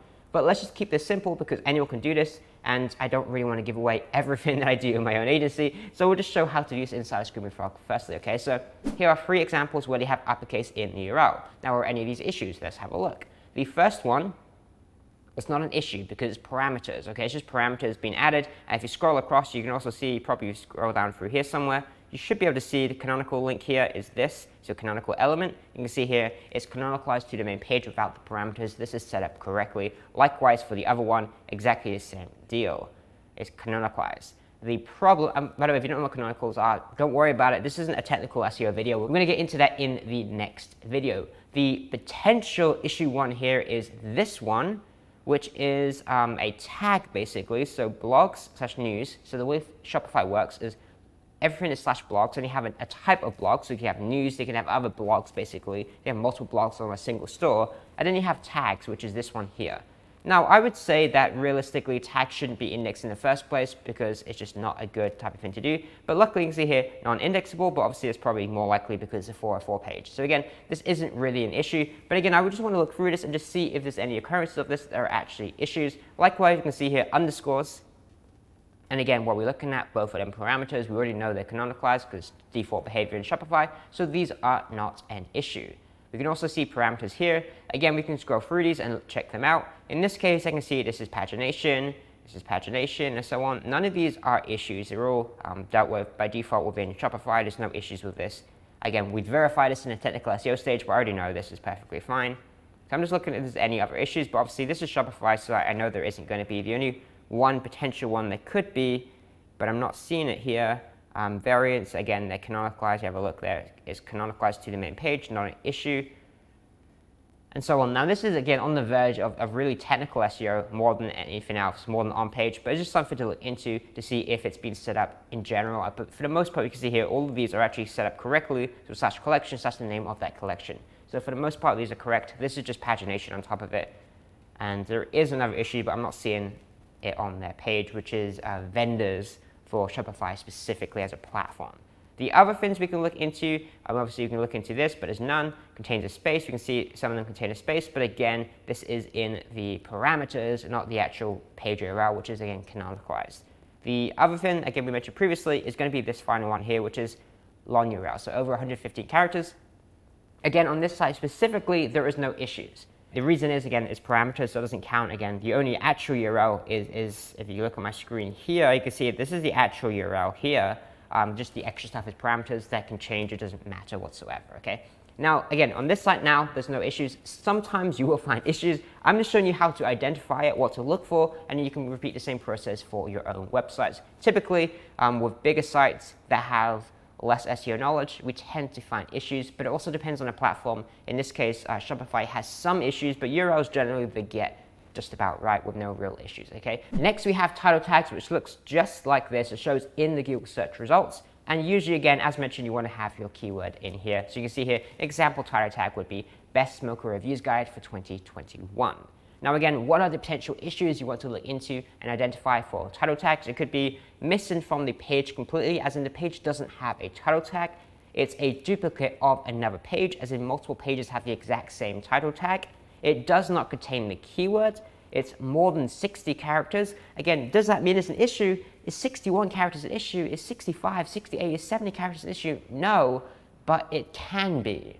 So it depends, again, as we mentioned previously, it's more about pixel width than it is about the actual number of characters, but it's just an indicator, hey, if it's over 60 characters, you may want to shorten it to get in that 50 to 60 character range. Likewise, if it's less than 30 characters, it's probably not optimized, and you should really try and increase it and try and add some more, if nothing else for targeting keywords, but also on top of that, just like CTR, you're getting more clicks through to your page. Now, all of these issues can be identified within Screaming Frog, besides one, which is the does not contain keywords. Now, if you want to identify that, here's what you do. You export this data from Screaming Frog. You combine this with the previous modules training on how to do keyword research on a page-by-page level. Once you have the main keyword for that page, then you basically cross-reference that in a spreadsheet and you check, hey, does this title tag contain this main keyword? It's a very, very simple formula. And if you don't know how to do that, then learn, because spreadsheets is a huge part of doing SEO well.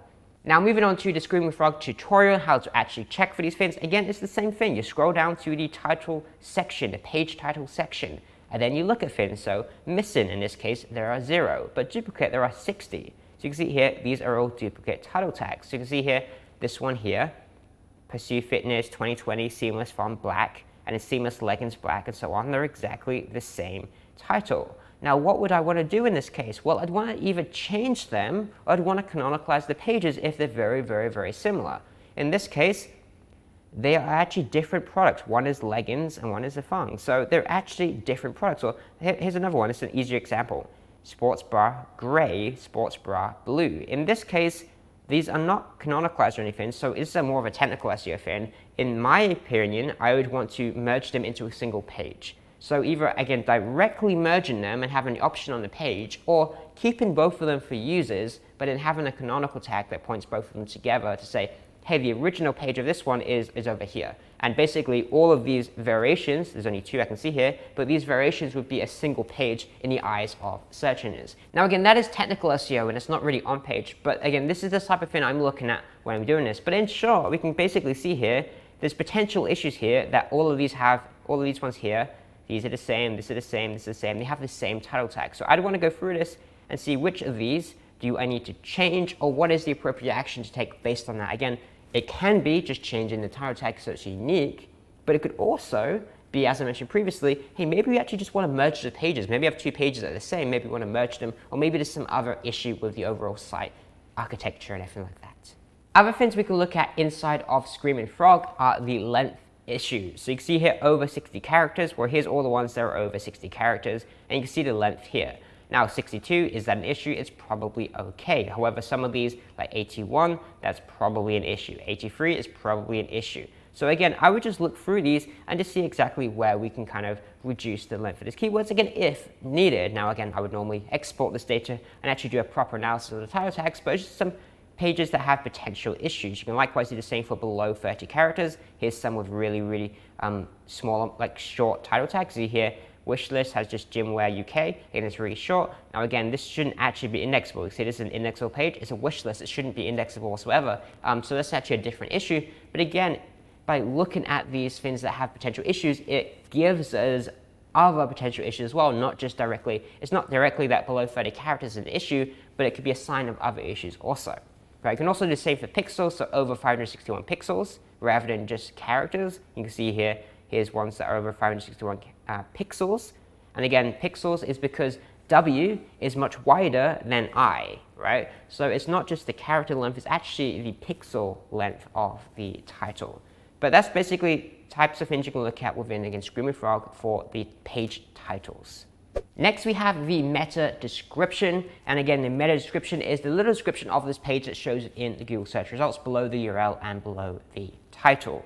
Now again, what potential issues do we want to look at here? Well, here are a few. Number one, it's missing from the page. If the page doesn't have a meta description, that is something to look into. Now, is that going to be the end of the world? No, it's not that big of a deal, but especially if you're ranking on the first page or the second page, it becomes a much more important ordeal. So I would personally prioritize this based on, again, the current rankings of the site. Again, to do that, you can't do that inside of Screaming Frog. You want to really pull that out, put it into a spreadsheet, and then do some work with the old spreadsheets. Beyond that, you can look at, again, duplicates from other pages. If this is happening, it's probably either because you're using some sort of templates or some real just bad setup in general. It's not a good thing. So again, this can usually lead to finding technical issues with the site setup. Usually, you can also look at, again, the length, which is over 155 characters and less than 70 characters. So again, let's do the whole thing again inside of Screaming Frog. And again, this is very, very simple. We go down to the meta description section, and lo and behold, there is missing. Okay, so we have two pages here with meta descriptions missing. We have wish list and returns. Now, what do we know from this? Again, we can spot this and say, we don't need the wish list page index whatsoever. It's not for search engines. It shouldn't be indexable. So we shouldn't index this whatsoever. And returns, I'm presuming this is a returns policy. So again, it has user value, but it's not really important. So we don't really need a meta description. So it's not really an issue. Right? So this isn't an issue whatsoever. These are perfectly fine. How about duplicates? We can see here there's 1,111 duplicates, which is absolutely crazy. Let's have a look through them. So you can see here, these first three here, they're all product variants. If you look how the address here at the bottom here, you can see Pursue Fitness, gel padded lifting straps, black, white. Pursue Fitness, gel padded lifting straps, black. And then the last one is black orange. These are all variants, and each variant has the exact same meta description. Now, is this an issue? I mean, it's not particularly an issue, but what, again, this is really useful for now is I know I want to canonicalize all these pages, essentially merging them, either directly merging them or just doing it from an SEO perspective to tell search engines, hey, these are all the same page. Likewise, you can see here, the next one, they're exactly the same. It's variants, right? See here, these two, they're both variants. And pretty much all of these you're going to see in here are actually just variants. So this is a great way of identifying product variants that we can then canonicalize or merge together. The other thing you'll see here, this is all pagination. This isn't an issue. I don't really care about pagination. I'm presuming that it's all set up correctly with rel equals next, rel equals previous, but it probably isn't. Again, that's more of a technical SEO issue. Again, this is pagination. So none of this down here is an issue. This is all variants. You see they're exactly the same, but they're all product variants. Every single one of these, again, we can reduce that by not having all these pages, just having all of these as just one, right? So again, we're looking into this, and does that mean, oh, it's missing or it's a duplicate? Does that mean it's an issue? No, it just means there's something to look further into. Again, pagination isn't a problem whatsoever, but some of these are variants, which leads to another issue, which is again more on the technical SEO side, not the OnPage SEO side. And beyond that, we have the length issues, right? And sometimes it can be too big. You see over 155 characters here. And sometimes, and again, you can just look into these. Is that a page that's important? Do you want to optimize this? Okay, let's reduce that a little bit. Or sometimes it can be too small and it's only below 70 characters. Again, hey, maybe here's some pages that we want to increase it a little bit, right? So you can see here, this one's pretty bad, right? Muscle Farm UK stockist, free shipping over £50, right? That's more title tag length than meta description length. So again, these ones actually I would want to go in and increase them. Again, skipping the pagination, which shouldn't really be in this list. If we put it in a spreadsheet, we'd remove all that so we're not looking at it.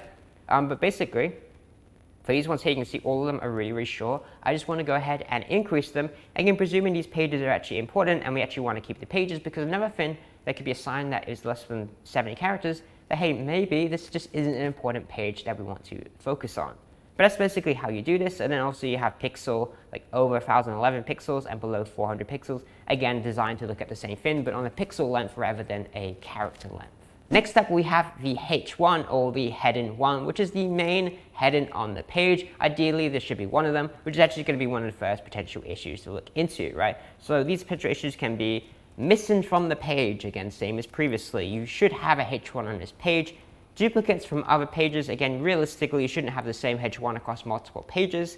Multiple on a single page, and again, some people say, well, Google said this isn't an issue, and I agree, it's not going to like ruin your site by any means, but generally speaking, it's just best practice just to make sure you only have one, and it just makes the topics of your page very, very clear. So again, ideally, I just want one H1 on the page, and if you see more than that, it's usually going to be a setup issue with how they're setting up and structuring their site.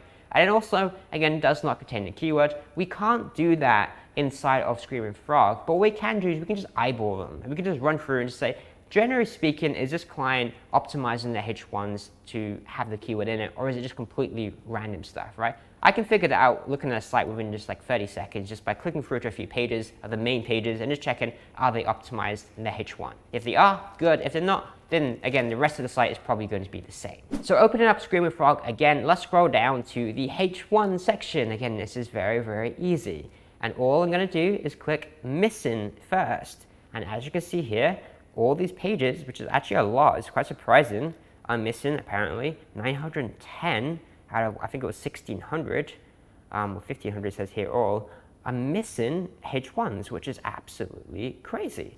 So that is an issue. Now what we can do from here is we could actually, if we wanted to, open this up in a browser. So let me do that. So I've opened this up in my browser and I've did a quick little bookmark click to check the headings. And as you can see here, the mistake is that they have the product name, which should be a H1, set as a H2. So there is no H1 on this page. Again, is it a major issue? No, it's not, but I'd prefer if they fix this ideally and change this over to a H1. And I don't even know why this is happening. It's some crappy theme developers, obviously, that just didn't mark up the product names correctly. So that is an issue, again, really more on the technical side, really, but it is an on-page issue in terms of like structuring and marking up this content. Again, I just want to change this over to H1. Should be a relatively easy fix in the theme files, presuming there's no CSS issues. Again, a little bit beyond the scope of this video, but that is an issue that was spotted across, what was it, 900 pages. Next up, we have duplicate H1s. You can see here, there's apparently 603 of them. Now, opening this up, I'm seeing actually none of these are issues because this is pagination, so obviously it will be the same. Pagination again. This is an issue. This is bestsellers. I usually, it depends on the context, bestsellers is usually not something people are looking for in search engines, right? So sometimes I may just no index this, or at least just change it. I mean, it's easy to change this over to men's bestsellers, women's bestsellers, which again, it should be anyway, because that's what it is. But you can also like just no index pages potentially, because it's no value to search engines whatsoever, and it's not really a helpful page. Beyond that, again, these ones are examples. This is pagination. This is pagination again. Most of these are pagination. Again, if you don't know what pagination is, it's when you're scrolling through, you see page 1, 2, 3, 4, 5, or next, previous, and so on. That's pagination. So you can see here, they have, say, 20 products on the homepage on this main collection page, and on page 2, they have another 20 products, and on page 3, they have another 20 products, and so on. So you're just clicking next, next, next, next, next, see the next list of products. That's what pagination is, and obviously, it will have the same H1. It could potentially change it slightly because it say page 2 or something. It's not a big deal. So they may actually change, but I mean, this is fine. This isn't an issue. Pagination is fine. Again, as long as it's set up correctly, a technical SEO aspect here. Next up, this is an issue actually. This here is tags, I believe. So it's either tags or blog posts, but I'm pretty sure these are tags. So these are all tags here. So again, you have the same H1. That's an issue. You see every single thing on their blog has the same H1. So this is either tags or blog posts. I'm not 100% sure just looking at it. They may actually be blog posts, but nonetheless, basically, if they all have the exact same H1, that is an issue. I think they're tags because the H1 is the same.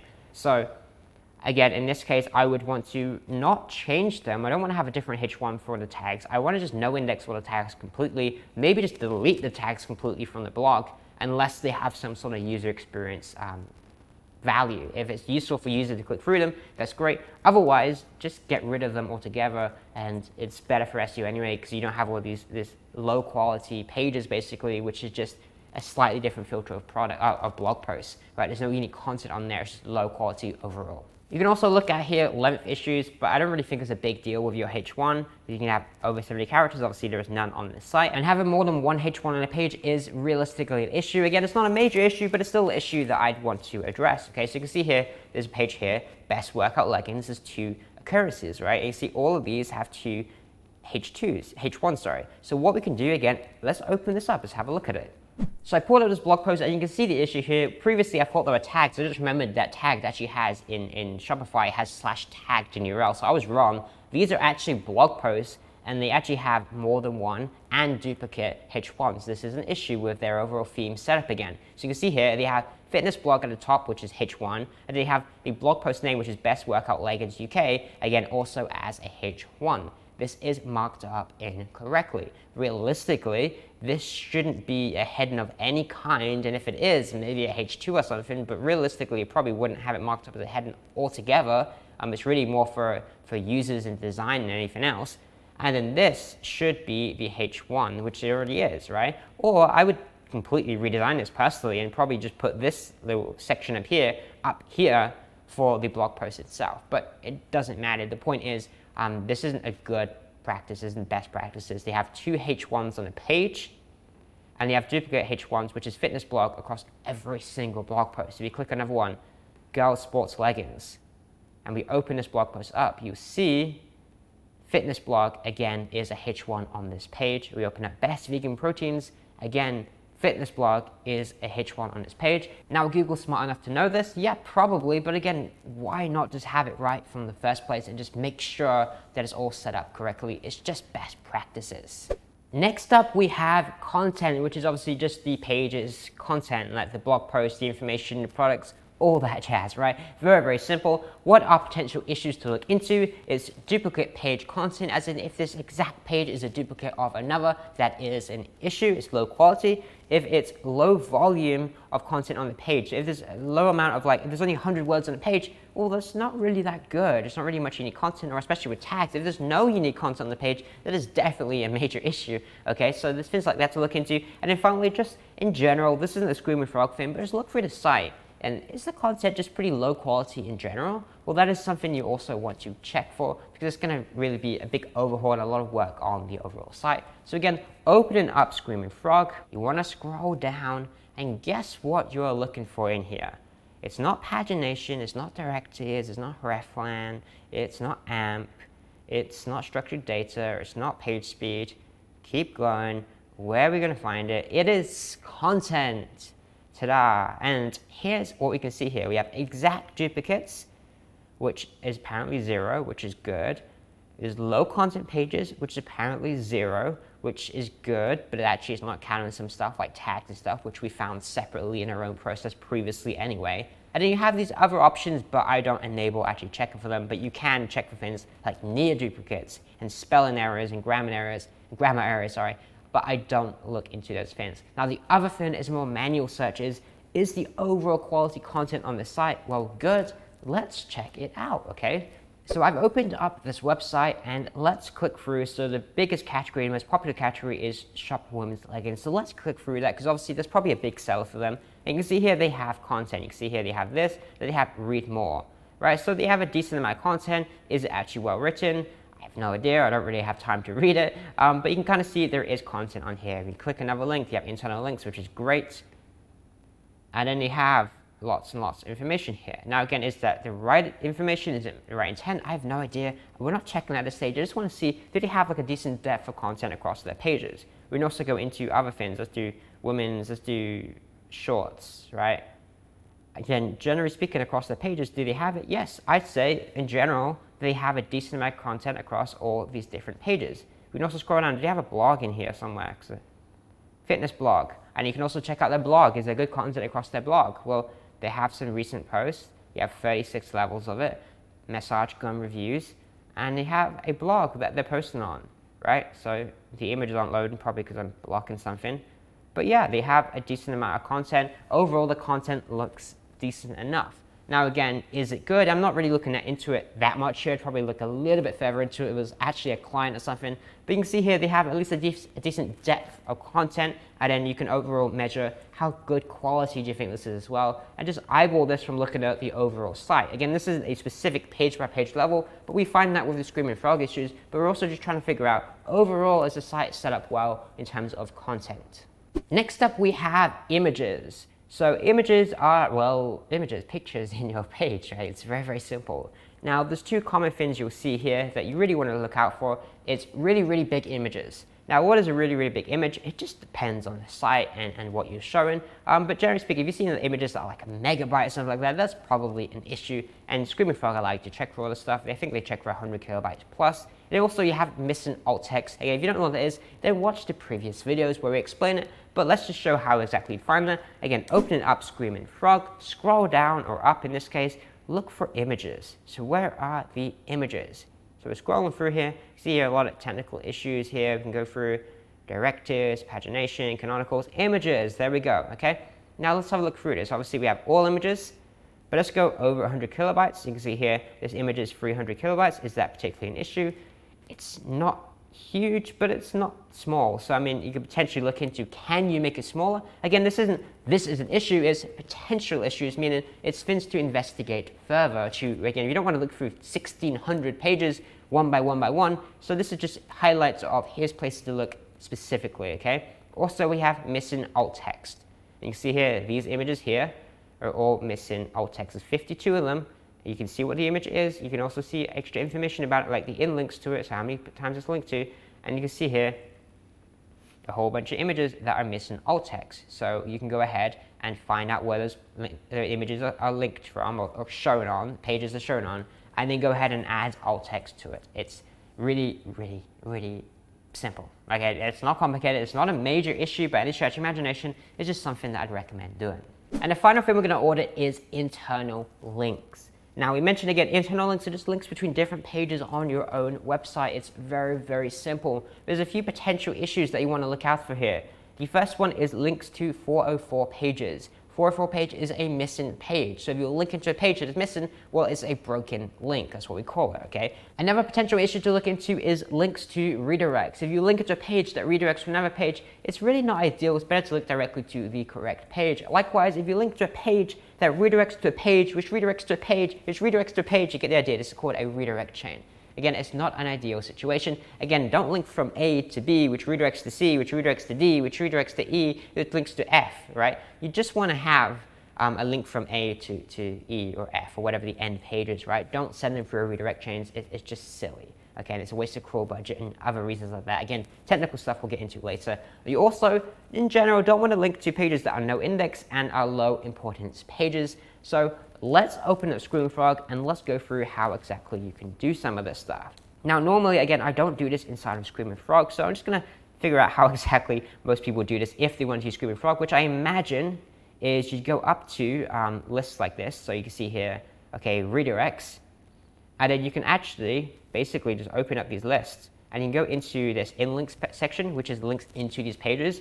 And here is a list you can export of all the links going into these pages that are free or that are redirects, basically. So redirected pages, you can see here from this URL to this URL. You can see all the different links basically here. You can also see where they are. So are they content? You see some of these are navigation and so on. So you can basically see all of these different links in here. Now again, normally I wouldn't do it this way. Normally I export this in spreadsheets and I can literally just pull out a whole list of these immediately of everything that I just mentioned previously.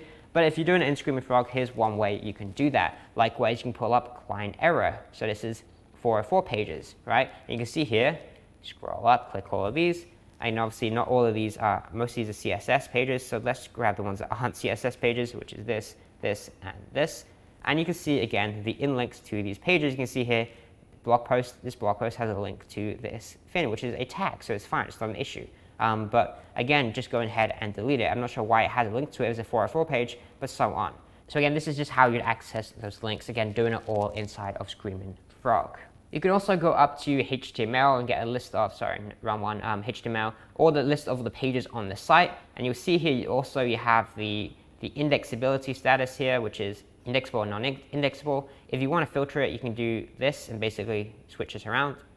And you have all the non-indexable pages just like this as well. And then also you can click on these as well, and you can see the in links to these either one by one, as you can see here, or of course you can just select a whole bunch of them, scroll through all of them and just go, okay, all of these are non-indexable. Here's links to all the pages that are non-indexable. You can see here there are 5,305. So that is ones again that you'd want to look into. You can also filter this down by say hyperlink specifically, which is 5,247. And it just reduces that overall list. You can see here, a lot of these are just review links for some reason, which links to this page, which apparently is a non-indexable page. Now again, does this mean it's an issue? No, maybe it needs to be there from a user experience point of view, even though you don't want the page indexed, but it is just things to look further into. And that's pretty much how you would use Screaming Frog and a manual investigation, and ideally spreadsheets also, to really decide on what issues are on the site from an on-page SEO perspective. It can tie everything together because we highlighted, okay, what are those issues? And then here's how to use a tool to find those issues really, really quickly, and how to spot and look into what exactly we need to change. Now, a lot of this, as you saw, really ties in really, really well with technical SEO, which is the next module. So that's what we're going to cover there. We're going to go through how exactly to look at all these things, what all this stuff means. I kept talking about things like canonical tags and stuff. You may not know what any of that means. So that's what we're going to cover in the next module. If you're liking these videos so far, if you're learning something so far, please do me a favor. Please tap the little like button below. It helps out promote these videos, helps out the channel a ton. I'd really appreciate it. If you have any questions, anything I missed out, leave a comment below. And really, that wraps up this on-page SEO module. Again, I probably could have showed a little bit more on how we actually do this inside of spreadsheets, but the exact same process. We're looking at the exact same things. I just didn't want to give away the exact spreadsheets that I'm using for every single part of this. But the outcome is exactly the same. You can use Screaming Frog to collect the exact same data. I use Screaming Frog to collect this data. I just organize it in a slightly different way to find these issues a little bit quicker than I did today. But again, as you can see here, it works very, very well, and it's still very, very fast. So with that said, I hope this is helpful so far. I hope you're enjoying the course so far, and I'll see you in the next module. Welcome to module 4, video number 1. We're going to talk about technical SEO, and we're specifically going to start off with the fundamentals and the basic, what exactly is technical SEO? What does it mean? How exactly you do it? And really just the fundamentals before we dive into like step by step. Here's a checklist of everything to look at. Let's go through what you really need to know going into this. Now, as always, I'm going to start off with the absolute basics, then we'll progressively get more and more advanced. And the basics are, what is technical SEO, right? Well, technical SEO is the process of tweaking a website to help search engines more efficiently crawl and index it. What the heck does that mean? Let me explain, okay? Remember back to video number 1 in this entire course, and we introduced this little idea of a spider, right? Googlebot that crawls the web and finds different pages and everything like that. And one of the ways Google find and crawl web pages is via these links. It is just one way. There are other ways as well, but basically they would follow these links and pick up all the pages, and then eventually they can index that in their search engine. Now, that is, again, a very basic understanding of it, but here's another understanding to have on top of that. It is something called crawl budget. Now, what crawl budget refers to is it's basically the amount of resources a search engine will allocate to crawling a specific website, right? What does this mean? It means that they're not going to crawl every single page on your website, or they may not crawl every page on your website, right? And there's things and factors that can potentially slow down this whole crawler and prevent them from crawling all the pages, right? Now, I'll get into what those factors are, but the basic understanding is that there is a limit of how much your website they will crawl and how often they'll crawl and various different things like that. The way to improve this is to do well with all the other areas, including this, of actually having a great website, great authority in terms of backlinks and content, everything like that. That will absolutely improve this.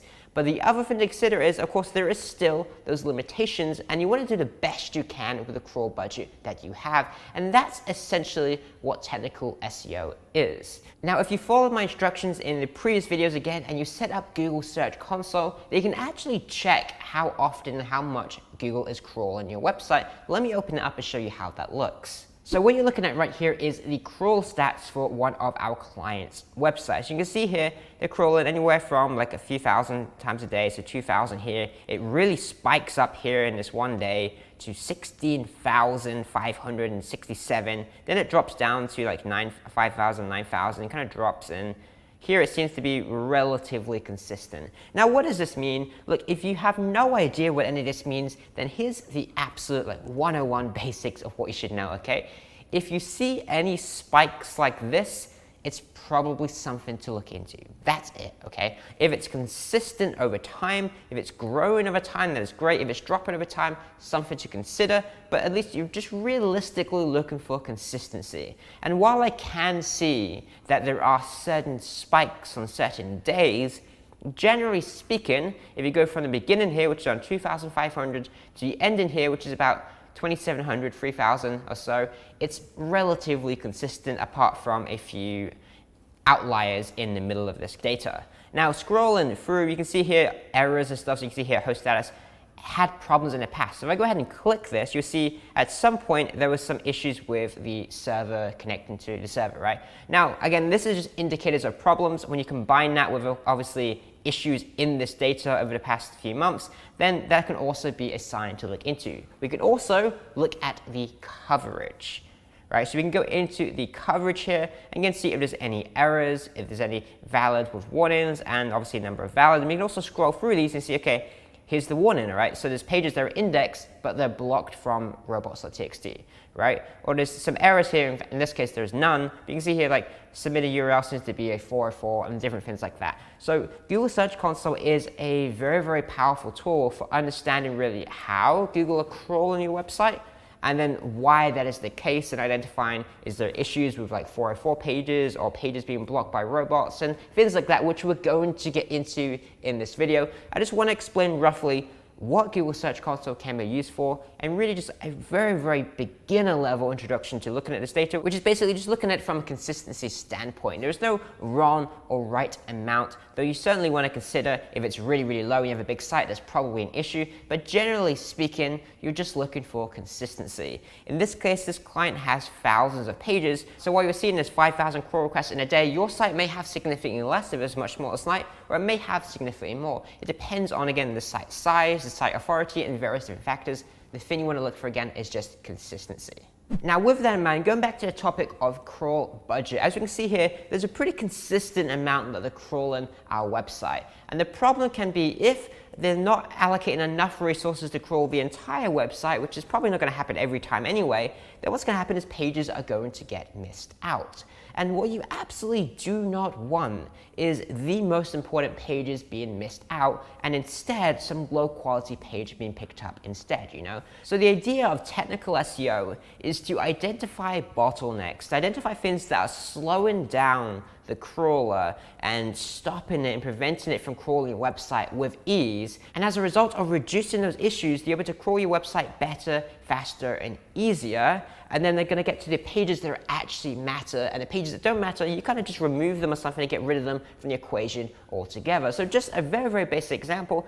Let's say they're crawling your website and they click this link right here and it is a 404 page. Well, what happens here? Well, presuming, just for example's sake, that this third page here has 0 links pointing to other than from this page, which is now deleted or missing, well, this page is now called an orphan page, and it's going to be extremely difficult to find because there's no links pointing to it. So anything like this where you're stopping or slowing down that crawler because they send it to a broken link or a page can't be found or anything like that, that is going to impact the crawling and the technical SEO of your website, right? That's really all it is in a nutshell, trying to make this nice and simple. Now, a few potential crawl issues that you can look into that can, again, slow down the crawler, cause the issues, and really just waste the crawl budget that you have. And again, you waste crawl budget by not having an efficient website from a technical SEO perspective. So these are things like orphan pages. As I mentioned previously, it's a page that has no links pointing into it because that's one of the ways crawlers will access pages, right? You have slow loading. You know, if your page takes page takes 3 seconds or 5 seconds to load, well, that slows down the crawler because every single time you have to wait 3 seconds, then 3 seconds in the next page, then 3 seconds in the next page. It slows down the crawler, and again, they have a limited amount of resources that are allocated into your website, so it's going to impact the number of pages that they will crawl. You can also have thin content pages. If you have a page that has no content, no value to search engines, and then you say you have like hundreds of these, what can happen is they're spending tons of these resources on pages that simply do not matter, okay? So in this case, you just want to get rid of all those pages. It's very, very simple. We'll talk about that as we get into it. You also have pages that aren't in the sitemap, okay? Another way they can access pages isn't only via links, they can also access pages via your sitemap. So again, if you have a page that actually matters, that for whatever reason isn't in your sitemap, then that can also be another issue. You also have high page depth. We talked about this in the internal linking video, which is high page depth is you have to click a link here. So you have page A, which links to page B, which links to page C, which links to page D, which links to page E, right? And that's the only way you can get to page E is by going through all these other links. But what happens is to get to this page, again, you have to go through 1, 2, 3, 4, like you have to go all the way through all these links. They can't just go from page 1 to page E, right? Page A to page E, or page B to page E. They have to go through tons of steps in the meantime, which just wastes, again, time, makes it much more unlikely that they're going to pick up this page. So it's another issue. You also have broken links mentioned previously. If a link goes to a page that isn't there, it doesn't exist, then that's an issue. Likewise with 404 pages. You open up a page and it doesn't exist, again, that's just wasting time and resources. Redirect change, so a page A redirects to page B, which redirects to page C. Why not just redirect page A to C? Right? Don't have B in the meantime, because again, it's an additional page where there's no use actually crawling that, right? And there's also broken redirects, so page A redirects to page B, but then page B doesn't exist. Now they've crawled page A and B, but they've got no pages from it because page A is a redirect and page B is a missing page, right? So again, it's just wasting those resources. Now, how exactly do we identify all these issues? There are 2 tools we can use. Again, we already covered Google Search Console already, and that is a great tool for analyzing how they're crawling your website, how they're covering your website, how they're indexing your website, and a lot of data just like this, as we've shown previously.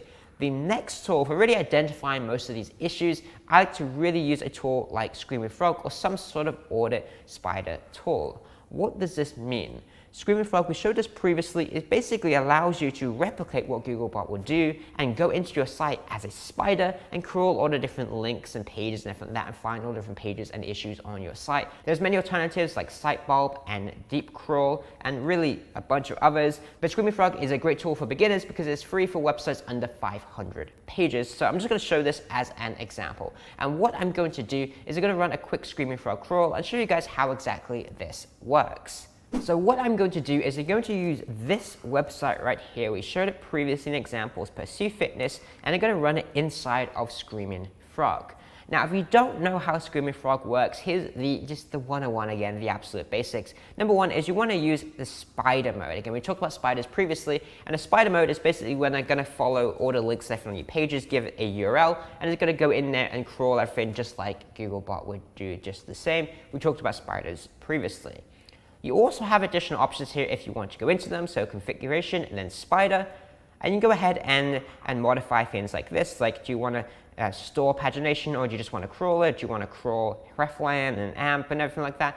Generally speaking, if you don't know what you're doing, just kind of leave it as the default. It's much, much easier, okay? But it's basically how you can go in there and modify the settings if you learn a little bit more about this. And also Screaming Frog themselves have extensive tutorials on their own website and guides going through how exactly to do all of this. You also, again, if you're a little bit more advanced, you have like the exclude option here. We can type in some things like this, which is just some stuff I use for Shopify, just to eliminate pages that really shouldn't be crawled and are just junk like filters and things like that. Right, so this is just regular expressions or regex or however the heck you say that, and it's just ways of, hey, if the URL contains !view equals view or !sort underscore by, then we don't want to crawl those pages. Very, very simple. Just, again, saving time, essentially, right? Once you're done, grab the URL, paste it into the top here, and you click this little button that says start, and that's how easy it is, okay? It's really easy. What we need to do now is we need to wait. And you can see here it's crawling, or it's about to start crawling anyhow.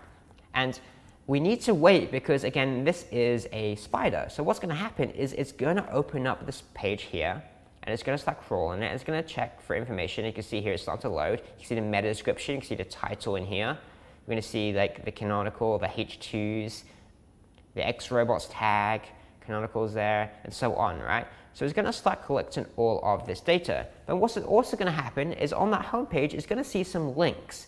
And as you can see here based on the depth, it's going to see a link to women's seamless underwear and men's classic collection and men's essentials. And then it's going to open up those links again as a spider works. We talked about this previously. And then on that page, it's going to see a bunch of links, and then it's going to open up those links, and so on and so forth, until ideally it's going to crawl the entire website. At this point, you can see there's 181 URLs encountered, and obviously 198 of them crawled.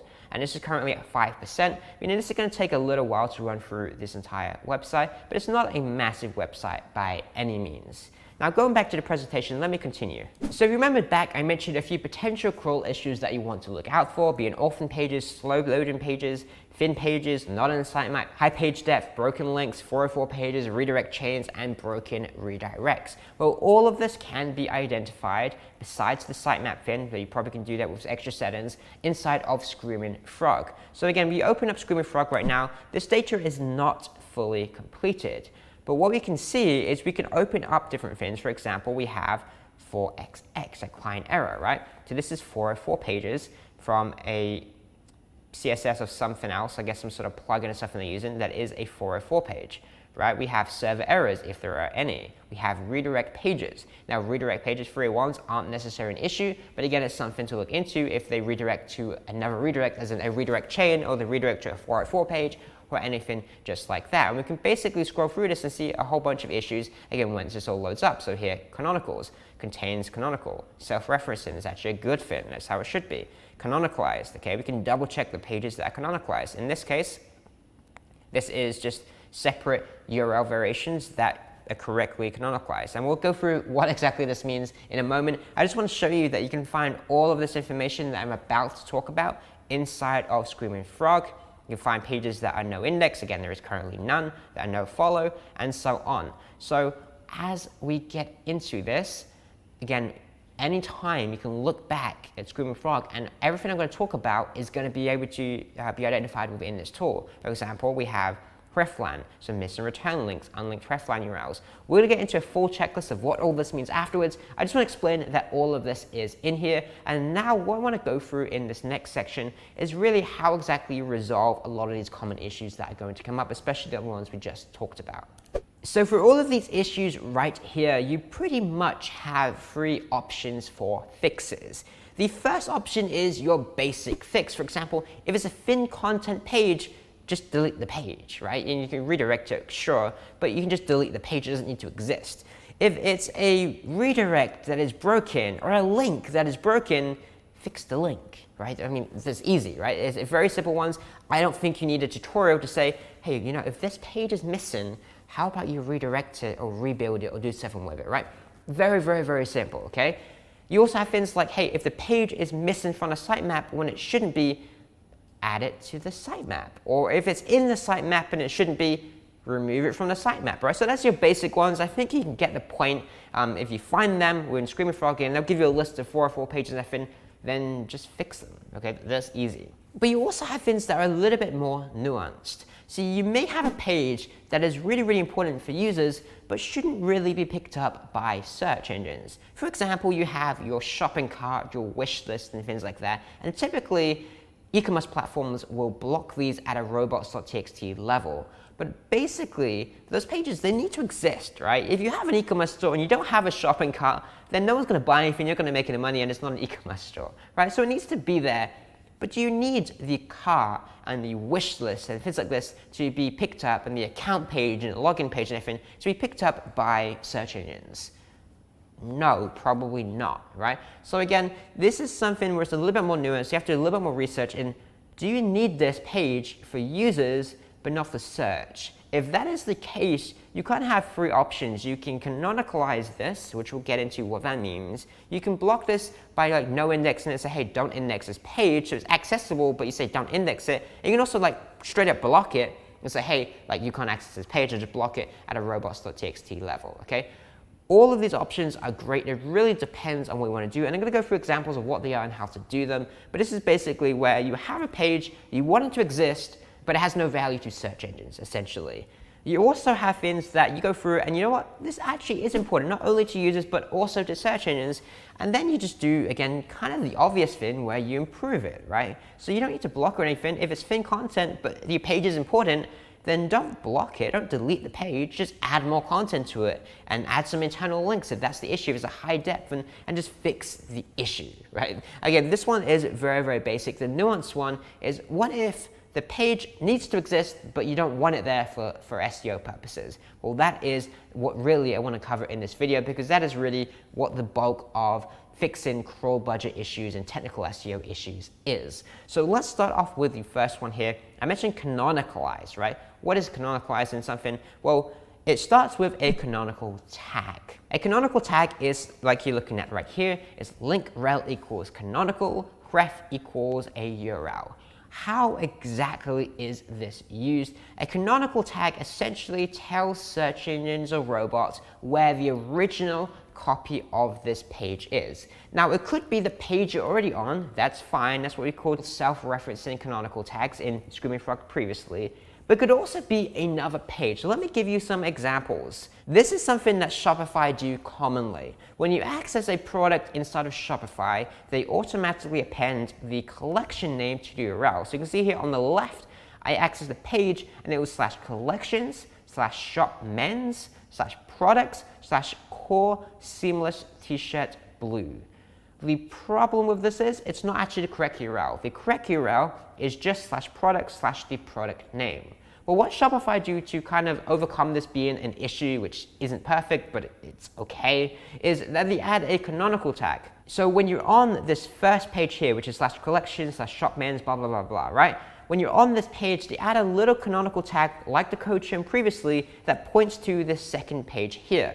What it does is it removes the duplicate content issue, because now search engines know that, hey, these two are the exact same page. The second one here is just an additional URL for accessing the second page. Okay, it's the same thing, right? So that's one use of canonical tags. Another use could be something like this, where you have a look at a blog sometimes and they'll add parameters and things like that to your URL. So this one is just like simple like UTM parameters, and you can see here we're passing the source of where the traffic came from. Now, if you don't have canonical tags set up, then this could technically, in a way, be picked up as a separate web page. Again, search engines are pretty smart. It's probably not going to happen, but again, it can, in a way, happen. So a way of alleviating that issue is by having a self-referencing canonical tag that points directly just to the actual correct URL. So any variations, if they add some parameters to the end, if they miss the slash at the end of the URL, anything like that is automatically alleviated as an issue, because there's a canonical tag that just points all of those variations into one single page. So this can just remove potential issues of the same page being picked up multiple times. One more example of where you may want to use canonical tags is like product variants. You have a look at these products here. 4 of these products are exactly the same thing. You look at the name of the product, it's core seamless t-shirt. Over and over again, every single one of them, right? The only difference is the first one is gray marl, the second one is blue marl, the third one is red marl, and the fourth one is charcoal marl, right? So it's just different colors. So these are what we call product variants in e-commerce, which again, it's just the same product, just in different colors or different sizes, different options, right? Now, realistically, unless people are specifically searching for gray marl core seamless t-shirt, you probably don't want to have every single one of these products indexed. So what do you do to, again, alleviate that issue, remove that issue? You basically canonicalize them all into a single page. So you have one page, which is just core seamless t-shirt, or just any one of these basically. And then on those pages, you have links to the other ones for users, because again, for users, they need all these options. But for search engines, every single one of them has a canonical pointing to only one of those pages. So let's just say you have this page, gray marl, and you have a canonical pointing to this page. So every single one of these pages here, they're accessible for users, but they're only accessible for users. But for search engines, they're not indexing those pages because they know that all of these pages are just variations and copies of this one over here. So to sum this up, when exactly would you want to use a canonical tag? You want to canonicalize URL variables and variants as we covered previously. You also use it to merge duplicate or near duplicate pages when both are needed for users. One recent example we have with a phone repair client we work with where they have tons of different products for every type of repair. So for example, I have an old iPhone X and they have, say, iPhone X battery replacement, iPhone X camera repair, iPhone X back glass repair, iPhone X screen repair, and so on. And they have like 15 different products. iPhone X headphone jack repair, I guess it doesn't actually have headphone jack, but you get my point, right? They have all these different repair products, and we're like, yeah, that's not necessary. We can actually just have one page for iPhone X repair and rank that for every single one of the services, right? Because that's what competitors were doing. So we just canonicalized all those pages into the main category page just for the overall iPhone X repair. But the point is, if a page is a duplicate or a near duplicate, you can canonicalize all of them into a single page to, again, save crawl budget and really just reduce the overall low quality pages on the website. Now, one final mention I just want to throw in there because some people make this mistake. You do not want to use this for pagination. And if you don't know what pagination is, it's when you scroll down to a page and it has like page 1, 2, 3, 4, 5, 6, 7, 8, 9, 10, and whatever else, or page next, previous, or anything like that, right? There's additional products or blog posts or anything like that on the next pages, right? This is called pagination. And you don't want to canonicalize them because they are unique content, right? Page 2 is unique content. It's not good content particularly, but it's good for users at least. So don't make the mistake of canonicalizing every single one of these pagination pages into the first page because they are unique, right? So just don't do that. I just want to throw a special mention because some people make this mistake and it's not the right way of doing things. When canonicalizing doesn't work, you also have the option to no index a page. This can be done in two ways. The first way is a meta robots tag, as you're looking at right here, which is basically meta name equals robots, which is, hey, something for robots, you basically tell them, and then the content is what you want them to do, which is, hey, no index, as in do not index, do not add this to your search engine essentially, and you can have the option for follow or no follow. What does that mean is, should they follow the links, or do you recommend they don't follow the links? Essentially, very, very simple. This is specifically important to mention because certain platforms, again, Shopify, they have some really silly option. When you remove a page from the sitemap, it automatically adds no index, no follow, which again, you may not want to have it in the sitemap, and maybe you want to canonicalize it or something. It's just the wrong approach and just silliness all around. So just be careful that when you no index a page, you may still want to have links followed because they're still important. But if not, if the page again doesn't need to be followed, then you have no index, no follow. Hopefully this is all making sense. Again, it's really just about the spider we talked about previously. If you want them to follow the links on the page, then have it no index, follow. And if you don't want them to follow links on a page, have it no index, no follow. Very, very simple. You can also do this with an X robots tag. And this is done in something like your HT access file, something like that. Google that if you don't know what it is. It's a little bit more technical, and frankly, if you're not sure what something like HT access is, I probably wouldn't recommend doing this just yet until you learn a little bit more because you don't really want to screw anything up. Now, what you can see here is basically we have here, if a file matches a PDF, then we can go ahead and no index all of them all at once. So rather than with the no index meta robots tag, we have to do this on a page by page basis previously, where you go on to basically this one, and every single page you don't want indexed, you'd add this code to the header of the page. With the X robots, however, we can just add this as a rule, and all pages passing our rule will be, again, no indexed or whatever we want to set here. Now, in this case, the rule is if it matches a PDF file, as in if it's a PDF file, it could also be if it's images, it could also be a certain directories or anything just like that. But you create rules essentially, and it's just a little bit easier to manage this overall. Now, a quick example of where you may want to do this. Here is a tag page on a blog. And tags in general, I'd actually probably recommend just deleting them altogether, again, unless you absolutely need it to be there. But if for some reason you absolutely do need it to be there and it's really helpful for your users, which it probably isn't, but if for whatever reason you believe that is the case at least, then here's what I would recommend doing, and that is to no index them. Now, here's an example on Shopify. You can see here the URL is /blog/tag/Shopify, which is just the name of that tag. And you can see here, looking at this page, there's nothing about Shopify, right? The H1 there is blog, and everything about the page is the exact same as the blog. The only thing different is that it shows a few different blog posts that are relevant to this tag. So I think that's low quality. It's not going to rank for anything. There's no purpose. Search engines can already access all these blog posts via pagination, so you don't need to have it there for crawling purposes or anything like that. It's just low quality and should be no index, or again, preferably deleted. Okay, so that's just one use case where you'd want to do that. And the other thing to mention, as previously, is just make sure that you're correct with the follow and no follow aspect of this. Again, if you want the spider to follow links on this page, have it as follow. If you don't want it to, then set it as no follow. It doesn't mean they'll adhere to that, but it's just a recommendation, and it's better to do it correctly. Now, when would you want to no index a page? You want to no index a page when a page, again, needs to exist for users, but not for search engines, and when it can't be blocked from robots.txt or doesn't make sense to.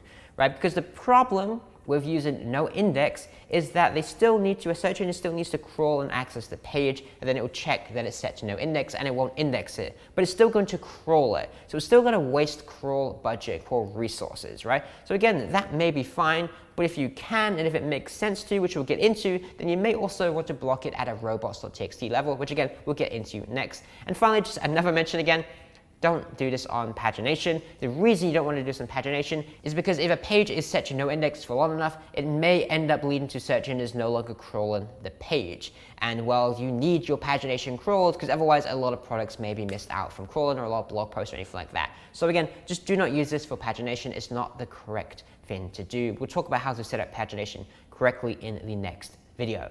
Now, the next thing you can do is block something at a robots.txt level. What you're looking at here is just a quick example of a bit of code from a website's robots.txt file. And basically, you can open this for any website. Just go to the website.com/robots.txt, and you can check mine. You can check any website whatsoever. Here's an example one right here for an e-commerce store. And you can see here they're blocking /checkout/quick buy /product_personalization and /register, which again makes sense because search engines don't need to pick up the register page or the checkout page or whatever the errors page is, right? So again, this actually makes sense. And they're blocking here the whole directory. What does that mean? It means if I type in /checkout/whatever, or add some parameters or anything like that, it's all blocked there because they're blocking the whole overall directory here.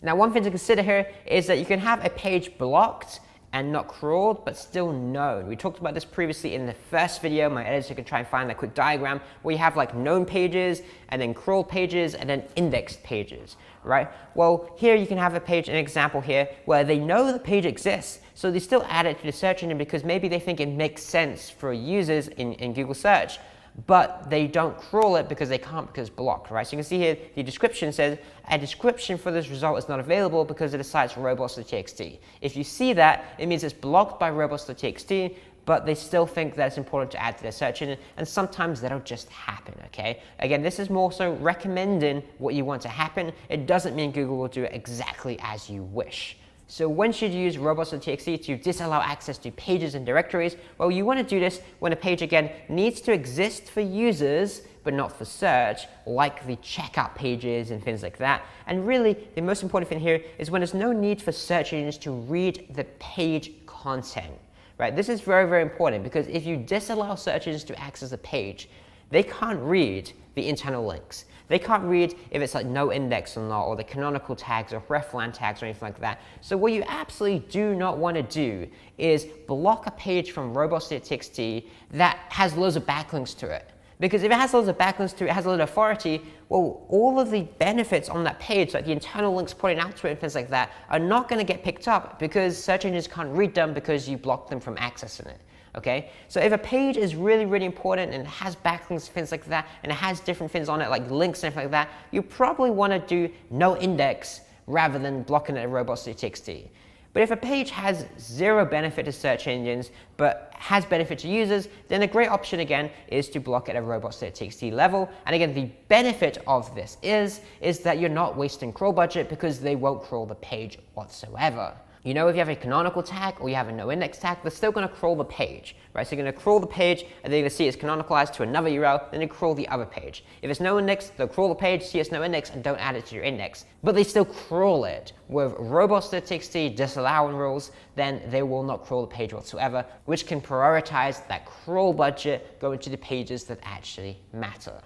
And one more fairly advanced use case example for you guys is hreflang, if I'm saying that correctly, right? And basically, this is where you have multiple languages or country-specific pages set up on your website. So example here from my website here, Suffolk Latch Company, you see here they have the default here, they have the English one, and just an example I threw together, they have a Spanish one, right? So if you have a different site for Spanish users, English users, or UK users and American users, then you can set up basically hreflang to differentiate them. And what that does, you have a look at an example right here, it basically says, hey, you have an English site, you have a Spanish site, you have whatever, and they're not duplicate content because they're targeting different things and they're not going to overlap. The Spanish one theoretically shouldn't rank in the English results and so on. It's basically telling search engines all the different variations of this, right? So again, looking at the code here, for every single page you say, here's the default, here's the English one, here's the Spanish one, and all the different variations, you just add all of them in there, right? Including the page that it's currently on as well. That basically just tells search engines how to treat all these different pages so they're not being regarded as duplicate content or just confusing or anything like that. It just makes it very, very clear for search engines how it all works. Now, the point of all of this, realistically, if you just want to dumb down technical SEO, the main goal is to reduce low quality pages. That is it, right? We want to make the best use of the crawl budget that we have. And we do that by reducing the number of low quality pages. And again, what does low quality mean? It doesn't mean that it doesn't look cool. It doesn't mean that it's not helpful. It just means that it's not useful to search engines and users of search engines. That's really all there is to it. So what we covered in this video is really an understanding of what this is and how exactly you'd fix that, which is basically you block the page with robots.txt, you canonicalize the page with a canonical tag, you'd no index page with meta robots or X robots, or you can use hreflang if it's a language specific or country specific issue. That's kind of resolving the more nuanced issues where you have to kind of decide how exactly to reduce these pages if needed. What I want to do in the next video is really go through a more detailed checklist of various common technical SEO issues that you're going to find that come up often and really just run through how exactly you resolve them in general. But again, it's going to basically be, hey, canonicalize this, no index this or something like that. But I just want to run through kind of what that checklist is. But now you understand what I mean by canonicalizing and no indexing and things like that, then you can really understand the checklist much better. So that's it for this video. I hope you enjoyed this. If you did, please do me a favor. Give the like button below a little tap just so I know that you guys like it and just so YouTube recommends this to more people. And aside from that, subscribe, hit the notification bell. The next video is going to be coming out very, very soon where we'll go through the whole checklist. And that's it for now. I'll see you in the next video.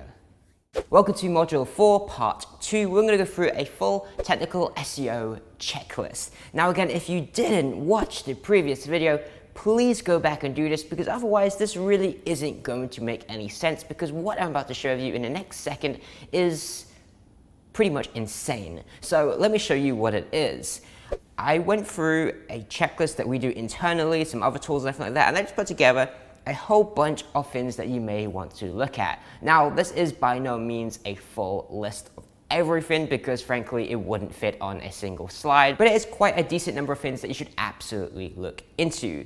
Now we're going to go through exactly how to do all of these, what they all mean and everything basically in this video. So let's go quick because this is probably going to take far too long, right? So starting off, obviously, what tools are we going to use? We're going to use Screaming Frog, we mentioned this previously, or some sort of crawling tool like Sitemap, Deep Crawl, or any others like that. And that basically allows us to crawl the website and identify different issues on the website. We're also going to use Google Search Console, which also allows us to access similar data to that, but also allows us to access things on top of that, like how exactly they're crawling and indexing our website, essentially. We're also on top of this, I didn't write in here, going to use our brain, and we're going to open up our browser, we're going to open up the site, we're going to go through it, I'm going to manually kind of inspect some elements and learn what issues are on the site manually. Also, it's not all through automation, not all through tools. Now, how I've broken down this video is into 3 sections. It's going to be number 1, how to do things with Screaming Frog. Frog. Number 2, how to do things with Google Search Console. And number 3, how to do things manually by opening up the website. So let's dive into Screaming Frog. Firstly, what exactly can we do with Screaming Frog? Well, starting off with Screaming Frog, here are a number of things that you can check with Screaming Frog. Now, I will iterate here that some of these other things can also be checked with Screaming Frog. This is just what I would personally recommend using, and what at least I personally use anyway, as more of a preference than anything else. Some other things you can absolutely also check with Screaming Frog also, but some things say directory structure. While you have a list of all the URLs within Screaming Frog, I prefer just to open up the website manually, click through and just get an idea for what's going on there manually, okay? It's not to say you can't find these things in Screaming Frog, I just prefer not to, okay? So go through these one at a time, and again, I'll try to be quick. Number 1 is orphan pages. If you don't know what orphan pages is, basically a page that doesn't have any internal links to it. And if you don't know what internal link is, go back and watch my previous video because I explained that already, okay? So if a page has no internal links to it, it's unlikely to rank for anything because, again, links are a huge part of SEO. And it's also much more difficult to identify and find the page for a crawler because there's no links to it, okay? So how exactly do you find a list of orphan pages? You have a couple options within Screaming Frog. Number 1 is if you import a sitemap also, then you can also just find literally orphan URLs literally right here. Currently, obviously, I'm not using that. Normally, what I would personally do is I'm going to export all of this data into a spreadsheet, and then basically you just find all pages that have 0 inlinks, and that is your orphan pages. Again, presuming they're valid pages, not 404 pages, missing pages, anything like that. Next up is broken links. Broken links are basically where you link to the wrong URL or a page that's now deleted or anything like that. Again, this will slow down crawling of your website, and it's just not something you really want. So how exactly do you find this list? You open up Screaming Frog, you can go into, say, client error 4xx and see a list of links to these pages. You can also do similar stuff for links to redirects by clicking redirection and so on and so forth. But basically, here is a list of links here. At the bottom here, I've selected all the ones with links that are 404 pages or 4xx pages, and there's a list of links inside of Screaming Frog to export and then change or remove. You also have 404 pages, which, as most people know, are just missing pages. And again, that's going to slow down the crawler because you send it to a page and the page is, well, missing, right? So how exactly do you find that? Pretty much as we did before. Rather than looking at the links here, you just literally look at the list, right? So click 4xx error. Here's a list of pages or other things that are basically 404 errors, and that's it, done.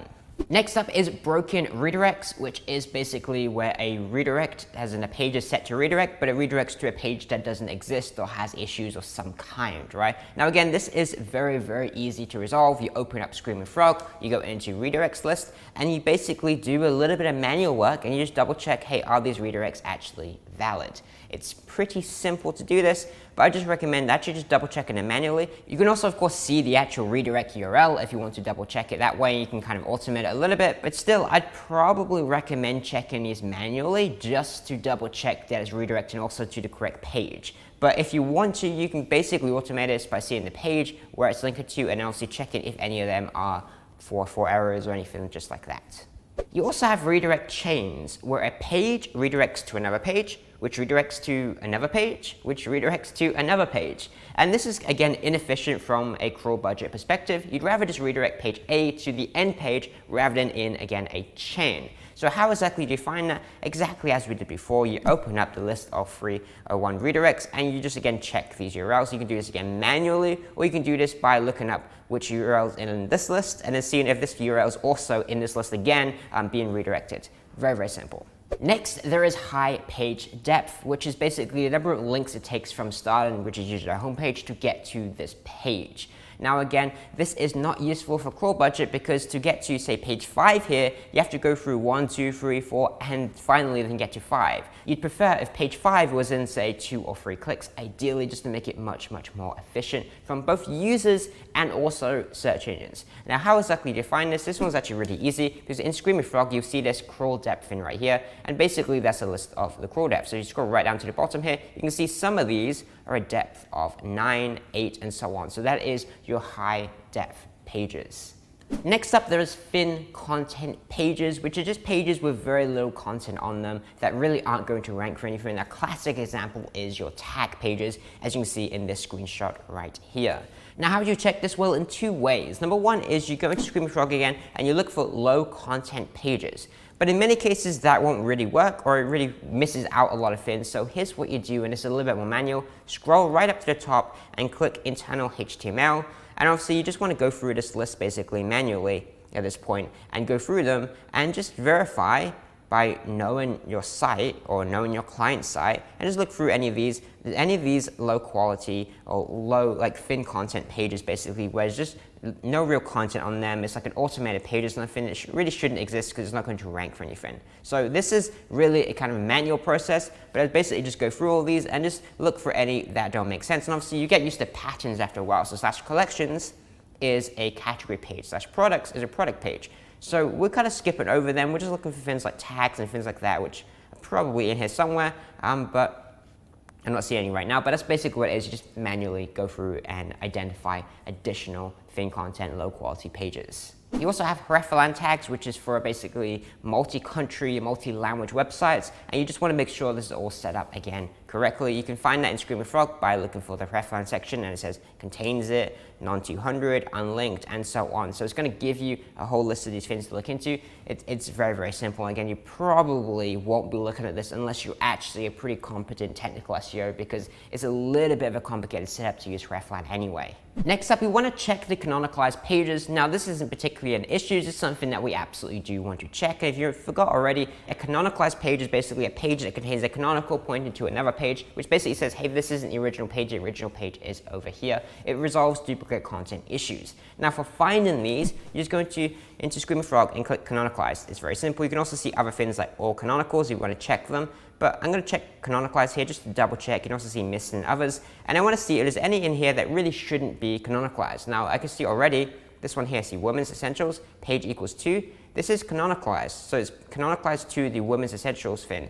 Now, realistically, it's not a good idea. And it's not a good idea for one simple reason, that they actually should have their pagination crawl. This is pagination, which means that they have, say, 20 products on the first page, 20 on the next page, 20 on the next page, and so on. If they're canonicalizing it, then they're saying all of these are the same page, and they're not, because they have a unique list of products. It is not the correct approach for pagination. So this is something that I would absolutely recommend if this was my client to change. The rest of this overall looks good. This is all just like /collection/products, a typical Shopify issue.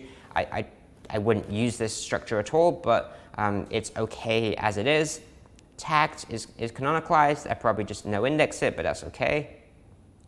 Tags, but overall this looks pretty good. Essentially just looking through this list manually and deciding if any of these need changed. By the way, quick interruption of this video. Two things, right? Number one, if you haven't already, please do me a favor, if you're enjoying this, click the like button. Absolutely helps out the channel, absolutely helps out getting new people finding these videos. Secondly, if you're unsure, okay, I'm showing you how to find these issues, but how exactly do you resolve these issues?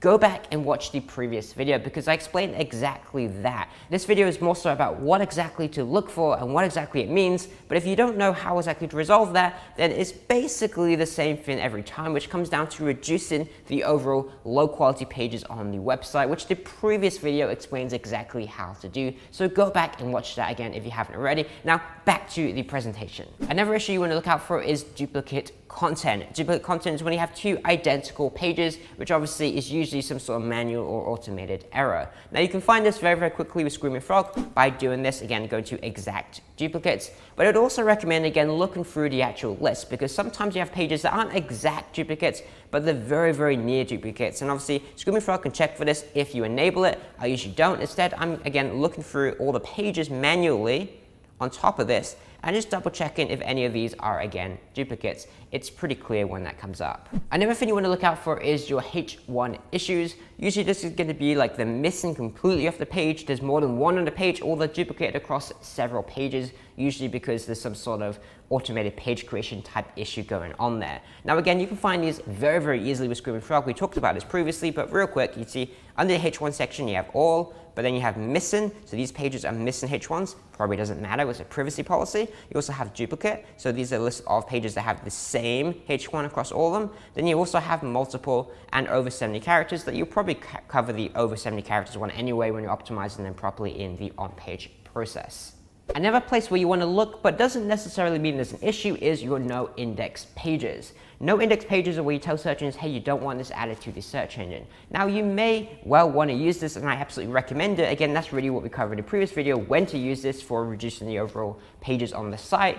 But you just want to double check this list and make sure nothing's been accidentally thrown in there. I've even seen cases where someone's accidentally no indexed the homepage or the entire site. It's just something you absolutely want to check. Now you locate that, again, in Screaming Frog by going under the directives section and going to no index. Currently, obviously, for this website right now, there are 0, but it's something you absolutely do want to check.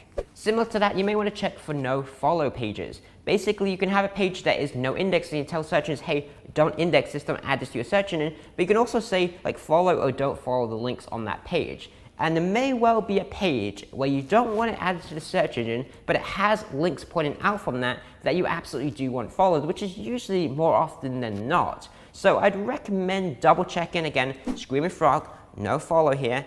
Just double checking that you actually want links on that page no followed and you don't want them crawled, basically. I'd probably not recommend doing that in most cases, but there are certain cases absolutely where you may want to have them no followed also. Next up, we have page speed or slow loading websites. Now you can do additional things inside of Screaming Frog with this, but actually I usually probably won't. What I would recommend though is looking out for big images, because that's gonna really slow down a page massively, and it's a very, very simple fix, okay? So here's what you do. You go into Screaming Frog, under the images section, they have this over 100 kilobytes. Now you can change the setting if you like, but this is just a quick indicator to look at. You can also filter this and do the opposite, say, this image right here is 4.7 megabytes, right? All of these here are over a megabyte. It's too big. It's just frankly too big. So that's the first starting point, to look at these images and see exactly if you can kind of shrink the image down, compress it and other things to just reduce the overall size of that file, which will massively speed up the website. If you imagine trying to load a page and you have to load 4.7 megabytes of images, basically that's just one image to get the page to load, it's too much. Another potential issue you want to look out for is non-indexable pages being added to your sitemap. So if you follow the instructions here, you'll find some pages that you want to say no index or canonicalized, again, reduce the low quality number of pages on your website. But what happens is if you keep that in the sitemap, then it's conflicting, right? Because in one way you're saying, hey, don't add this to your search engine, and another way you're saying, hey, here's a list of all the pages that I want added to the search engine, right? It can be a little bit conflicting, right? So you realistically, if you no index or canonicalize a page, anything like that, then you also want to remove it from the sitemap. Now, starting off with the absolute basics, of course, is what is a sitemap? Where do you find that? Well, I'm specifically referring here to a XML sitemap, which you can usually find by opening up the site and going to the website.com or whatever /sitemap.xml. Here's an example of one for this Pursue Fitness Shopify store. And what you see here is they actually have multiple sitemaps. So this is the main sitemap with links to all the other ones. If I go ahead and grab this, let's say pages here, go grab this, paste this in here. And this is a list of all the pages on the store. You also have a sitemap for collections and products and so on, right? This is multiple sitemaps. But that's basically what a sitemap is. It's just a list of all the pages that they want indexed and picked up and everything, basically. Now go to Screaming Frog. If you collect this data in Screaming Frog, again, I don't have this because I don't do it. I do it in a spreadsheet after the fact. But if you do, then you can basically enable crawling sitemaps, and then you can check this non-indexable URLs in sitemap, and it'll give you a list of all pages that are canonicalized or no index, i.e. non-indexable, that are currently in the sitemap that you should absolutely remove from your sitemap. Very, very simple. Moving on, then next up is Google Search Console and how exactly we can find some different issues in Google Search Console, or potential issues anyway to look into. So what I recommend using Google Search Console for is zero traffic pages, as in pages actually not even traffic, I prefer impressions actually. Zero impressions pages, we'll get into what that means in a moment. Slow loading pages is another way you can find these. Structured data testing, you want to just double check that there's no structured data issues here, and then coverage issues altogether, and altogether how they crawl in your website. So let's go into a few of these, starting off with the easy one, slow loading. If your site is loading really slow, there's a number of things you can do to fix that, which I won't really cover in this video because there's frankly too much, but just a few common ideas for you, which is get faster hosting. That's the easy one if that's in your control. You're not using something like Shopify or whatever. Use a CDN, that's a content delivery network, which basically delivers files, images, JavaScript, CSS files, things like that in a location or server nearer to the user that's visiting, so it should load faster theoretically, and presuming of course their servers are also faster for delivering that type of media. You also want to use a faster DNS. DNS is you have name servers. You have like ns1.example.com, right? That is a name server, and wherever this is hosted influences obviously speed as well to like first load up the page. So something that's very, very important for speed. I recommend using a quick one like Cloudflare, Amazon, or something like that. That's just quick and not some crappy, cheap web hosting one. It will absolutely make a difference there. You also can use lazy loading. Lazy loading is where basically you hold back images loading until the user scrolls down to that section of the page. So for example, if you have a big page like this and you have images down here, well, they don't actually see this when they load the page. So let's load this as they're getting nearer to that section of the website rather than loading it all immediately up front. It just, again, saves resources and loads quicker because you only need to load this little bit here. You can load the rest of it later as they start scrolling down, okay? You also want to reduce images ideally. What does that mean? It means that you want to, again, if an image is really big and it's only showing this size, but it's really big, then just crop it down so it's actually the size that it's showing. Beyond that, you can compress the images, run it through some sort of compression fin, which basically just reduces the overall quality of the site in very, very minute, barely noticeable ways. But as a result of that, it massively sometimes reduces the image size by, say, like 70, 80%. It looks practically the same. I can't tell the difference, but the file size is 70% smaller. It's absolutely worth doing that. You can also reduce resources in general. So what does that mean? It means if you have all these different plugins and different stuff like that and add-ons, and it's all adding all these different JavaScript files, every single one needs to be loaded. Every single one needs to be loaded on a different server, basically. So you have to connect to the server, then download the file. It's just slow, okay? So if you can reduce anything, you can reduce, like on Shopify, all the old add-ons and stuff, they still leave all the files there when you delete the add-on. So go through and check if there's any old files, anything be loaded up from old add-ons not even use anymore, and just delete them. But essentially the idea is if you can reduce the resources being loaded, obviously it will speed up the website. Similar to that, you can also merge resources, so it's a single file being loaded rather than different ones. Again, if this is happening where you're connecting to 5 different servers to load 5 different like JavaScript files and stuff like that, it's much, much quicker to load a single server and one file with all the information in it. Again, presuming it's not super bloated with too much crap in there. So it's just merging resources. Again, this is pretty technical stuff, and realistically, as my next point is, if you don't know what any of this stuff is and you're not very technical, just go pay someone to do this. There's page speed optimization services. It's way easier than trying to figure out all this stuff and do it yourself. It's just easier. Now, for identifying specific slow loading pages, you can do this inside of Google Search Console using their Core Web Vitals tool. You see here, and here you see here issues with LCP issue here. You can see here 2.5 seconds on mobile, and for some of them in the past, longer than 4 seconds. So this is, again, particularly slow loading pages that you can absolutely look into. You can click through to this and get a whole list of 429 URLs in this case. Obviously, this is just need improvement. It's not an error, but it is something that you can look into to find that list. Beyond that, you can also go ahead and use Google's Page Speed Insights tool, and I can have my editor go and do that for you guys, and you can watch exactly how that looks. That's going to give you a ton of insights into what your score is on mobile and desktop, but also a ton of insights into what exactly they recommend changing to improve the overall speed of your website, or again, just pay some expert to do that for you. Another thing I like to look into is zero impression pages. If you go into Google Search Console, you can see there's a list of basically the clicks and the list of impressions for each page. And obviously these ones here are 1. But beyond that, there's also a list of pages that you have in your sitemap, that you have in your crawl, that if you check here, they're not in this list whatsoever, which means they have 0. They have no impressions whatsoever. Now, is that an issue? Not particularly, but it probably means that it's either not well set up for SEO, or it's just not a good page whatsoever for getting any sort of organic traffic from. So what I like to do personally is I like to look through that list. In some cases, we'll literally find like 2,000 of them. And I like to look at them, okay, and determine, should we keep this page and optimize it better because it's just not optimized well? Or should we do something with this page like canonicalize it, no index, or even just delete the page altogether, and again, reduce the overall wasted crawl budget on these pages that are low quality from an SEO perspective because they have 0 impressions. Another thing to look into is your coverage and crawl report. I mentioned these in a previous video, so my editor can just show the previous videos in a second. But basically, you just want to check the coverage for other issues that you missed in the crawl, and it's just another check for, it's going to tell you like 4 or 4 pages, things like that. And in the crawl report, just for consistency. You're looking for consistency here. If it's dropping over time, then that's a bad thing. If it's like spiking, it could potentially be a bad thing. It's just things to look into, basically. So checking the crawl report and the coverage report, here's how to do that.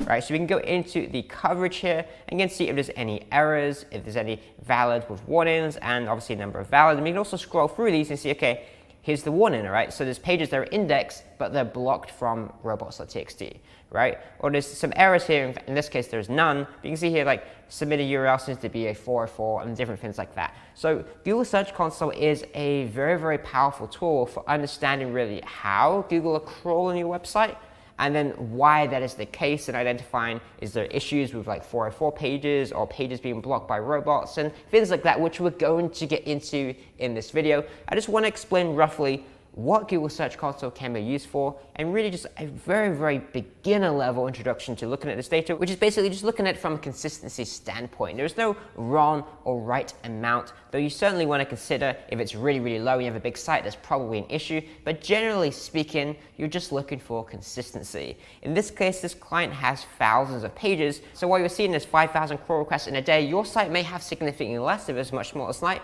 or it may have significantly more. It depends on, again, the site size, the site authority, and various different factors. The thing you want to look for, again, is just consistency. You also want to check for structured data issues. Structured data, as you mentioned previously, is basically just making sense of the code and the content on your page. So you can tell them, hey, this thing here is a breadcrumb. This thing here is a product, and here's the price, here's the name, here's the stock level, things like that. Just making sense of this information on your page so they can read it in a uniform way that's always the same every single time. Now, if you open up Google Search Console, you'll see them down here. We can see breadcrumbs, products, site link, search box, and unpassable structured data. These are all structured data elements. So I'm on breadcrumbs right now. You can see here, you have a list of errors, valid with warnings, valid, and so on. And here we had some errors, no errors in the past. Let's try another one. Let's do products here.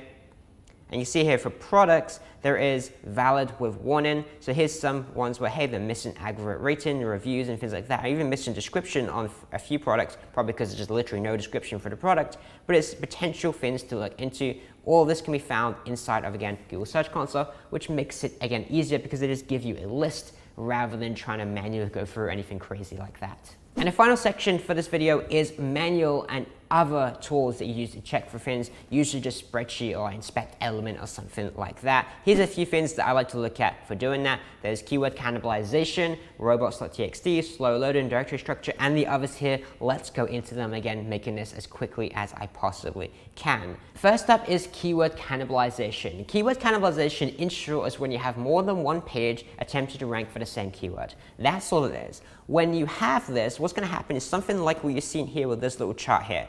Every single line here with a different color represents a different page. And what you're seeing is this page is ranking, and then it drops down, then the next page comes up, and then it's like, oh, so it's doing okay. Then it drops down, the next page comes up, and then it drops down, the next page comes up, and it drops down, and so on. And it's just kind of inconsistent rankings where it's just kind of jumping between different pages, or sometimes two pages ranking at the same time. It just looks messy, and it's also less controllable, because if you have two pages that are very, very similar, the same intent, everything like that, well, how do you control which one ranks? You can't, because there's two similar pages. It's just not a good position to be in. What you want to do in this case is you want to like merge the pages, you want to like de-optimize one or reduce keywords on that page, or you want to like canonicalize one so you have a canonical tag on it pointing to the other one, or different actions like that. But basically you want to do something to make sure there's only one page focused on this keyword for that specific intent, right? Now, how exactly do you check for this? Well, you can actually do this with Google Search Console that we went into previously. How I like to do this is I like to use Ahrefs.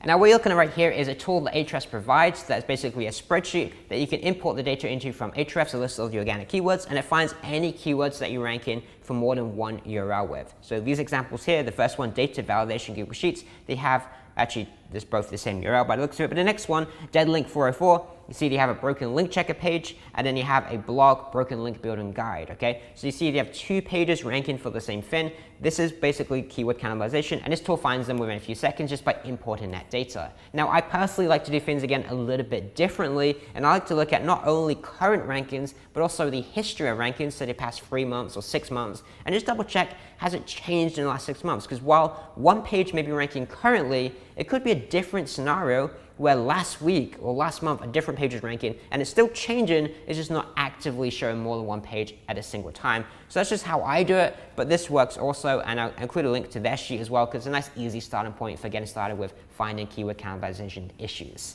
Next up is your robots.txt file, which basically tells robots how to interact with your website. You can allow certain pages, you can disallow certain pages, and different things like that. We mentioned this again previously in the last video, where we talked about, okay, maybe you don't want a no index page, maybe you just want to block search engines accessing this completely if there's no links, nothing useful on it. For example, your wish list, your shopping cart, your registration page, and different things like that. As you can see here, this is a classic example right now you're looking at from Shopify. Now this can be accessed for absolutely any website by typing in the website address followed by robots.txt, as you can see here in the URL here. And this is again a default one for Shopify. Then unfortunately, if you're using Shopify, they do not allow you to customize it, which kind of sucks. But you can see basically what they're doing here. They're disallowing robots by accessing /a/downloads, /admin, /cart, /orders, checkout, and other various different things like that, where it makes sense. There's nothing really useful there. Another interesting tidbit for you Shopify users there is that they automatically block robots by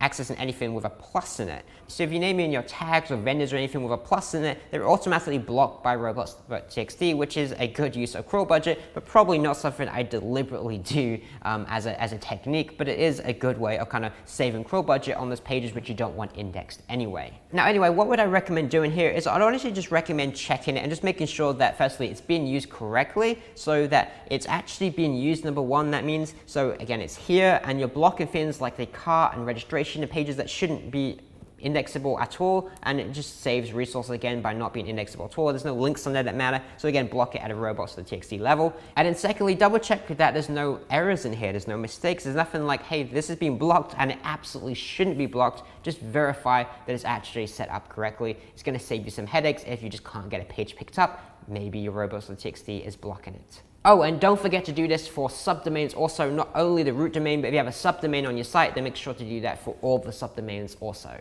Another place where there's often mistakes is in faceted navigation. This is basically the filter navigation on the sidebar of your e-commerce store. You're going to see this pretty much on Amazon or any big retailer's sites that have a lot of products, right? You can see here, this is an example one when you have brands, color, and so on.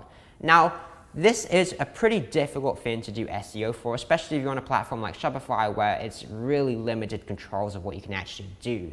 So here's what you need to do, okay? Number one, if these are actually links, meaning if you actually click this and it takes you to a different page or something like that, an actually indexable page, then you really need to be careful that you don't index all of them, because a lot of these shouldn't really be indexable pages. What I mean by that, maybe you don't need a separate page for black massage chairs, I think this is. You can actually rank for that on the same page. It depends on, again, check the keywords, but you may not want to have separate pages for this. And when you have different filters for sizes, colors, prices, and everything like that, suddenly you can have like 50 different automated, thin quality, low quality pages being indexed that really shouldn't be and don't really add any additional value. So it's absolutely something that you need to double check. But on the contrary, you can also be setting filters that you may necessarily want to keep and may actually be something that you want to rank. It depends. Now, if you're using Shopify, here's what I recommend. You can't rank them because you can't optimize them. So here's what I do. I'd recommend just no following the links. So you're reducing any wasted link juice, for a lack of a better term, going to these filters and everything like that. And then obviously you go ahead and make sure all these filters, i.e. tags on Shopify, are no index, because you can't really do anything with them. But again, it depends on the platform, but this is something that's a little bit more nuanced. You want to check this manually. You want to go into it and check if the links are no followed, if they're indexable, anything like that, and really look into this manually, because there's a lot that you can potentially screw up here. Another thing to look into manually is your breadcrumbs. Now, breadcrumbs are these little navigational things that you see at the top of most websites, where it kind of links you to like the path that you're currently on. So in this case, I clicked on a product, and you can see here it has the main shop link back to that, and also the all massage chairs page that I came from to access this page. Now again, this is something that's commonly screwed up in multiple different ways. Number one is they don't have any breadcrumbs whatsoever. Sometimes that can be okay for users if it's just a blog, something that's a very simple site. But for like e-commerce, I'd highly recommend that you have breadcrumbs in place. The other way it can be kind of screwed up is that it doesn't have enough paths in there. So one example you see commonly is that it will just have shop here and then the product name, and it doesn't have the collection that it's part of. This is really not user-friendly, and it's not great for search engines neither. What I'd recommend, again, is adding the necessary paths, whether that's one main category or even adding subcategories in there also, to really narrow that down and make it even easier. Another thing I like to check manually is the directory structure. You can see here the directory is basically just the folders in the URL, right? So linezero.com/podcast is a directory, right? Now what I would recommend is just double checking the directories and just making sure they make sense and they're not ridiculous, right? So if there's too many directories, then that can be an issue, and just things like that, just making sure that it actually makes sense, the structure that it's in. One common issue we see with directory structures is where they have /podcast, for example, then you have /podcast again, right? We see /dogs, /dog food, /dry dog food, and it is repeating words over and over again in the URL. It's a directory structure issue really, and it's something that I absolutely recommend looking into.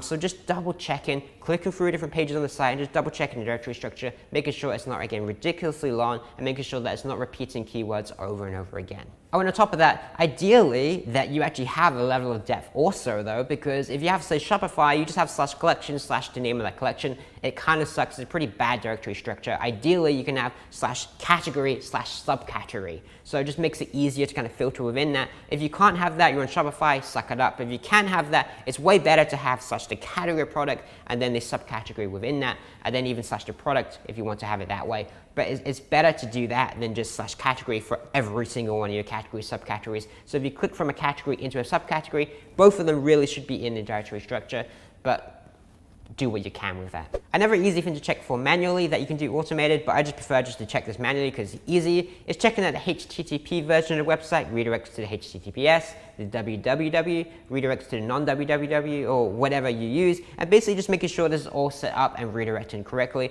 It's crazy the amount of pages that we see or websites we see that don't do this, and it's such an easy thing to do, and it's just something you absolutely want to check, because if someone goes to your site on the HTTP and it's a separate site, it can be duplicate content, and in certain cases we've seen with sites they don't have this redirect and you actually have an issue, like an error. If you go on without the HTTPS, you just type in HTTP, it gives you an error page or something, which is just insane, okay? So just make sure that it's redirecting correctly. It all redirects into one single form, so it's HTTPS without the www or with whatever you set up. It doesn't make any difference, but just make sure it all redirects into one single standard. Next up, we have pagination. If there's ever a lot of products or pages or blog posts or anything like that, you usually add pagination to just speed up the loading of the page, basically. So rather than having 500 blog posts or 500 products loaded on the page, you just have 20 or 30 or something like that, right? And then at the bottom, you see this little pagination. It will say either next or previous, or it will say something like this where it's like 1, 2, 3, 4, and you select the page number. Now, the correct way of dealing with this isn't by no indexing the paginated pages, and it's not by canonicalizing them. It's simply by adding this little thing here, is link rel equals previous, as in previous, and then ref equals, and then page 1, and then link rel next equals, then the next page in the pagination. Very, very simple. You don't need to no index these or anything like that. These should be indexable because you want them to actually follow the links on the pages, and you just add rel equals previous and rel equals next. Very, very simple. Another thing I like to look at pretty manually is URL issues. You can do this again using Screaming Frog and literally scrolling through the list of pages, or you can just click around the site and just get an idea anyway. I'm just looking for like URL issues. What do I mean by that? I mean things like super long URLs. I mean parameters in URLs. I mean non-optimized, like not keyword optimized URLs, and just different things like that. Like we already covered that in the OnPage module, but I just want to again click through the site and just get an idea if it's just not being done correctly. Now, having 1 or 2 pages is fine. I'm just looking for the overall direction. This is why I'm doing it manually, because I just want to click through and just get an idea, is the overall site using optimized URLs correctly, or is it all just a complete utter mess? I just want to get a quick idea of that, and I'm going to do that by just manually clicking through to the website. Another thing I like to do fairly manually is product variants. Now again, this isn't really manual because I do this inside of a spreadsheet, but you can do this firstly manual just by double checking if it's being used whatsoever on the site by going into, say, some products. So I just open up t-shirts in this example for this site, and then just checking if any of them are canonicalized. If they're not, then well, you know you have an issue on the site that you need to deal with this. If that's the case where you need to do something, here's what I like to do. I like to get a big list of all the product pages on the site, and then I like to look at the product handles basically, and I want to find product handles that are similar. So there's different ways of doing this. One way that we're kind of cheap to do this is we just basically just remove, say, like 15 characters from the end of the URL, because if it's the same minus those 15 characters, there's a good chance they're variants. But then we do some manual inspection to kind of clean up that list, get a whole list of all the product variants, and then we basically go ahead and decide how exactly to deal with them, which is usually, again, just canonicalizing it into a single product for every single one of the variants of that product. Very, very simple. It sounds complicated, but essentially, as we covered in the previous video, you don't want to have 4 products that are exactly the same besides the color. You want to have all of them just canonicalized into a single page. Another thing I like to look at, surprisingly manual, is the link architecture. Now, by all means, I would absolutely do a deep dive into Screaming Frog data and pulling out all the internal links and really like looking for all the internal links and making sure they're up to quality and everything like that, right? We're absolutely going to do that. Also for identifying link opportunities. But for the actual link architecture, you can realistically get a pretty good idea just by manually clicking through the pages for a few minutes, right? Because if I click onto, say, this site here, and I go onto the men's black hoodies page, you can see here they have these links here for all hoodies, white hoodies, hoodies and sweatshirts sale, hoodies and sweatshirts, gray hoodies, right? These are all internal links. What I can see is they have a very deliberate link architecture or silo structure basically set up for linking between different pages on their site. If you click through more, they probably have the same idea all set up. What can I determine from this? I can determine that they have something in place. Now we can go through this further and identify which pages are missing from this overall setup, but what I like to do personally is I like to just double check this is in place, and if it's not in place, then we can design this for an existing site or a brand new site. We can design this from scratch. So I just like to determine what's there currently and manually before we start diving into the deep analysis of internal links using tools and everything like that. Because if you go through this and none of the blog posts and none of the product categories and everything have internal links, or at least that many deliberately created, then we can see there's no real deliberate link architecture or link structure here. So we can go ahead and design that for the whole entire site. Whereas if it's set up really, really well and someone's already done a deliberate effort to do this, then we know, okay, we can probably just skip this and we can probably just deliberately throw in a few specific links on key pages where you can, again, increase rankings for specific pages or just increase overall topical coverage of that topic, right? Very, very simple. So all in all, guys, that is a ridiculously long video covering all of these different issues, what exactly to look for, and really how exactly to find those issues. And for the most part, again, how exactly to resolve them. Well, again, goes back to the previous video. My editor can pull up that slide that showed it. It's basically, if it's really, really easy, like if it's a 404 page, then redirect it to a page that actually exists. If it's a broken link, then delete the link or fix the link, right? Very, very simple. But if it's something like a product that has 0 impressions, then it's a little bit more nuanced because maybe you want to keep it, but if you don't want to keep it, then what do you do? Well, maybe you're going to canonicalize that page or that product, or maybe you're going to like no index it for whatever reason, right? You're going to do some sort of action with that you determine based on really intuition and knowledge of the actual client site, what they're trying to achieve and different things like that, right? And also, of course, you can just go in there, you can just add more content and say, okay, it's not getting any impressions right now, but actually this could be a good page, and you increase the content, you build some internal links to it, you actually do the work. But that's basically covered in the previous video. That's a huge, huge, huge list of things to look into. So hopefully that'll keep you busy. Realistically, there could probably be even more to this, and maybe later I'll create like a more detailed spreadsheet checklist, something like that. But that should do for now, because I think that is absolutely plenty to look into. But the overall point to remember for technical SEO is about reducing friction for the crawler going through your site, basically. So if you have missing pages, things like that, again, that's slowing down the crawler, right? So it's just reducing that friction, whether that's low quality pages that have no search value, so you're wasting, 500 pages here on just like thin content, tags, and everything like that you can just reduce to, again, prioritize that crawl budget on the pages that actually matter, or whether it's actually like mistakes like broken links, error pages, things like that. Essentially, you're just reducing the overall pages on the site to pages that are actually important. That's all it is. It's just minimizing the site so the pages that actually matter definitely do get crawled. I hope that makes sense. This is absolutely a very, very technical module, and I wanted to kind of do service to both people that are beginners that have no idea what to start, which we kind of covered in the first video, but I also wanted to cover for like you guys are a little bit more intermediate and advanced. Here's like a more detailed checklist of things to look into, how exactly to find those issues, what to do with them, everything like that. Hopefully that helps you guys out. If that is helpful, please do me a favor. Please click the like button below, as mentioned before, just a little tap, and it absolutely helps out this channel. And aside from that, that wraps up our technical SEO module. Again, I could dive much, much deeper into this stuff, but there's a limit where it gets extremely boring, extremely difficult to follow. And I think, honestly, a lot of this is just kind of nuanced. So hopefully this is helpful, or this is like an hour-long video or something like that. With that said, in the next module, we're going to get into link building, how to build links, what they are, all that good stuff. So that's it for this video. I'll see you in the next module.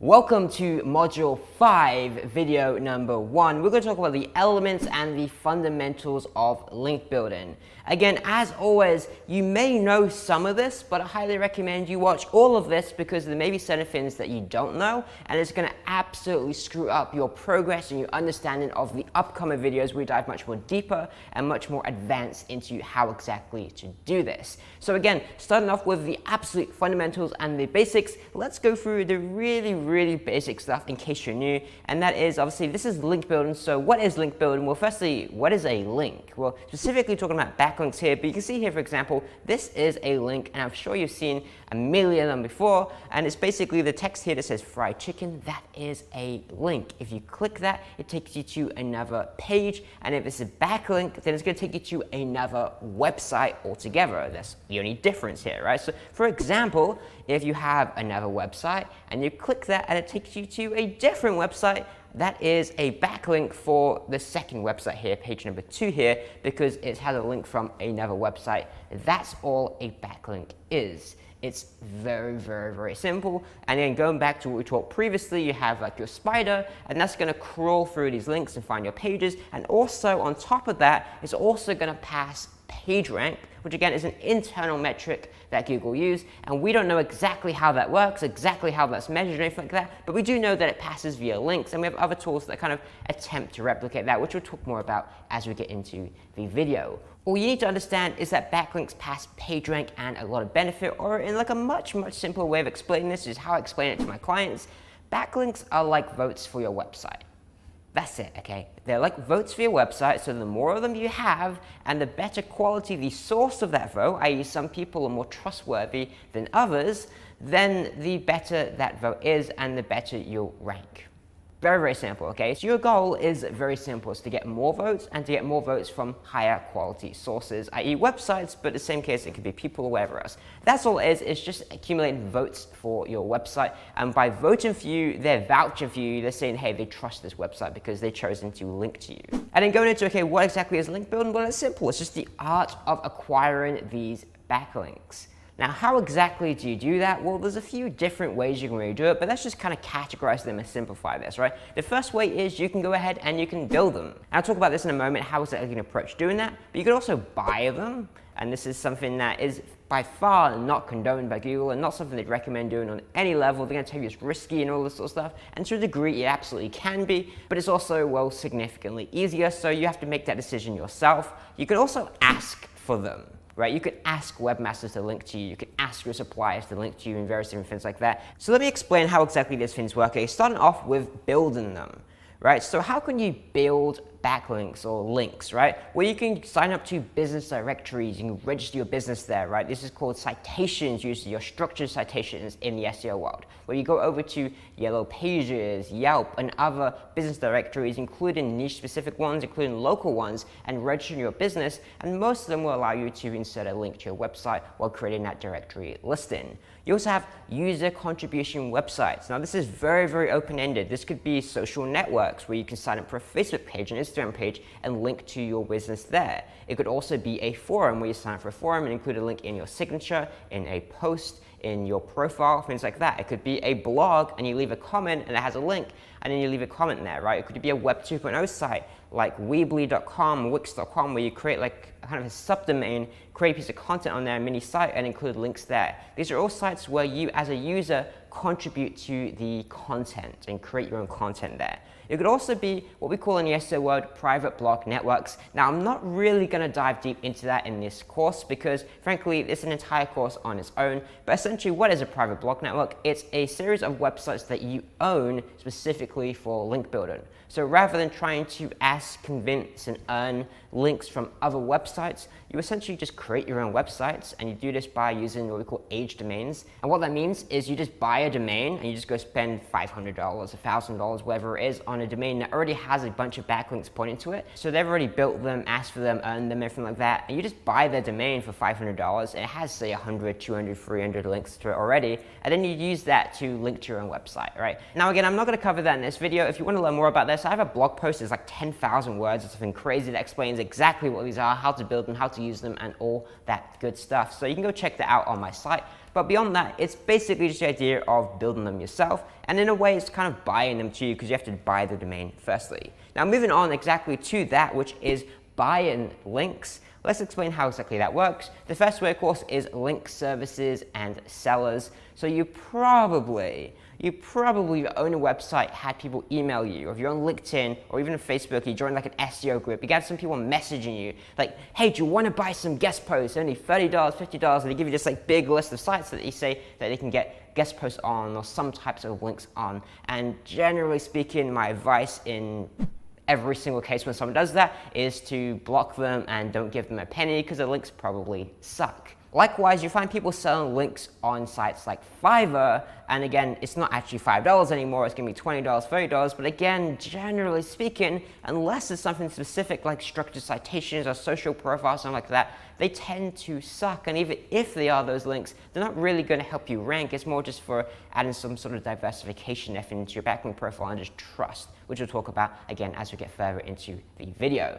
You can also pay webmasters, and this is what usually people refer to when I say buy links today.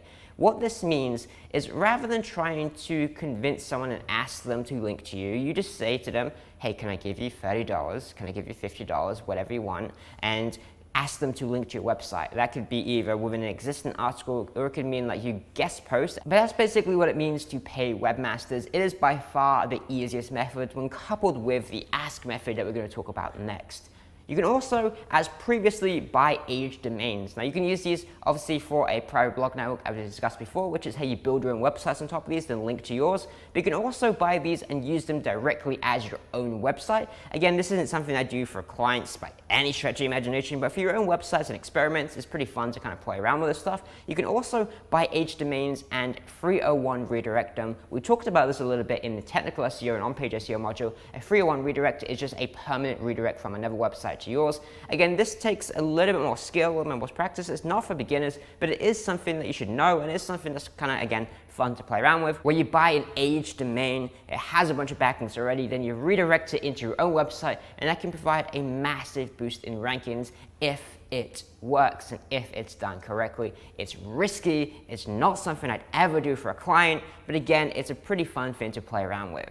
You can also ask for backlinks. Now there's numerous ways of approaching this, and we'll talk about this in the next video, but it's short. You basically email them and try and convince them and ask them to include a link to you. Now this can be, hey, can I write a blog post for your site, as in a guest post for your website? Or you do the skyscraper technique, where the basic gist of it is, and we'll dive into it, is you create a taller skyscraper. What does that mean? It means if someone has this really big skyscraper and you come along and say, hey, I have a bigger one, that if someone's linking to this one, it's pretty appealing to link to yours instead. And a basic idea translates to content, because if someone has this really good blog post and you come across and you make one 5 times better, well, they're going to be pretty convinced rather than link to them, or on top of linking to them, why not link to you also? That is, in a nutshell, what the skyscraper technique is. You also have broken link building, where you basically, again, to try and earn their trust a little bit and help them out a little bit, you point out, hey, you have a broken link here. Also, I have another piece of content which kind of replaces what you were linking to previously, so rather than delete the link, why not, throw me a link, And then you also have digital PR, which stands for public relations, which is, your typical old school PR type stuff, trying to promote your brand and get attention from news sites and bigger sort of niche sites in your industry. But there's actually one other way you can do this. So these ways are kind of directly how you can go out there and build links, but you can also just acquire links. And we're going to talk about this also, which is basically you can earn them, right? So let's say you just create a really, really good piece of content. Now you can absolutely double this down with asking them also, but you'll also find if you just create a really good piece of content and you promote that content naturally, not doing any sort of ask or anything like that, you'll just naturally acquire links. It's going to be slow, it's going to take a long time, but this can absolutely happen. You can also interview people, because if I interview you on my show, you're pretty inclined to share that, if nothing else from just an egotistical point of view, where, hey, look, I was featured on this show, and then you include a link and I get the benefit of that link. You can also, of course, if you build up your own brand, your expertise, your authority, things like that, people can ask you to contribute to their website, right? I've contributed to other websites in a guest post capacity, in roundups and things like that, not because I've emailed them and asked, because they asked me, and I'm sure, why not? Let me help them out, let me create a piece of content, let's promote my brand further, and let's also get a link at the same time as doing that. You can also do things like, hosting an event and just other like brand and marketing first approaches. Again, if you're doing this deliberately to get a link, then it's more of the ask them approach. But if you're doing this to promote your brand and further grow your business and just marketing in general without really intending to get a link, and as a byproduct you just happen to get links, that kind of falls into the earn them category. Now that basically covers how exactly you would acquire these links, and the thing you really need to know is essentially that the more quality referring domains you have, the better you will rank. Now, what exactly is a referring domain? Because we didn't actually cover that already. Well, if you ever look at a tool like Ahrefs, you'll see both the backlinks and the referring domains. And referring domains in almost all cases will be lower. And the reason it's lower because if I have a page and I have 2 links on that page and both of them link to your website, that is 2 backlinks. However, it is just 1 referring domain because only 1 website is linking with those 2 backlinks, right? It doesn't matter if I have 100 links on my site and different blog posts and that pointing to your website. It could be 100 backlinks, but it's only 1 referring domain. So this is generally a much more effective way of measuring the number of backlinks you have by not actually looking at the backlinks, but looking at the number of referring domains. And then also, as we mentioned here, the quality of said referring domains, because quality is a very important aspect of this. In fact, to quote John Mueller from Google himself, let me just read this to you guys. I would tend not to focus on the total number of backlinks or the number of domain links because we, as in Google, look at links in a very different way. The total number does not matter. You Google often create millions of links across millions of websites and we could just ignore them. Or there could be one really good link from one website out there that is for us a really important sign that we should treat this website as something that is relevant, maybe from a big news site's homepage.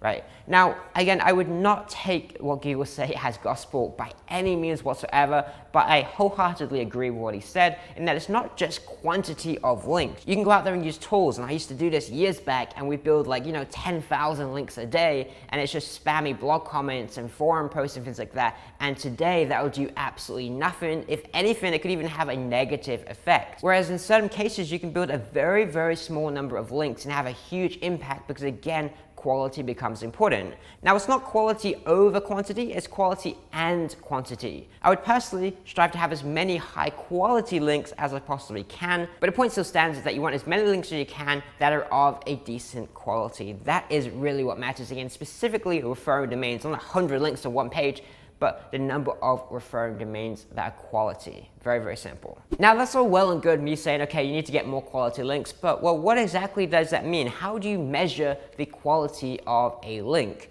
Well, let me give you the easy version and then we'll get into the complex version, okay? This is the easy version. Would you rather have a link from the BBC or from some random website called darrowcanfixit.com, right? In almost all cases, you're gonna say you prefer having a link from the BBC, and in almost all cases, you'd be absolutely correct. And the way I like to explain this, just to make this very simple, is that the more difficult a backlink is to replicate, the higher the quality of that backlink. That is the absolute simplest understanding of what a quality backlink is. Let me explain.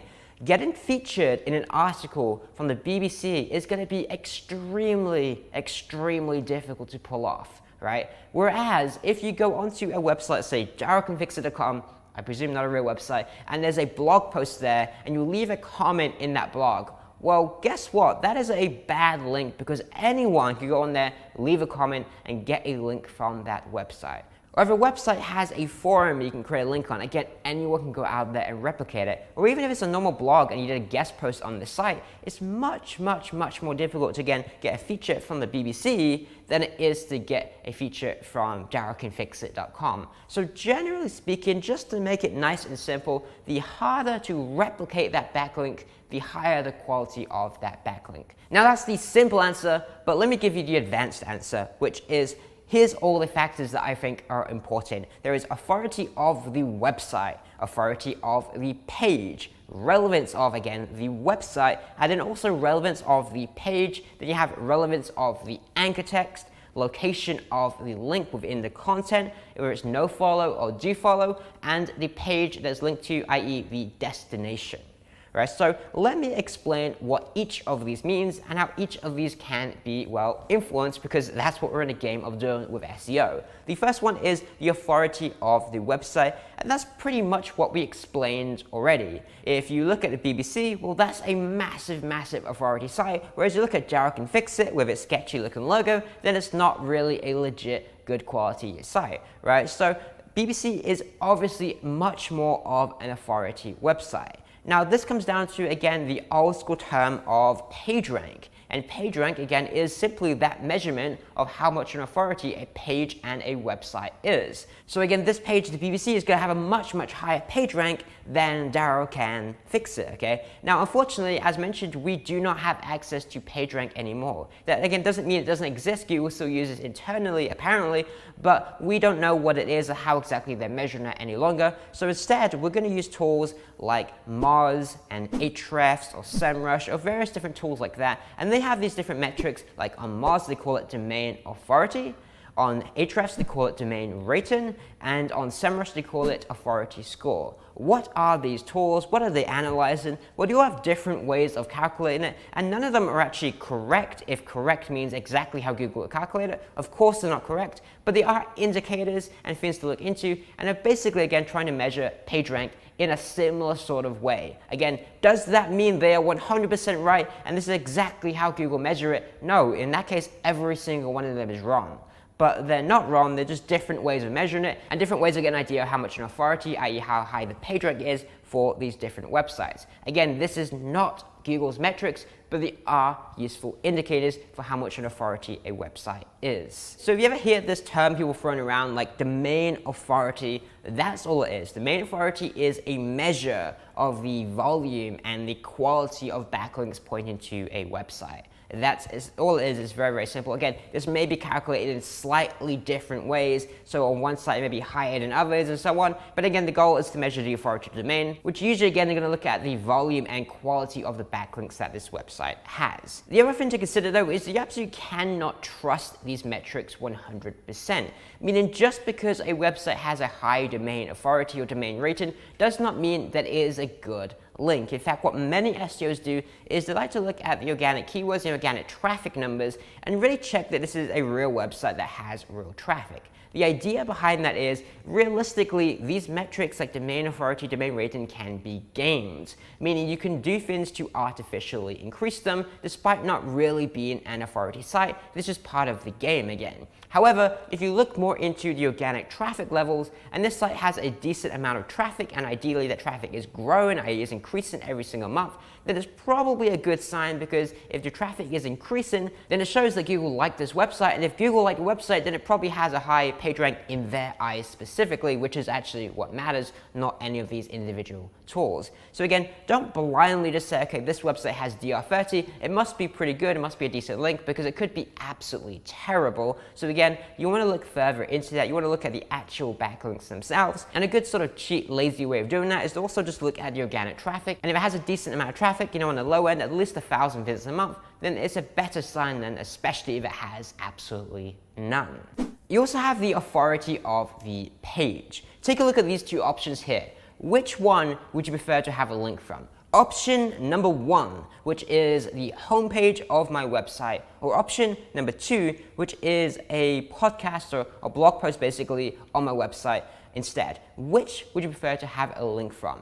In almost all cases, again, you'd prefer, again, if you had the choice, which you probably don't, but if you had the choice, you prefer option 1, a link from the homepage. And the reason why is because it has a higher level of authority. My homepage has a decent number of backlinks. This specific blog post probably has 1, maybe 2. So it has a significant lower amount of authority on this specific page, so it's a less effective link, again, from an authority perspective.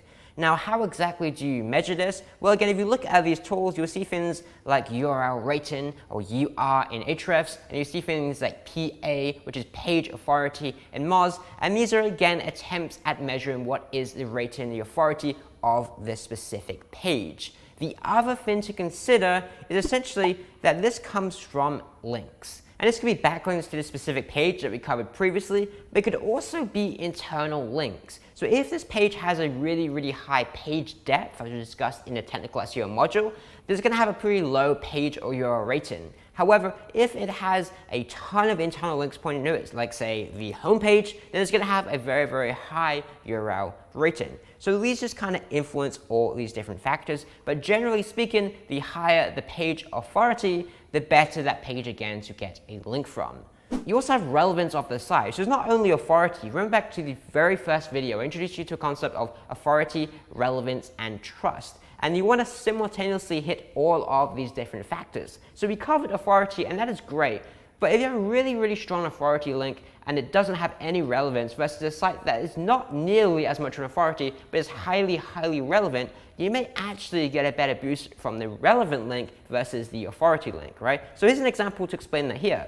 Would you prefer to have a link from the BBC or bodybuilding.com if you have a health and fitness website? Personally, depending on which page it's located on, I may actually prefer the bodybuilding.com link. Despite it not being as much an authority as the BBC, it is a major, probably the biggest authority site in the health niche from my lack of experience in the health niche, right? So it is a huge site in that niche, so it has a ton of authority in that niche specifically, and more importantly, is massively relevant to your own website. So the relevance factor also plays a factor, and again, that's looking at the overall website, but you also have relevance of the page. If you sold a healthy snack, like a protein bar or something like that, would you prefer to have a link from option 1 or option 2? Well, option 1, if you have a look at the blog post title, is 7 healthy foods to take on your summer road trip. And option number 2 is something about a Tebow curl, right? So if you're selling healthy snacks, you prefer to have a link from the page that is about healthy foods and healthy snacks rather than something about curling, right? So you want to have relevant page links also. So yeah, great.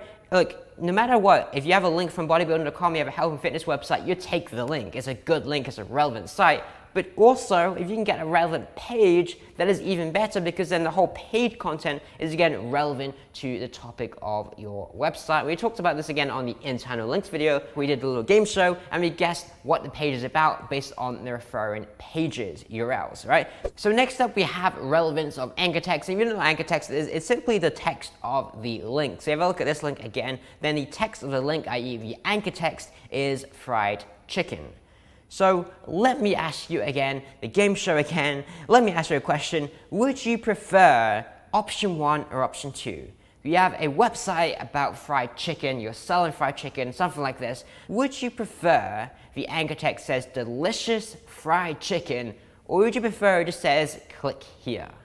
Now again, both of these could be pretty good links based on all the other factors, but which would you prefer only looking at this factor? Well, I prefer option number 1. I want to have a relevant anchor text that suggests the topic of my page because I know looking at this anchor text only that this page is about fried chicken versus looking at option 2 where it could be about absolutely anything. So relevance absolutely matters. Now again, just to be clear with actually this, but also everything else, you want diversity, meaning that if every single time someone links to your page, they say fried chicken, it's unnatural. It just doesn't happen in the real world if you earn the links and do anything to achieve them. All right, so we like to kind of do like a more scientific breakdown here. We have to look at the competitors. We have to see, okay, how many of them are targeted, i.e. they have the word fried chicken in it, the phrase fried chicken in it, because that's the keyword, but also how many of them are just, you know, the brand name. How many of them are just related to cooking and oil and different topics like that? How many are the URLs, so example.com? How many are empty or miscellaneous, again, like previously, click here, visit website, and so on. Now, we'll talk about how exactly you do this in the next video, but I just want to explain that while this is, again, important and all these things are important, you don't just want to do a single clear-cut approach, like every single time linking with the text fried chicken, because it is very, very unnatural. And again, what we're trying to do, even if we're building links or buying them or anything like that, is we want to replicate a natural profile. Even if you're going out there and doing this pretty clean and white hat, which is going out there and achieving backlinks by asking people and things like that and creating really good content, not paying anyone, it's still easy to over-optimize your anchor text profile and things like that. So again, just be cautious of this. We'll talk about it in the next video, but I just want to be clear in case you don't watch the next video that you absolutely need to be careful with this type of thing. Next up, we have location of the link. Take a look at these two options here. So number one is from a guest post I did on Ahrefs, where I wrote a guest post about how to get clients from cold emailing. And option two is a blog post Ahrefs wrote up about the best or top of different popular SEO blogs. And I got featured in that, as you can see here in that little links here. Now, which one would you prefer as a link? I would prefer the second one, and let me explain why. Now, the first one can be absolutely great for traffic, and it probably was. I didn't really check, to be honest, but it's great for traffic because a lot of people read this, they know I wrote it, and they want to check out my site and who I am. So from a traffic perspective, that can also be pretty great, but realistically, even the second one is also great for traffic also because they recommended my site as a good SEO blog. But I prefer the second one, and for the simple reason is the location of the link. The first link you're looking at right here is basically an about the author section, which Google know that, and it's not nearly as effective as a standard contextual link, which is within content. So you can see here in the second option, it's actually citing my website, right? They're saying he started out as a PBN guy, here's a super extensive PBN guide. So they're citing my content, which is a really, really good thing, and a much, much more effective link in my eyes than in the first one, where it's basically just kind of promoting myself a little bit, and it's not really as good as that citation link. So again, the location of the link is very, very key. Now that's one example, whether you're in guest post, for example, you want to link not in your author section at the bottom, you want to link within the actual content itself, but also you have your overall sections on the page. If you remember, we talked about this again in the internal linking video, where we're talking about link weight by location, and I specifically said that I prefer content links in almost all cases because they're just far better. But again, for internal links, navigation links are pretty great also, and sidebar links are pretty weak, but they exist. And then you also have footer links, and again, they pretty much suck, but they do exist and they're better than nothing, right? So if you're going out there and building links, you really don't want footer links or sidebar links, and you probably can't get navigation links for backlinks. You really want to focus specifically on content, and again, specifically within the content, not in the author bio section or anything like that. Next up, we have no follow versus do follow. Now, I do believe we covered this already, but I also want to cover things like rel equals sponsored and other things like that, where basically there are other ways of saying, hey, don't pass any benefits to this link. Now, what you really want here is option number one, where it doesn't specify no follow, sponsored, or anything like that. And the reason for that is, again, they're recommended in that case that search engines follow this link, they crawl this link, and they pass benefits through to this link. Versus in the latter one, where option two here, it says rel equals sponsored, where they're saying, hey, this is a sponsored link, so you know, like, don't pass any benefits through this link. And they're saying like no follow, they're saying, hey, don't crawl this link, or we recommend not crawling this link. Again, does that mean that no follow or sponsored links are absolutely worthless and they do absolutely nothing for you? No, it doesn't mean that, but generally speaking, you want do follow links, and especially if you put in a lot of effort, and especially even more so if you're paying for this, you absolutely do need to specify that this is a do follow, not a no follow or sponsored or other type of link. And the final factor you want to consider is the page link to, i.e. the destination page. If you want to rank this page here, which is women's seamless leggings, which page do you want to link to? Do you want to link to a blog post, which is about your new seamless collection, highlighting some colors or options and new things added to that collection? Or do you want to link directly to the page you actually want to rank? Many people will say that you should get links to blog posts or something, and then have internal links from the blog post to the page you intend on ranking. And I wholeheartedly do not agree with that, okay? Now, I will say that if you can't get links to that category, if you can't get a link to the exact page that you want to rank, but you can get a link to an internal page, like a blog post, something like that, and it has internal links to that, that is still effective and it can still work. However, if you have the choice in every single case, get the link to the page you actually want to rank, because it will make a difference. Now in the next video, we'll talk a little bit about how to measure this, when to do this, because it's a little bit more nuanced than what I just said. But generally speaking, again, if you can get a link to the page you actually want to rank, which is option 2 here, take it. If not, then take what you can get a link to a blog post or a resource page, something like that, and an internal link to it. But ideally, get a link to the page that you intend on ranking. So I can summon that up. This is the link quality factors to measure the quality of a link. It's the authority of the site, the authority of the page, the relevance of the site, the relevance of the page, the relevance of the anchor text, location of the link within the content, no follow or do follow, and the page link to. Or to put this into SEO terms and how exactly to optimize for this, you have the following factors. Get links from authority sites, and ideally, if you can control it, authority pages. If you can't control that, then obviously you can build links and promote this page specifically to get more links and authority to the page. You can also control that by creating a really good piece of content for them, so decide to internal link to it more often. You also want to focus on relevant sites, and again, ideally relevant pages, which if you're creating, say, a guest post, then you can control that by creating a really relevant piece of content to your website. You also want relevant anchor text for your link. You want to have contextual links, again, links within the content. You want do follow links, and ideally, you want to link to the money page. Now again, sometimes you can't control all these factors, and sometimes you want to mix things up a little bit for diversification purposes, but this is how you'd influence and get the perfect link. Now that wraps up this video. In the next video, I'm going to go through how exactly you do this. How do you reach out to webmasters? How do you get these links? How do you determine the optimal anchor text and authority and all these different factors like that? I'm going to cover exactly how to do all of that and start building links in the next video. So with that said, I hope you enjoyed this one. If you made it to the end, please do me a favor, tap the little like button below to show that you're enjoying the course so far. We're almost finished. I'm super excited to get this thing done. I hope you guys have been enjoying this so far. And with that said, I will see you in my next video in the next couple days.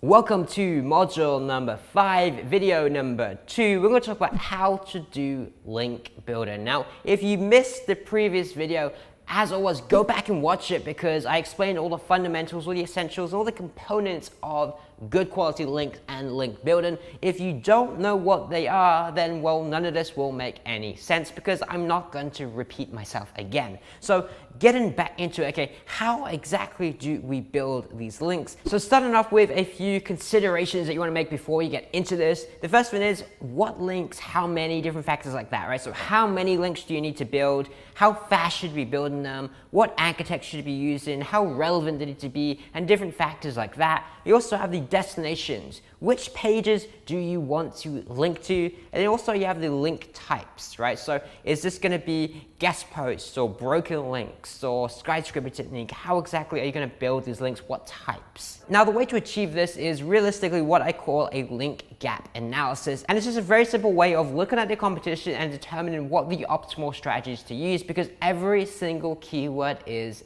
different. So again, let me open this up and let me show you what a link gap analysis is. So if I open up my screen right now, you can see this. This is not a link gap analysis. This is just a setup to how exactly we do this. But basically what we do is we pull in our own site's data, and obviously this is just an example, it's not my site, versus a competitor number 1, 2, and 3. We pull in different things like the brand name, whether it's an inner page, the domain rating, the site-wide referring domains, is RD, and different factors like this. Out of this, we automatically put in, say, the keyword, the partial keywords, the miscellaneous anchors, and just different factors like this. What this ends up doing is it goes through for each of the links the client has and automatically determines, what anchor text this is. Same for the competitors, and it also calculates how relevant the links are basically for each of these individual links, from 1 to 3. And then it spits all this data out into the competitor analysis sheet we're looking at right here. And this is our classic link gap analysis. Now I'm going to give you guys a copy of this spreadsheet. So you can literally go ahead and copy this and start using this for your own sites and your own clients. You'll find a link for that in the description below. But beyond that, let's go back to the presentation and let me explain how exactly you're going to use this thing. Well, the first question you're probably asking yourself is how many links do I need? Well, there's a simple calculation for that. If we open up again the link gap analysis, there's two things you realistically want to look at. You want to look at the site-wide referring domains, and you can see here, Currently, our client has 194, number 1 has 261, number 3 has 1,007, and number 3 has 118. Now again, this is for a specific keyword that we looked at, but you can see here the gap currently is minus 268, meaning that we need to build roughly, if we want to compete, 268 referring domains. Now, is this actually true? No, because this one here is a massive outlier, and the other two are 261 and 118, so we're probably right around the level we want to compete at anyway, but this is just a data-centric approach of analyzing the competitors and figuring out what the approach should do.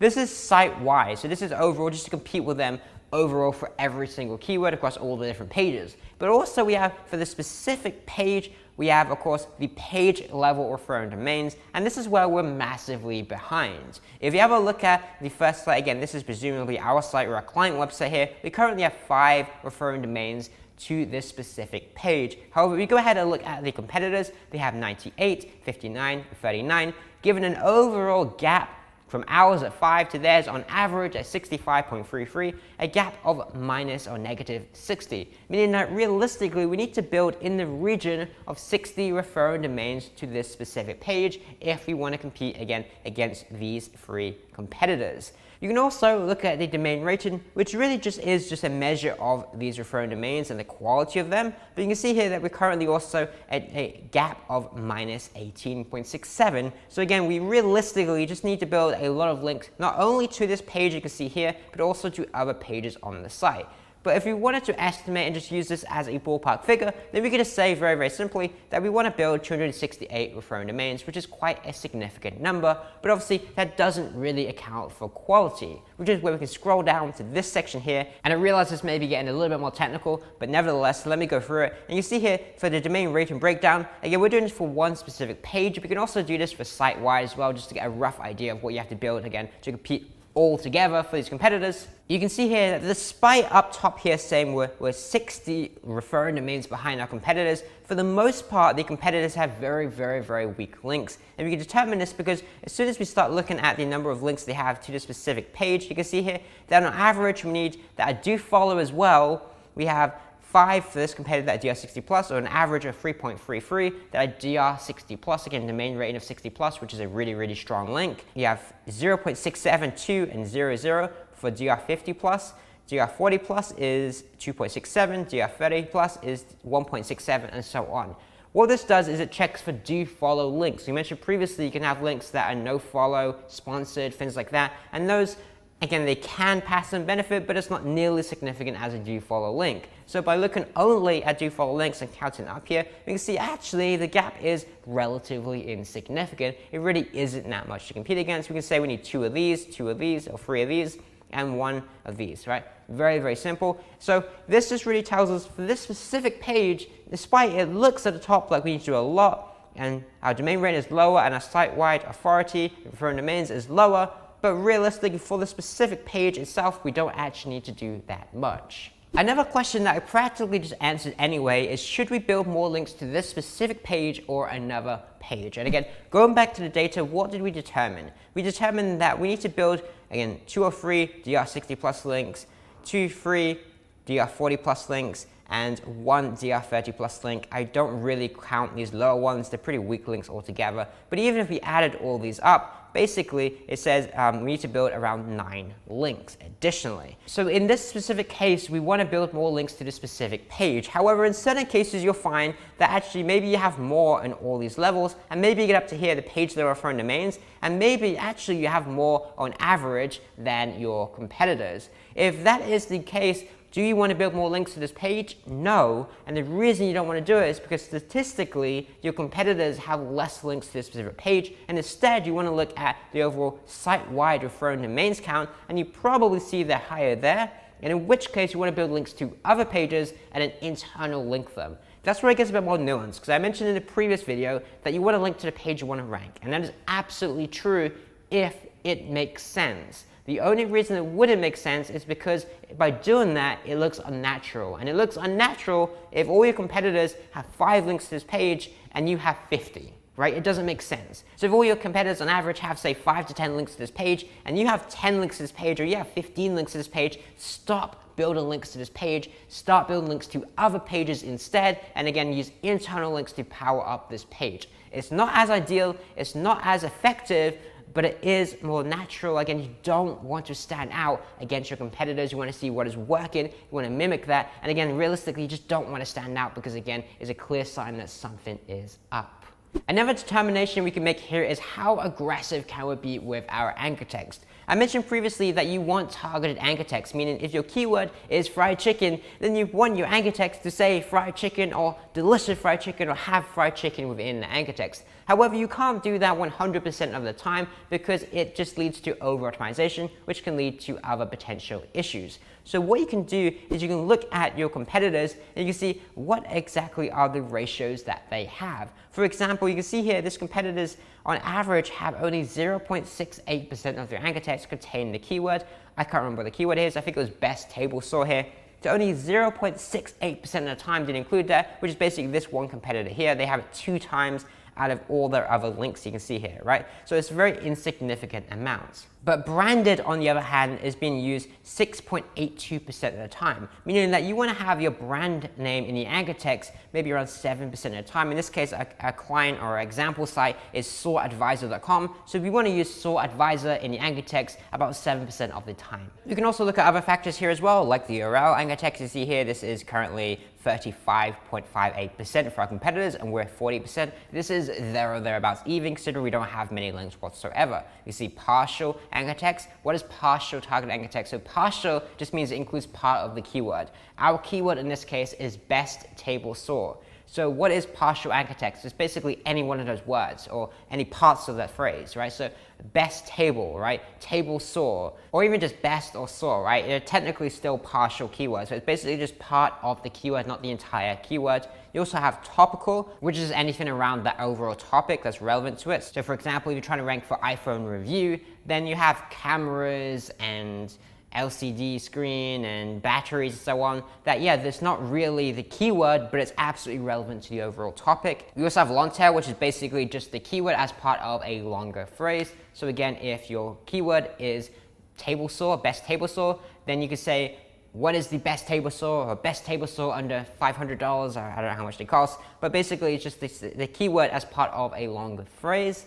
You also have empty, which isn't something you deliberately build, but it is something, again, you want to measure. And basically empty is usually because they have an image link and the image doesn't have an alt text. If you don't know what alt text is, then you can go back and watch the on-page videos. But basically it doesn't have an alt text and there's an image there, so it's empty by all definitions, right? And also you have miscellaneous, and that's just your typical click here, visit website, go to website, check this out, things like this, right? It's not optimized in any way, it's just like miscellaneous type things that don't really fit into the above categories. So by looking at this based on what our competitors are doing, we can get a pretty good idea that this is the average ratio that we want to aim for, and this is our current ratio right now. And you can basically just look at this and make determinations of what to focus on next. So for example, look at this right now. I can see we probably have to do more empty. That's not something we can control. So what can we control in here that is a little bit behind? Well, branded. So we're going to build another link. Let's get a branded link in there. And let's just, for example, let's just change this over to 1. And you can see what happens here. This brings it up to 20%, which is massively over, but it doesn't matter because there's only,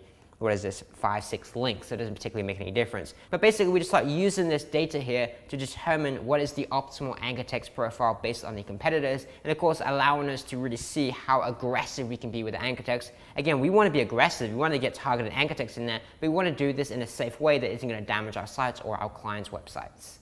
You also may want to know how relevant you need your links to be. So what we also do down here, if you scroll down to the relevance breakdown, you can see here low relevance, mid relevance, and high relevance. And you can see here currently our competitors are actually pretty even between low relevance and high relevance. How do we calculate this? What we do is in the settings you write in here your main keyword, which is best table source.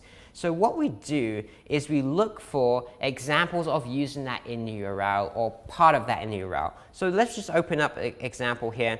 Scroll across, you can see here relevance is 2 automatically, right? And the refer on page says best table saw, right? So actually this should realistically be 3. I'm not sure why it's 2. But you can see here this includes best table source, so it's a high relevant page, right? Versus this one here, which 7 online marketing tips to grow your furniture business, right? So this gets a relevancy of 1 because it doesn't include a keyword or any part of that keyword. This one here, the best table saw fence in 2020, this should be a 3, and for some reason it's a 2, but basically this is how we're auto-calculating it, apparently wrong in this case, right? And you see other examples here. Again, we're doing the same thing. Jet table saws review. This should be a 2 because it doesn't include best table saws, but includes part of the keyword, which is table saws, right? So basically, we're analyzing the page relevance, not the overall site relevance, because there's no real way of doing that with this tool we built. We can probably do it in a different way.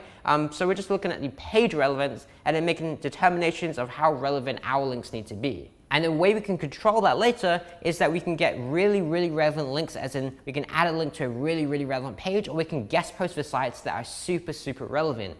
Or if we don't need to be that relevant with the page itself, then we can loosen up a little bit and get some kind of maybe cheaper and easier links that aren't quite as relevant on resource pages and other pages that aren't quite as relevant but still have decent authority on that page and site overall also. But again, looking at this, we can basically say that we can actually get away with, currently we're at 80% mid-relevance, actually we can get away with a little bit more on the low relevance side because our competitors on average have really, really low relevance of 43%. So we can actually get away with being a little bit on the lower relevance side, or maybe in certain times you have really, really high relevant competitors, and again, maybe we want to focus on a little bit on the higher relevant side instead. Another good question you should be asking is how fast should we build in these links? How many links do you need to build every week, every day, or every month, right? So here's how you calculate that. And this is something that we're about to add to the sheet. We just haven't got around to adding it yet. There's a very simple calculation inside of Ahrefs. A very, very, very easy way of doing this is to open up Ahrefs for a site. I'm doing site-wide right now, but obviously you can do a specific page as well.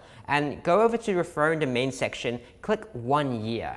Right, you can do less than this, but 1 year is an easy calculation. And all you want to do is how many links do they have at the beginning of the year, 575 referring domains, and how many do they have at the end of the year, 1,498. So what is the difference here? It's 1,498 minus 1,498 minus 575 is 923, okay? We want to take that, because see, that's the number of growth over an entire year, divide that by 12, and on average, this site is doing really, really well. They're building around 77 referring domains every single month, which is quite a significant amount. Meaning that if you wanted to compete with these, you need to build around 76 every single month, or 77 every single month, right? So we say 77 divided by 30, you need to build on average 2 to 3 links every single day, again, referring domains, if you want to compete with this site. Again, that's not just for the specific page, that's just the overall website. And if I was doing this properly, I'd actually look at a specific page and say, how much should I build to this specific page on a month-to-month basis? So by using this link gap analysis, it helps us determine things like what links to build, how many of them to build, how fast, anchor text, all that good stuff there. It also covers the destinations, where should we point these links to. And again, use your keyword research here to determine which pages you want to focus on, then you do link gap analysis for them, and then you decide, okay, do I need to build links to this page, or is it unnatural and instead I need to build links to other pages, again, using the link gap analysis. Next up, we need to cover what types of links should you focus on. And we talked a little bit about this when it comes to relevance and things like that, but also let's really dive deeper into how exactly you're going to build these links and what types of links there are to build, right? So again, going back to what we covered in the previous video, you have the option of building them, buying them, asking for them, or earning them. And what I actually recommend is realistically a combination of all of the above, or as much as you can really do, because obviously most people don't have the resources to do every single one of them. So let's explain how exactly you do each one of these one by one. So first up is building them. And here's some ideas that you start with building your own links. And again, I actually recommend doing this. Number one is start with your brand's social profiles. And you create social profiles on sites like Facebook, maybe Pinterest, Instagram, maybe LinkedIn, whatever makes sense for your business specifically. But when you're creating and setting up and optimizing these profiles, include a link to your website. Now, these are absolutely no-follow links, and they're not really passing any benefits. They're not really going to help you rank better, so don't go and build like 500 of them. It's not going to work. But what it will do is establish you as an entity, as a real business, as a real brand. And frankly, if you don't have these, it's a little bit unnatural and says quite a lot about the insignificance of your website. So it's a good starting point just to get links from these basic social profiles. You can also, and I'd recommend this in almost all cases, especially if you're a local business, but honestly, even if you're an e-commerce store, or even an affiliate site really, is to submit your website to business directories. This adds location relevance. Now this can be location relevance in the sense that here's our address, we're a real business located at this address, but it also just be location relevance for the overall country. And if you're building links from .com websites and you're based in the UK or you're based in New Zealand, then you can get a bunch of links from actual .co.uk or .co.nz websites by signing up to business directories and creating a profile listing and getting a link from them. Again, in many cases, these may be no follow, and in many cases, they're just very, very weak links. But again, it's not about power and authority here, it's about trust and relevance, right? So again, authority, relevance, and trust we're trying to build here. You can also use forums, Reddit, and other user-generated content sites, and they can be really, really good for getting traffic. Again, they're probably going to be no-follow links, they're probably going to be very weak links, but again, getting that initial trickle of traffic going to your site as a brand new website can be very, very effective, and these sites can provide a ton of traffic. As for buying links, it's really, really easy to find webmasters that will accept payment rather than try and convince them in ways to explain later to give you a link. It's much easier just to email them and just ask them if you can give them money if you accept payment for a guest post or anything on their site or creating content on their site. It's way, way easier to do that than it is to, again, try and convince them in other ways. But it's even easier, again, to pay a service that does that for you. And all those guest posting services and everything you see that sell links for, $150, $200, $300, $400, they all pretty much do this for you. They basically reach out to sites, find sites that accept payment, i.e. the first step here, and then basically just broker that deal for you and get you a link placed on their website. So that's an even easier option if you really don't want input in this and you really don't want to scale up an outreach team, because that's really what you have to do, and that you have to send 100, 200, 300 emails a day and try and find these sites that accept links and then pay them money and negotiate all the details. Again, if you're going through that approach of buying them or even just asking for them in other ways and convincing them in other ways. You can also, for personal projects, as mentioned previously, you can have a play around with age domains, whether you want to use that for PBNs, whether you want to use this for your own site itself, or whether you use this for like 301 redirecting it into your money site. Again, these are fun experiments, but it's not something you should do on a site that you actually care about, and it's absolutely not something you want to do about on any client site under really any circumstances. Okay, I just would not recommend that unless the client is in some really, really dirty niche and they're down to just mess around and do dodgy things like this at a massive risk, and they understand those risks. Okay, it's not something I'd recommend, but it is a lot of fun to play around with. You also have, again, asking for them.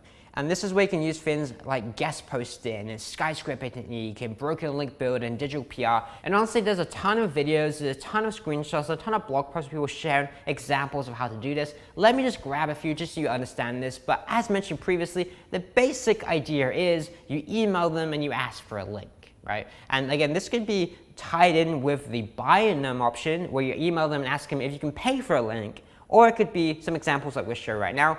So here's an example for guest post outreach, and you can read this for yourself basically, where they're just suggesting, I have some ideas for writing a guest post for your website, here's some topic ideas for you.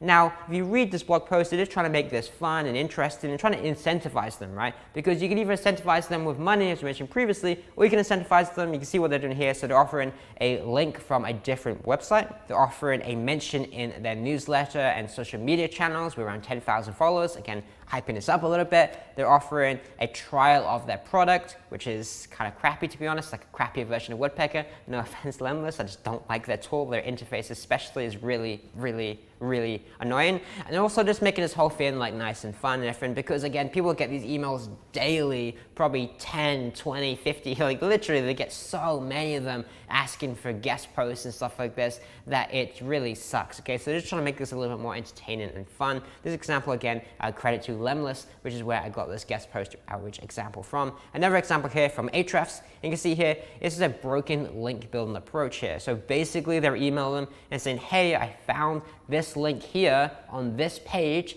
that doesn't exist anymore, it's broken, right? And then they mention we actually have another piece of content about this. So you see here, we actually have a similar guide to link quality, penalties, and bad links here.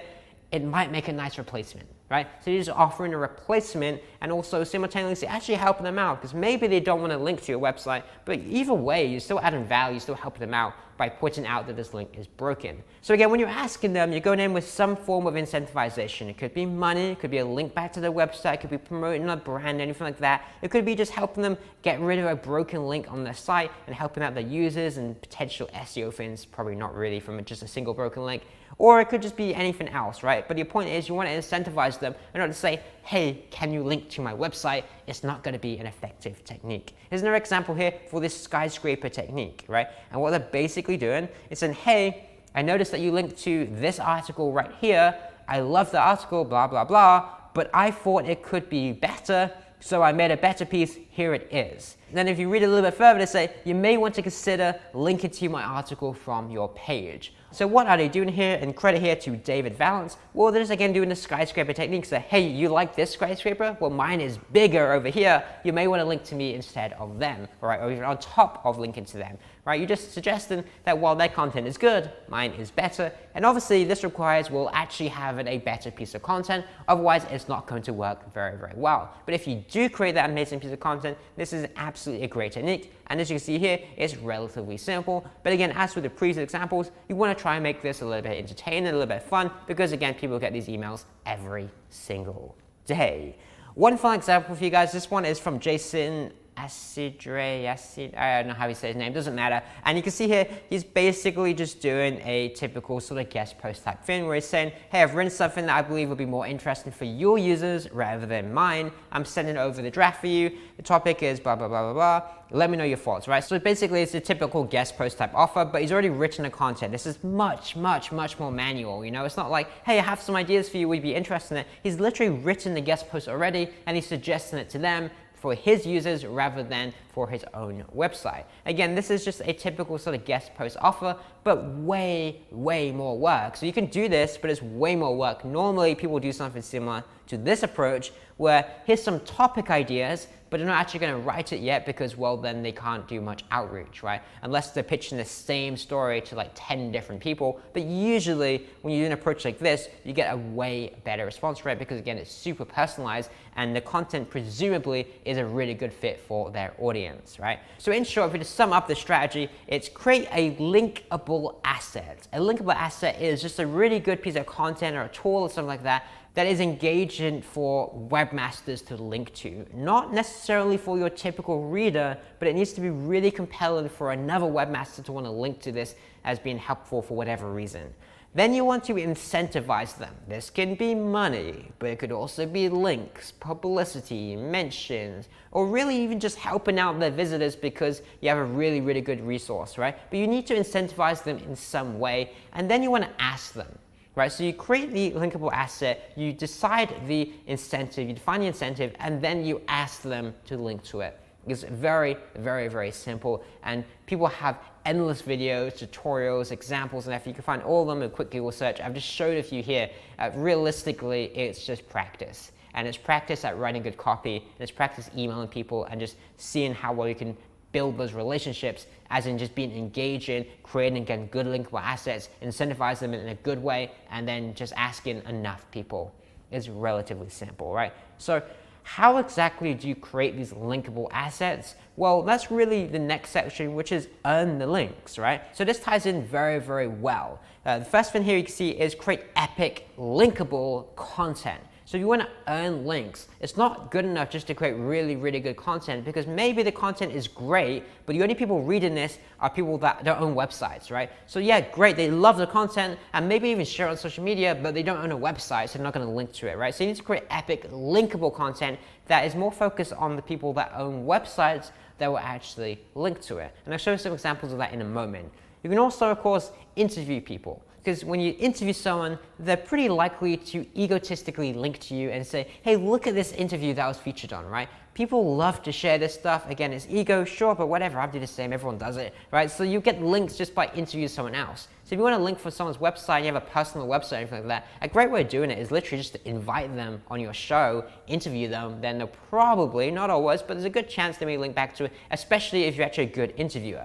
You can also like do something awesome, and I left that blatantly open because it depends, right? So for example, I got invited to do a guest post on Ahrefs after speaking on stage at a Chiang Mai SEO summit, and then Tim Solo, I met him there. He was interested in the presentation and he asked me to write guest posts similar for their website and different things like that, right? So do awesome stuff, create really good content, have an awesome brand, do something great, and then you get invited to contribute. Likewise, if you do some awesome stuff and you promote your business and, you know, be awesome in general, then you also get links naturally, right? If you just create really good content, then people will link to it naturally. If you have really cool products, right? Like one of the brands I started consulting with recently is an ecom brand. They don't know SEO whatsoever, but you have like 1,000 referring domains. And the reason they have it is because their brand is amazing and their products are incredible, right? They're really, really, really cool products that I'm personally a user and fan of. So they get tons of links anyway without doing any sort of SEO. They earn them by having an awesome business.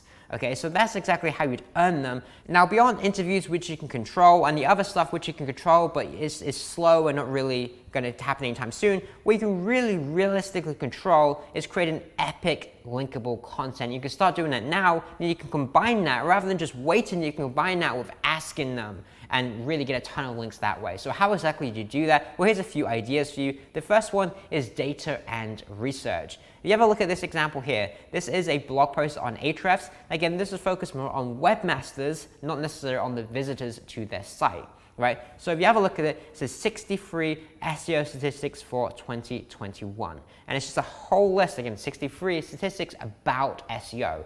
Now, as an SEO, if I'm reading their blog and I'm looking for SEO things, I'm not going to read this. Well, maybe it's a little bit interesting, but it's not super compelling, right? I'd rather read a guide on like how to do link building, how to do broken link building, stuff like that.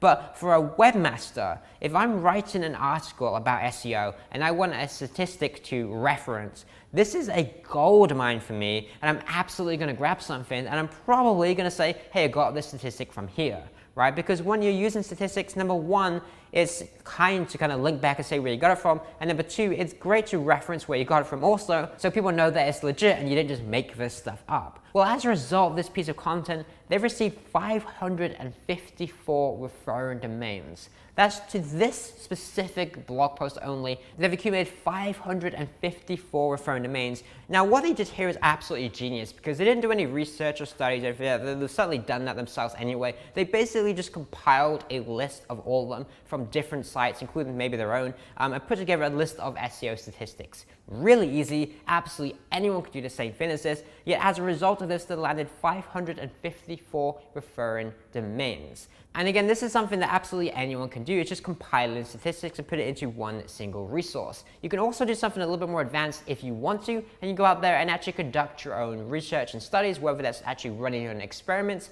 or it could even be just like going and interviewing 1,000 people, 10,000 people. You can pay companies to do this. Say $50,000 is not that much, and they basically go out there and interview a bunch of people, accumulate all this research for you, and you can use this for like digital PR, your own blog posts, and different things like that. Again, creating statistics because people love data and they love research. It's really compelling for other webmasters to link to and reference this stuff. But as a result of this specific blog post you can see here, 554 referring domains is pretty impressive. Another example here, this is a tool from Canva where you upload an image and it tells you the color palette of the image. It's great for design and things like that. There's also tools people have for like interactive maps, so you can click on different maps to see, I don't know, like the energy consumption and different factors like that, how much internet they use, how fast the internet is, how expensive a house is here. You have like sleep calculators that tell you the optimal time to go to sleep and wake up, and various different tools like this, right? All these tools are really, really, really good for getting other webmasters to link to you, again, especially when combined with outreach where you ask them. This tool specifically, looking at Canva, has 1,066 referring domains. That is over 1,000 referring domains for a very, very simple tool. And this sort of stuff, yeah, it seems complicated. You may not be a developer, but it's sort of thing you go into Upwork, you pay someone $50, $100, $200, $300, whatever, and they make some stuff like this for you really, really easy. And then you use this as a linkable asset to get a ton of links. Again, if it cost you even $1,000 for this, I would absolutely happily pay $1,000 to get this built when they've attracted over 1,000 referring domains by promoting this thing. Another example on my own personal site right here is a definitive guide. If you create a really detailed guide, as in definitive, as an ultimate guide covering one specific topic, I did here for private blog networks, then you can get a ton of links. Now for me, this is a classic example of earning links because I did zero outreach for this ever. In fact, the entire site, I've never really done SEO for it whatsoever. So I created a really good piece of content, and I just promoted this content by having really good content. I didn't really do anything else. And as a result of that, we've got 83 referring domains to this blog post, right? Not because I did outreach, not because I asked people, not because I paid people, just because the content is really good, and it's a full-on definitive guide covering everything about this topic. So when a lot of SEO sites write about PBNs, then they end up linked to my blog post because it's a good all-round guide covering the entire topic if anyone is interested. So that's a few different linkable assets you can create. And again, the process basically is you create that linkable asset. You don't just create one, you create multiple, because some of them may work really well, some of them may work not at all, and some of them work okay, right? So you create your linkable asset, you incentivize them by offering some sort of incentive. Yeah, you have a great tool, you have a great asset, but why should they link to you? You gotta incentivize them in some other way, whether it's just a broken link, whether it's like, hey, we're gonna give you a shout out on our social media page or video, something like that. Incentivize them in some way, and then ask them, and then email them and ask them. And overall, all of these kind of combine together, and you realistically want to do all of these approaches, which is you want to build links specifically. You want to go out there and build your social profiles, absolutely. You want to go out there and build your citations, i.e. submit your website to business directories, right? And even some basic traffic-based links like Quora and forums, things like that, they can be great for, again, getting traffic initially.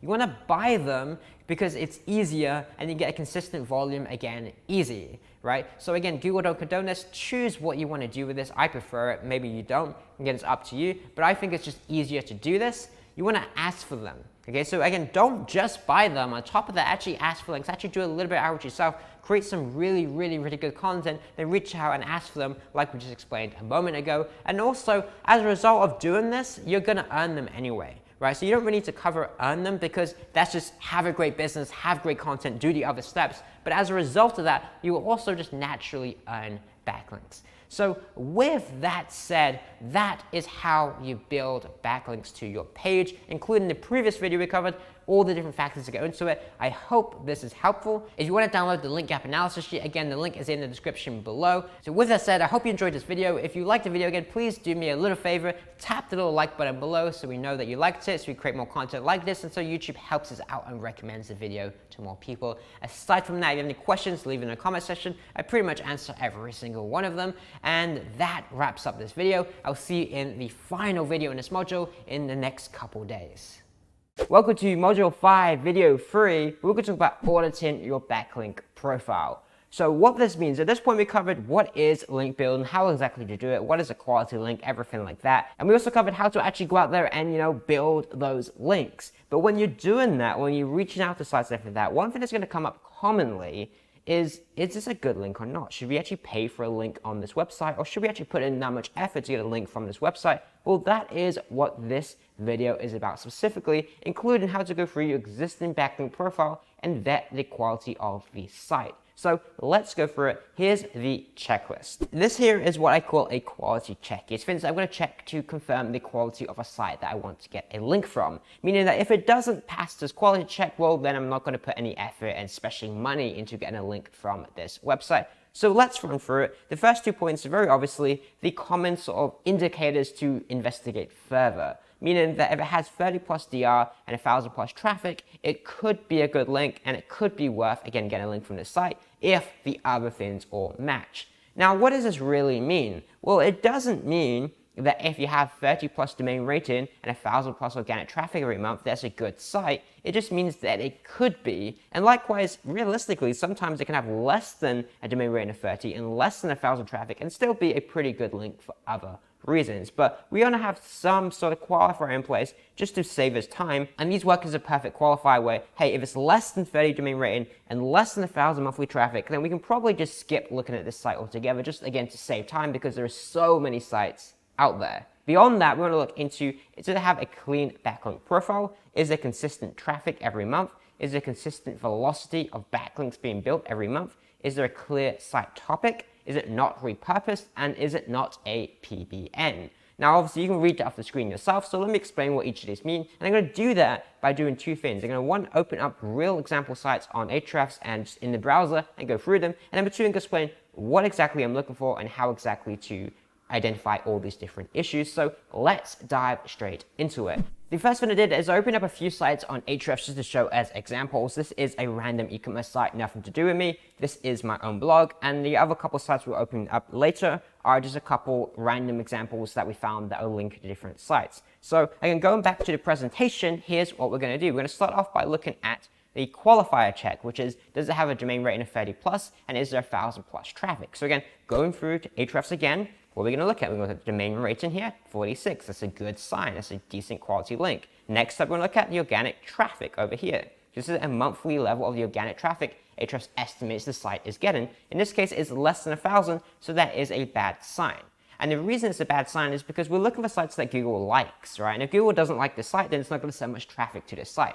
Now, does that mean that this is a bad site to get a link from? No, not on any level, because it's more than just Google, right? It's more than just SEO. And in this case, my site is a real site. I have 20,000 members in my Facebook group. I have a decent sized email list of several thousand people. I have a YouTube audience with 10,000 subscribers and so on, right? So it's a legit site with a lot of traffic, just not a ton of organic because I don't put any effort into it. So it is still a good link. But again, purely from SEO perspective, this is not a good sign. It's very little traffic. Google don't like the site, obviously, right? Another example, going back to Pursue Fitness again over here, which is again just a random e-commerce site. When it loads up, you can see here domain rating 34, which is good, and organic traffic. Look at this. This is great. 17,000 for a domain rating of 34. It's a really, really legit site. So again, this is a good site to get a link from. But open up a couple other examples here. Have a look at this site here. Domain rating 47 and organic traffic 397. Okay, this is very, very, very low traffic relative to domain rating. So again, probably not a good site to get a link from. And one more example here. Domain rating 30, organic traffic 234. Again, I probably wouldn't want to link from the site because again, it's really, really low organic traffic. And unlike my site, it isn't some super legit site that I'd want to link from. So let's just a couple quick examples of just quickly checking the domain rating and organic traffic to decide if you want to investigate further. And again, it doesn't necessarily mean going back to that Lionsdale site. It doesn't necessarily mean we don't want to link from the site because this site only has 381 traffic, but I'd absolutely take a link from this because it's a real site, it's a real brand with audience and traffic and everything, just not a ton organically. So you can also find sites that are low domain rating, but again, really, really good sites because they're still new, but they get a ton of traffic. So again, it's not a hard rule, but it is something to just kind of save you time because if it's low traffic and low DR, it just saves you kind of investigating further because the extra steps take a lot of time, right? So let's move back to the presentation. We'll go through what to do next. Next thing we want to look into is the backlinks of the site. Now again, you can do this in two ways. You can either, again, go on to Ahrefs, you can check the backlinks of your own site to check the quality of your own site, but you can also do this for competitors. Now what I realistically want to do here is just double check if they have a clean backlink profile, and I'm really just looking for toxic, negative outliers, right? So again, go through this. This is a legit site, right? It's a blog post about email pop-up examples. This is YouTube, so someone's YouTube channel. This is fine. This is just junk, but it's not toxic or anything. It's just automated links that just happen just by having a site. This is okay. It's a coupon site. It makes sense for e-com. This is a coupon site. This is a coupon site. So all of these are perfectly fine. This is a forum. This one is not a good link. Can we see this? This is not a good link. So if you actually open this up, you can kind of see what's happening here. Let's open this up firstly. So open both of these up. So you see, this is a forum link. So someone's done some sort of negative spammy stuff with the site. And what they're trying to do, you have a look at this, is a search, and they've kind of inserted all this stuff into the URL. And they're trying to basically drive traffic to this for some reason to, I don't know, get traffic on the site or something. I'm not sure. It doesn't actually give them a link. But they're doing that basically, and they're spamming this around. You see there's a forum, just tons of spammy links here. It's not a good link. By any means, it's a bad link. So again, there's only one link. It's not really an issue. If you have a ton of these, because someone's done this and just spammed like 100 of these links, it's an issue. Just having one of them, not particularly something that I'd particularly worry about. Let me see here, most of these look okay. I'm not sure what this is. It's that me.nu thing. I see a couple of these sites in there, something to potentially look into. But just some really crappy old site. Maybe it's a PBN or something similar. Probably looks like it from here. So again, this is not a high quality link. In fact, this is just total utter junk. You can see here, just a whole bunch of like Air Jordan links. Probably some sites sound like fake stuff. Not a good site to get a link from. I'm not entirely sure why they have a link from it. But yeah, they have a link from this really crappy looking site. So again, this is another one that is super low quality. And obviously I'm doing this just by eyeballing it and then opening them up and double checking. You can usually pretty quickly eyeball these and get an idea. Again, they have a whole bunch, basically, these guys have a whole bunch of like spammy links. Again, here's another one here, very similar idea, right? So you have a bunch of spammy links. Let's open up another one. Obviously, this is my site, so it's probably not going to have anything spammy. It's just like Ahrefs, very legit site, domain rating 90, right? SEO consultants, master blog, and it's all just SEO and blog related sites. So these are all legit looking links, right? You even have like site.google.com, but it's a Vietnamese thing. You can see here the title is SEO, so it's some sort of SEO site in Vietnamese. Search engine journal, it's good. Agency analytics. Again, these are all just SEO related things. We have this Digo, which is like a social bookmarker site. It's pretty low quality, but it is legit usage here being used just to share, curate content basically. So that all makes sense. And obviously, this all pretty general, just makes sense, right? But if you go ahead and have a look at a couple other sites like this one here, this is probably, well, this site is a PBN. I've asked my editor to try and mask the URL as best as we can here. So you have to hide a lot of this stuff. But obviously, you look at these links and say, okay, this is all legit links because it's a PBN, right? So it's all legit links. So this one you'd be pretty happy with, except for the fact that the site has no traffic and everything like that because obviously it's a PBN, right? So there's a few examples of just looking through the links manually. Now let me open up, let's do this. So let's check, say we're opening up, okay, so we can see here the overall backlink here. This site has, Backlink Profile has a few kind of negative links. Let's open up one of these and say, okay, they have a link from this site. Is this a good site, right? So this is the first one here, personalizely.net. Let's change it over to domain, roll it subdomains. And let's check these out and see if these links are good, right? So you can see here, the first link here is, okay, so we have a look at the site here, personalizely.net. This is, I'm presuming, something about marketing based on the domain. But then we look at the first link here and it's something diabetes, herbal health, natural remedies. Next one here is something in French. Next one here is marketing or something that makes sense. Open source stuff. This one's French. These ones are a little bit weird. So let's open this up and let's check what it says, right? You can also see the anchor text is a little bit weird. It's very optimized. Like big, best BigCommerce apps, best BigCommerce apps, best BigCommerce apps. So a lot of these are very, very optimized anchor text. Let's check these out and see what they are, right? So opening up this one when it loads, and you can tell this is just a junk link, right? This is a junk link. And if you scroll through to see what the link actually is, so let's go search here for like BigCommerce. And you can see, okay, so this is just like comment spam. This is just loads and loads of comment spam being left here. Not good links. In fact, the opposite. This is probably toxic, spammy links that you just simply wouldn't want to replicate on any level. So again, it's just kind of looking further into the actual backlink profiles and checking. The other thing you want to do is also check for velocity. Now you can do this in two ways. You can go over to overview here, and you can see the referring domain section here.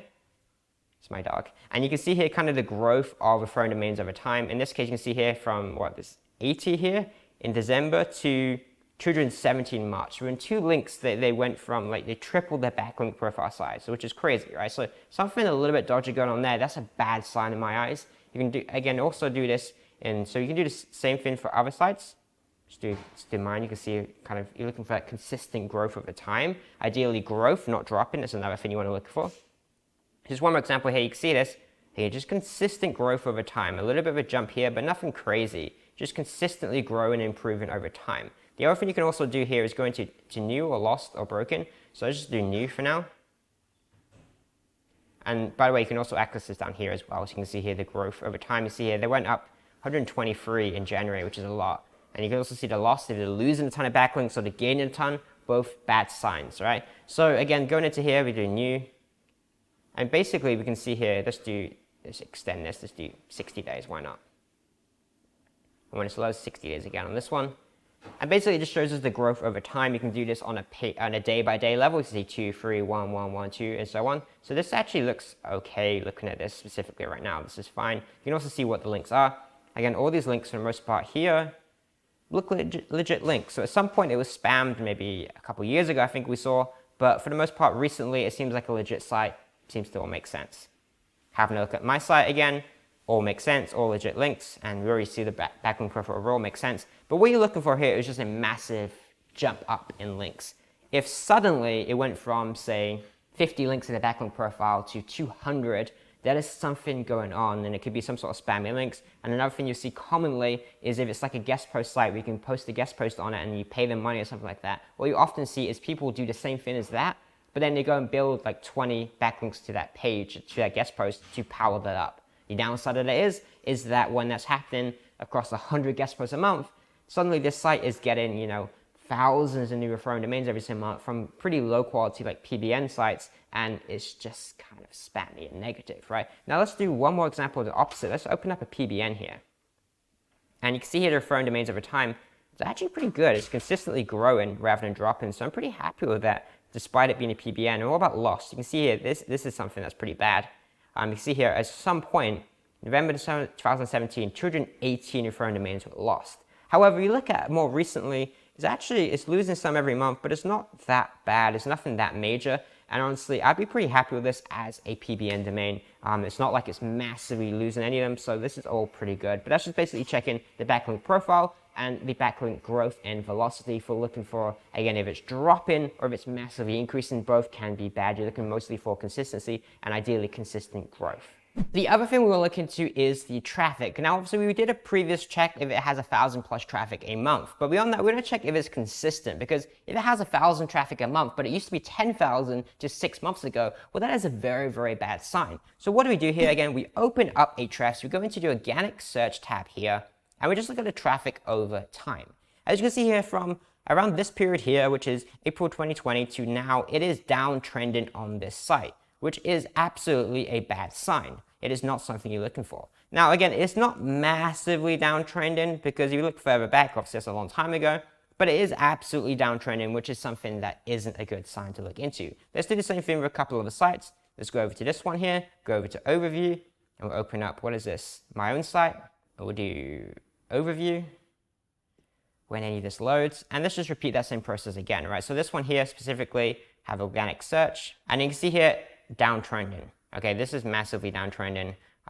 Today it's much, much lower than it used to be. At some point it was really good, and then it dropped, and then it kind of increased actually, but then it's just downtrending, and maybe it's consistent for the past, to be honest, it's probably quite consistent since June 2020 to today. It's consistent, so it's not that bad, but it's consistently bad, so it doesn't really make any difference. You can also see, obviously, the organic keywords. Again, it should pretty much overlap fairly well with this. Just another thing you can look at, right? So that's that. Let's open up one more site. This is my own site, again, organic search. And we can see here, this is again a downtrend, massively downtrending from here to here. You can see this from June 2020, it was 1,000, and then to today, it is 405, right? So this is downtrending again. Now again, it doesn't necessarily mean I don't want to link from the site, because the site has other value other than just your organic traffic, but purely from an SEO perspective, then it's not the best link, because again, this is just massively downtrending from the peak up here to all the way down to today, right? It's significantly lower, right? Versus if you look at another site, let's do Pursue Fitness, because I imagine theirs is increasing because it's a real brand that they're actually focused on building up. Click organic search, and we can see here, consistent for a long time, and then recently it's been uptrending, like positively trending here. You see it's increasing from 11,000 here, and it drops a little bit down to 9,000, but then today, if you have a look at it, like 17,000, it goes up and down, sure, but it's all fairly consistent, and the trend is overall positive. Same with the organic keywords here. You can see here the organic keywords are increasing on all levels here, which is great. And if you want to, this is slightly different. It's not really traffic, but looking at, we mentioned backlinks before. One thing I forgot to mention, you can also check the domain rating growth over time, which is really, really helpful. Because again, if you're just buying based on domain rating being high, well, it could be influenced, right? So if you're looking at this, you can see here, this is pretty consistent. I'm pretty happy with this. That is growing consistently over time. Sometimes it increases, sometimes it drops, but it's fairly consistent. Have a look at another website. Let's do this one here.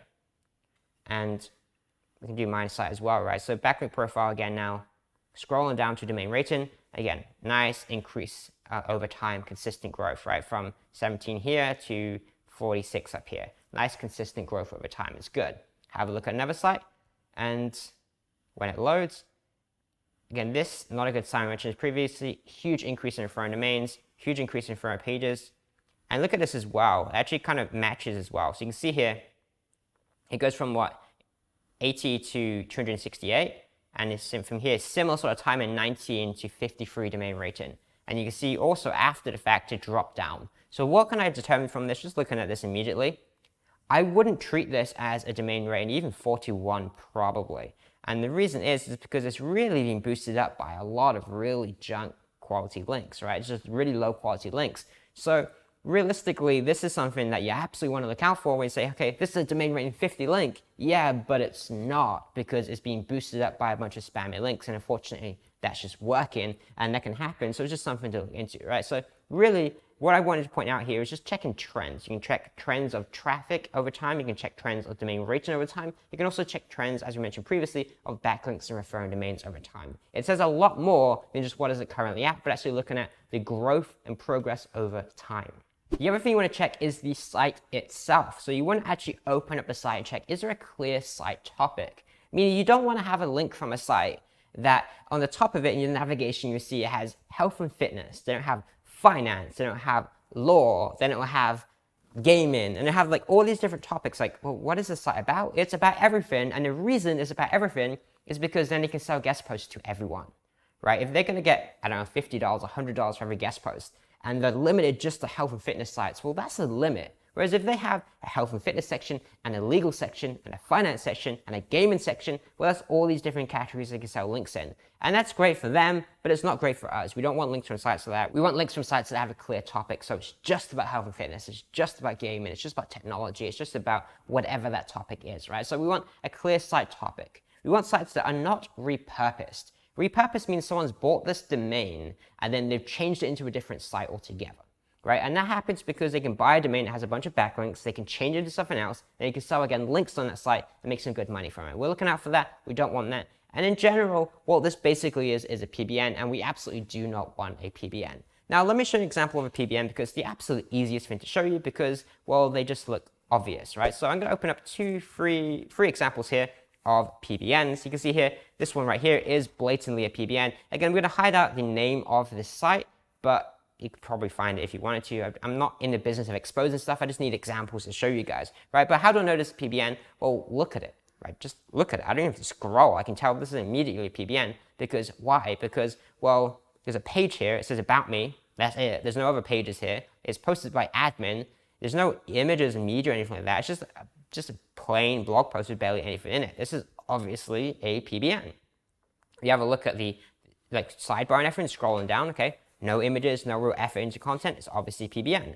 And then we have categories here. We have productivity or uncategorized. That's it. Like if you have a real site, you're going to put some effort into it. It's not just going to be 2 categories. It's obviously PBN. And a meta. I mean, who leaves the meta links in the sidebar unless it's a PBN? You actually care about your site. You don't do this. Again, obviously a PBN. Another example here.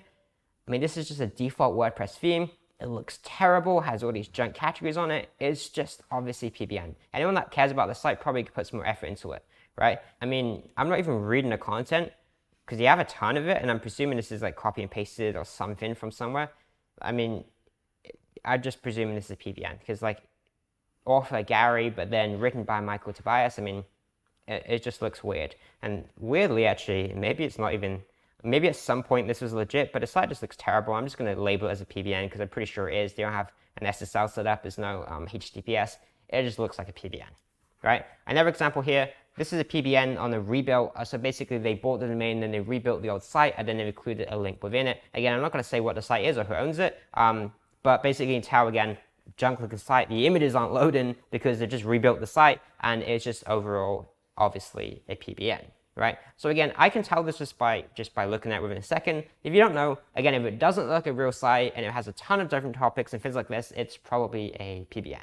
Beyond this, we can also open up these sites on the Wayback Machine. So again, let's just open up this one here and we'll do what we can to kind of not expose the site, but it's kind of obvious. It's kind of difficult to do that when we're trying to open up a real example here.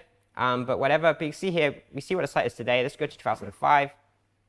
Open up an old version of the site, and we can see here this used to be actually the same site, but again, obviously this is being rebuilt. We can see how the site used to look in 2005. Someone's just gone in there and just rebuilt this and basically just replicated the old content and trying to add some extra links in there. So again, this is obviously a PBN. I apologize if this is your PBN site, but I just wanted to give you guys an example of what exactly it looks like, and I asked my editor to do the best he can to try and mask what the actual site is. But you can do the same thing, of course, just going through backlink profiles of all your sites and just opening them up, right? So again, it's just checking if they're legit sites. It's not PBNs, anything like that, right? So again, Ahrefs is obviously, I don't even need to open it. I know it's a legit site, but what is this one? SEO Consultants, right? It was a domain rating of 61. Let's open it up. And we can see this is probably a legit site. It's all about just SEO, right? If it was on this site and at the top it said health and fitness, and it said like complete other stuff, finance and stuff like that. And then it's probably like a guest posting site, a PBN.